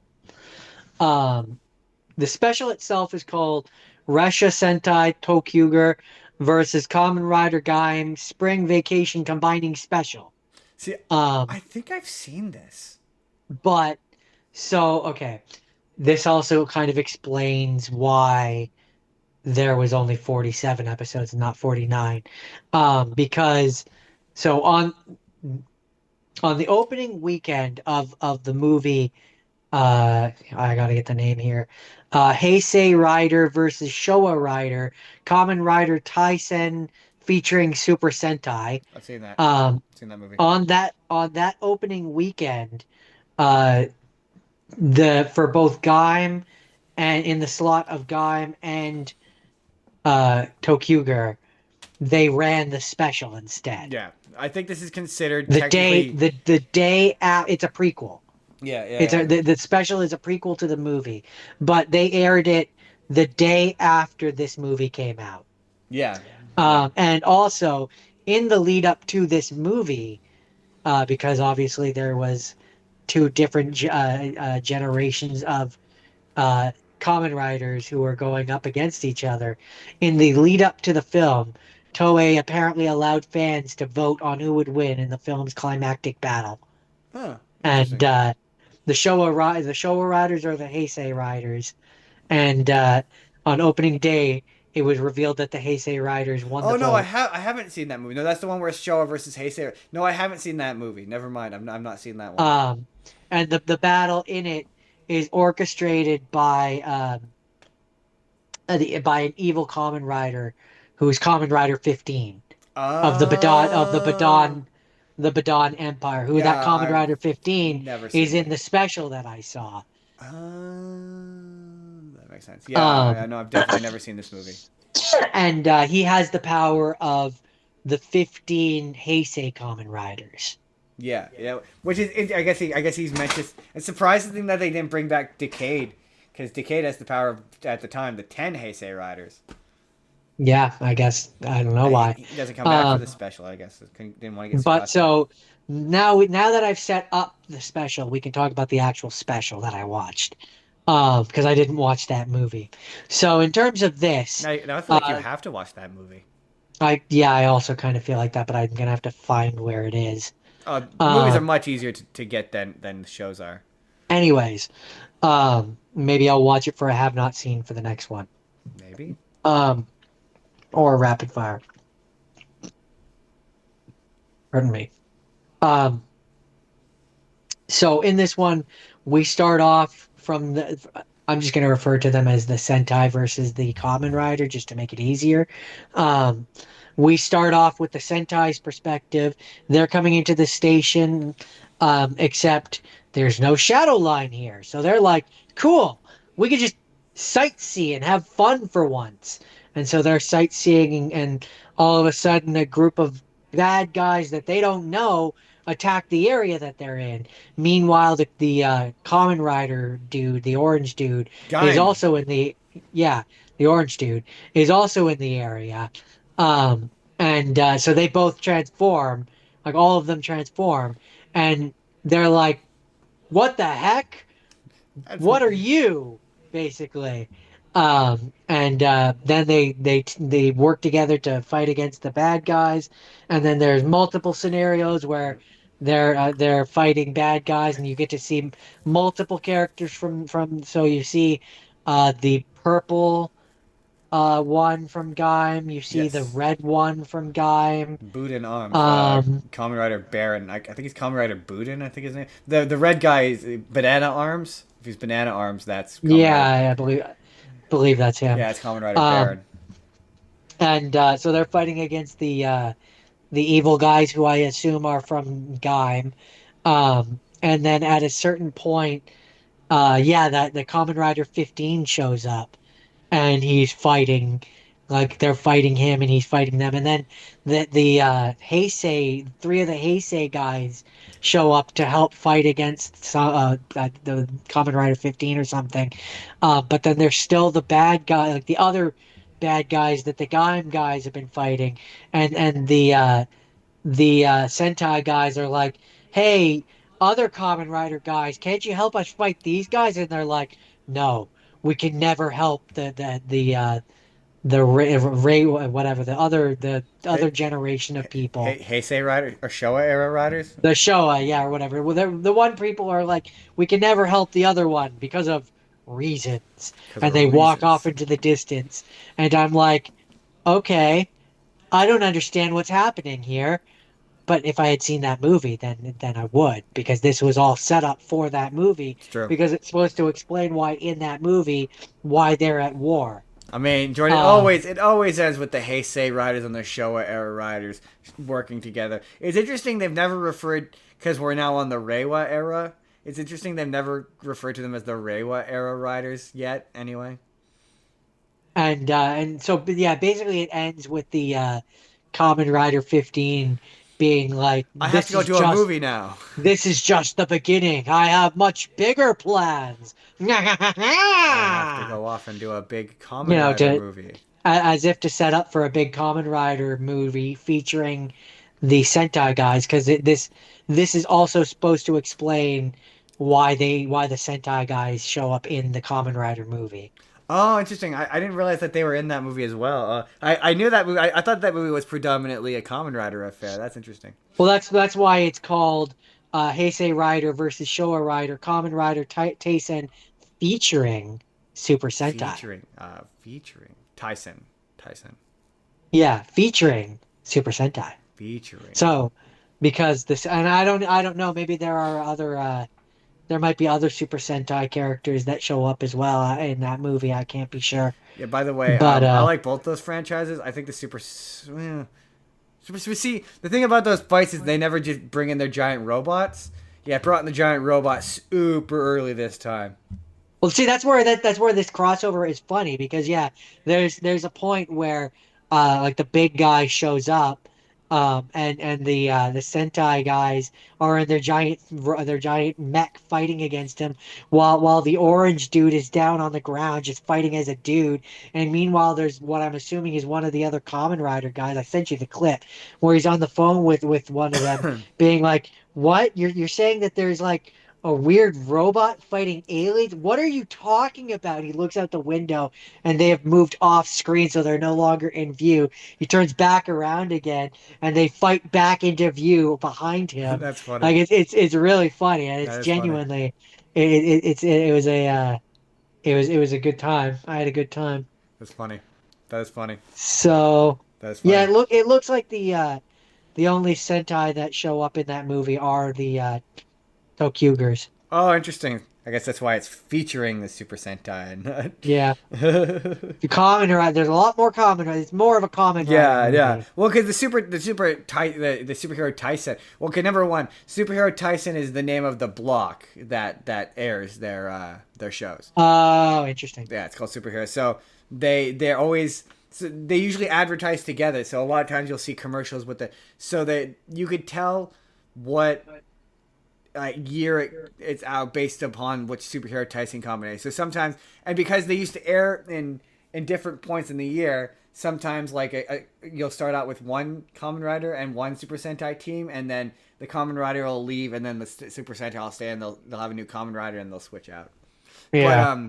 there's that I think that movie was like the third movie because they did Superhero Tyson, which was like a big deal. It was the first time Super Sentai and Kamen Rider crossed over, and there was a bunch of really funny. This crossover was apparently the second time that they've crossed over Kamen Rider and It's Sentai. really this because I thought they had one. Okay, that's interesting. I thought it was the third one because there's one where it's Superhero Tyson Z, and it's technically a sequel, which I don't think I've seen. But that's interesting that this is the second Oh, one. sorry, second TV crossover. Interesting, interesting. The first one, first formal crossover between one Rider season and one Sentai season since Kamen Rider Decade. Crossed Right. over with Super or Samurai Sentai Shinkenger. Shinkenger. Yes, there's an episode of Decade where they go to one of the universes, and one of the universes is Sentai, and they're confused because they're like, "This doesn't seem right," and that's technically the first time they've ever crossed over. But in terms of big crossovers, there's a bunch of really funny. I think I've told you about them before, but there's a bunch of really funny um, uh, bonus videos where it's the riders all like hanging out or whatever, and they're like, "Who are you?" I'm like, "I'm famous suit actor this guy." And no, sorry, it's like a murder mystery or whatever, where like it turns out that one of the guys has been killed, and he's like, no, it turns out that I'm actually famous suit actor this guy inside this. You don't know who's inside the Force A suit. It's this big. It's really funny. Um, yeah, there was a question of who would win, Super Sentai or Kamen Rider, and I don't know. That's a tough one. There's some overpowered Super Sentai. Did you see, by the way, before we move into the final non-Super Sentai Kamen Rider thing, did you see apparently that they're gonna do Kamen Rider Geats on Death Battle? Are they? Yeah, I saw. Did I see that? There's a video. Apparently, there's some sort of like tournament that's happening in one of their Discords or Reddits or whatever, where it's like who's gonna be in a death battle, and apparently Kamen Rider Geats is winning. That's funny. That'd be interesting. Which is insane because he's probably like the most overpowered Kamen Rider, so I don't know who they would put up against him. But yeah, I don't know. Jordan, is that it? Yeah, that's it. That's it for me. That's Kamen Rider, or that's Tokusatsu week. That's another Tokusatsu. So you can find us on no joking. Final thing of the week. So the final thing that Jordan gave for me to select for me to watch is a show called Garo no Makai, which translates to Flowers of the Makai. And we've talked about this before. As these things break down in terms of their target demographic, Super Sentai is meant for young children. Younger children. Young children. Kamen Rider is meant for like 8 to 9-year-olds. Metal Hero is more for like older kids. Not because of it is a bit more violent, but it's also quite a bit more boring. Garo is very much for adults. The thing I respect about Garo is how they went, we have this genre of television that is predominantly for children and young people, and we don't want to stop enjoying this as adults, so let's just make an adult version of it. And this character is fucking sick. He is so cool. He has sick lion armor. I don't know why Jordan gave it to me, but he has the sickest lion armor. I've showed Jordan clips of it. Do you not agree? Does he not have sick lion armor? I mean, he absolutely does. I think that was one of the ones where I read the description and it sounded interesting. Yeah. And what's interesting about this one is it's interesting that you picked this one in particular because this is the fourth or fifth one. So this isn't the first one. This is like the fourth or fifth one, and the big hook of this season is he is the son of the main of Garo, the first Garo, the one from the first season. He is his son, and at some point prior to the events of this season, both of his parents disappeared and are gone. And now he's become in a mysterious accident. Well, wink. You find out why they disappeared later on, which I will spoil in a second. But they have disappeared, and he is looking for them. And also, in the meantime, and what I liked about this show, the show is only 25 episodes long, and it is succinct. It's to the point. It's got what I call a video game premise, where basically someone, for reasons that are unknown, have broken this tablet and freed a bunch of they're called horrors. They're basically demons. And it's freed a bunch of them. I think it's like 10 or there's a bunch of them. And they are basically keeping one super horror, evil, super duper evil, like captive, basically. Super devil. And in order to, basically this demon is asleep inside one of the other demons. And they need to kill all of the other horrors before this final one emerges and destroys the world, basically. And so it's very much each episode he finds a new horror, he investigates it, and then he kills it. It's very much a monster of the week. There's kind of an overarching plot, but it's pretty well a monster of the week kind of show. You get introduced to he's got a secondary guy who has armor who's called the Crow, and he's got kind of more bird-like armor, and he can fly. And then there's a girl who her bit is she can detect them. She's psychic and she can detect them because when she was a kid, she was like attacked by one, and she can take, if they can't kill the big evil thing, she will take it inside her and seal it with inside her because whatever powers that she's got like a safe inside her that can contain the demons. And this That sounds show, convenient. yeah, quite convenient. This show, I will say some of the choreography is a little sluggish and a little slow, where it's you could tell it doesn't look like an organic fight. It looks like two people who are working out choreography. Um, It is two people who are working on yeah, but choreography. good choreography doesn't look like choreography, and this looks like choreography. It's really some of the fights are really slow. But the big thing with this character is he uses a sword, so a lot of the fights are sword fights, and they're mostly pretty fun. His costume, apart from the armor being absolutely sick, his transformation is sick. My only note is he doesn't have a transformation word. He needs a transformation word. Transform! But his transformation is he circles his sword and it creates a hole in space, and then the armor drops over him. And then when he initially transforms and he walks, his feet causes fire. He walks on fire, and it's badass as fuck. Sounds pretty metal. It's super fucking metal. So going back to this show is very much for adults. This I don't know if they have the concept of R-rated in Japan, but like trigger warning, I suppose. I'm going to talk about some of the more fucked up episodes. Couple of fucked up episodes. Keep it YouTube friendly. So there's one episode. Like this show is mostly like all the suit design's great, all the monsters look great. They're all nice and thin, so all the fights look phenomenal. There's some really horrendous CGI where he rides a 3 or 4-legged, like or whatever, bunch-legged horse that's metal. It's really cool. But for some reason I thought you were gonna say a majestic dragon. No, it's a horse. But there's an episode where each of the episodes kind of has an A plot and the B plot, and the B plot, A plot is usually them trying to figure out where the thing is, and the B plot is the thing killing people, like most shows like this.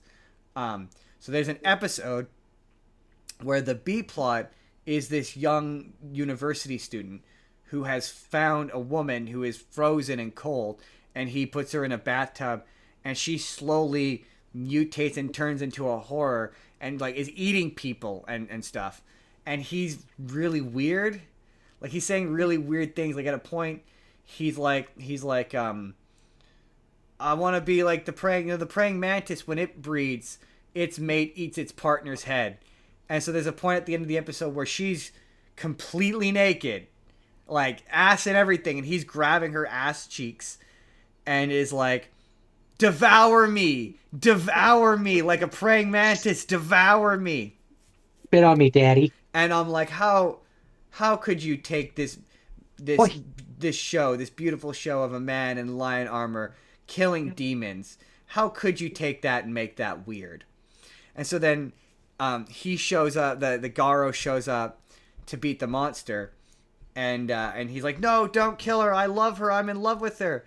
And the three of them are like, dude, like basically, where do you think you are? Like, and it's revealed that the monster, the entire episode, they're like, oh, we're waiting for this monster to emerge, and sometimes when the monster emerges, it doesn't know that it's a monster. And so they show up and they revealed that actually he's the monster the whole time, and that he found this girl on the side of the road and he raped her. And when he raped her, I don't think you can use that word on YouTube. No, you can use the word on YouTube. It's TikTok, you can't use the word. But when he assaulted her, the ghost possessed him through his junk. So there's a point where he's like, clearly she's unconscious on the ground, and he's like doing up his zipper and like doing up his pants, and the ghost possessed him. Uncomfy. And I'm like, dude, what the fuck? And it turns out that it hasn't been the same girl the whole episode. It's been different girls that he, as the monster, has been assaulting and killing and eating. He's been the one that's been eating, and it's been different women the whole time. It's not been the same girl the whole time. It's been, and I was like, family picture. I was like, holy shit! Like that's a good twist. I didn't see it coming. I wasn't Pretty expecting fucked that. up. Yeah, I wasn't expecting that kind of fucked up twist from a show like this. That's impressive. And It got again, you. yeah, it's legit. Like one of these shows surprised me. And so then, blah blah blah blah blah blah. Long story So, short, so would you say I picked the right I choice? was pretty impressed by this. Yeah. Um, but long story short, they beat. There's a bunch of different episodes. You find out who released the guy. Turned out that the guy who released the demons was one of the good guys the whole time, and he What a released them. twist! He released it so that the big bad boss. So they finally kill all the demons and they get to the final boss. And it turns out that the reason why the guy released the final boss was because his girlfriend was dying, and he created a clone body, and he wanted to the evil big bad demon to bring her back to life. Mm. And So, then so it was basically Shadow of the Colossus. kind of, but then they gets to the point where they have to put it in the girl in order to seal her away. But the crow is like, oh, I've discovered that this girl is not a weapon to be used for the knights or whatever. She's actually a person. So you should possess me instead. So then the demon possesses her instead.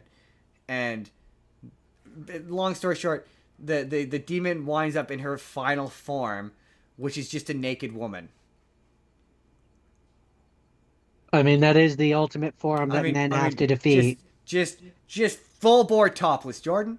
So there's this really epic, like epically long fight where he gets this the Garo, he gets whammied by the demon at one point and he gets turned into um Well, I mean, Justin, we've come up against Hydra and dragons and demons and everything, and now it's time to fight man's greatest threat, a woman. a woman, boobs, a naked chest.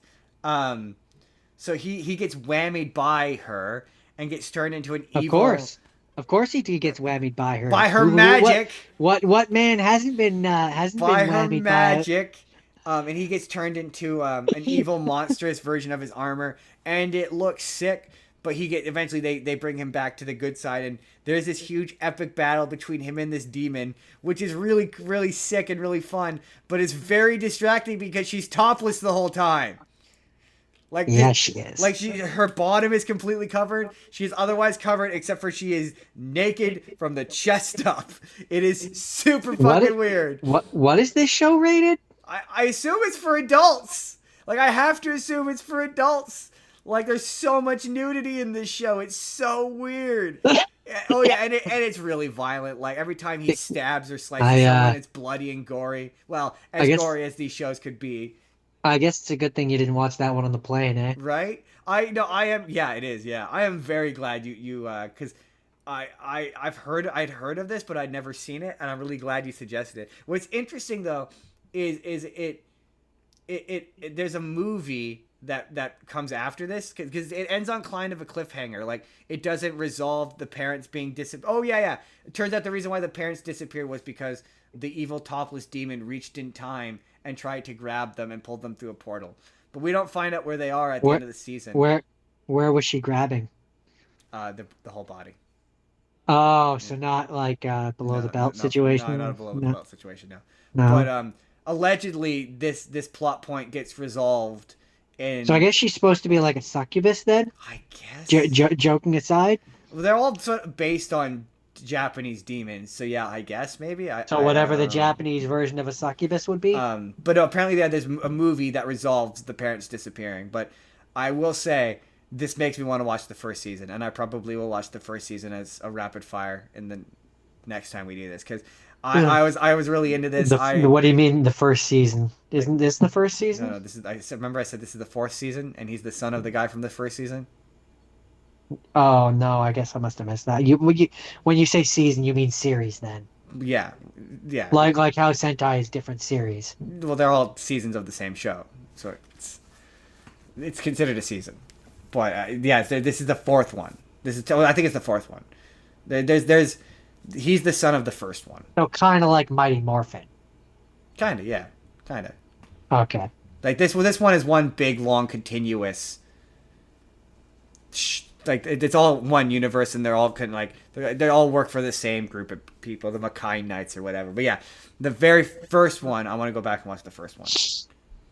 Okay. Because I want to see if it's Maybe as. so what you're saying is you want to see if there's more boobs. I want to see if it's as fucked up and dark as this. Yeah, I'm because this came out in like 2004, I think, somewhere around early 2000s, mid 2000s. Okay, so yeah, if they could get away with that in the 2000s, what could they get away with in the 90s? Right, right. Like to my knowledge, it's a reasonably new Tokusatsu show.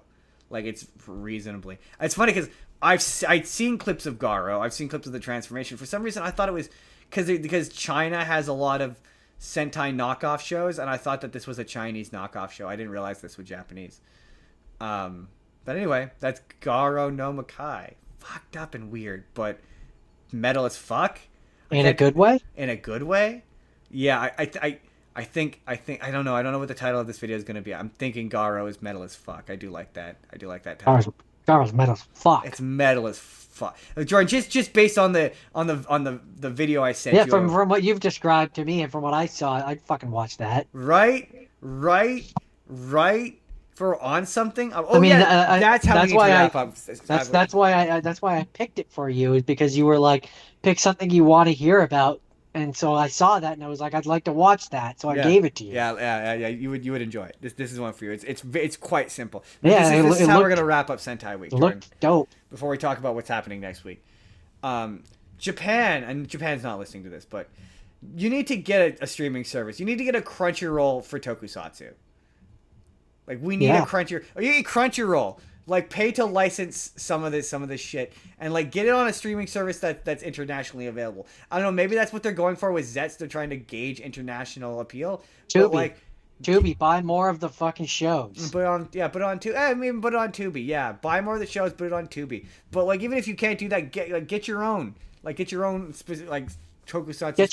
Get your own streaming service with blackjack and hookers. But forget the blackjack and hookers. In fact, forget the Tokusatsu and the blackjack. No. Because Jordan, I want the streaming service for the Tokusatsu. I don't need the blackjack and hookers. No, okay, fair enough. Forget the blackjack then. Okay, but the Tokusatsu and hookers. Sure. Okay, that's fair. No, that's fair. Next week, Jordan. In fact, you could make a Tokusatsu about hookers. Hooker mode. Hooker henshin. I mean, isn't a hooker henshin they just take off their clothes? Or is it them going from their day job into the hooker mode? Oh, that's a good point. Anyway, next week. Jordan, I don't know if you know this. Quite often, I do episodes of this show based on the fact that I want to watch something. What? So, no, that makes no sense to me. That's never. I don't know what you're talking about. You've never done that. I want to watch Malcolm in the Middle. The Life is Unfair. Life's still unfair. That's on Disney Plus. So we're gonna do a weird stuff on Disney Plus episode. It's weird stuff on Disney Plus and stuff you've maybe never Disney shit maybe you've never heard of.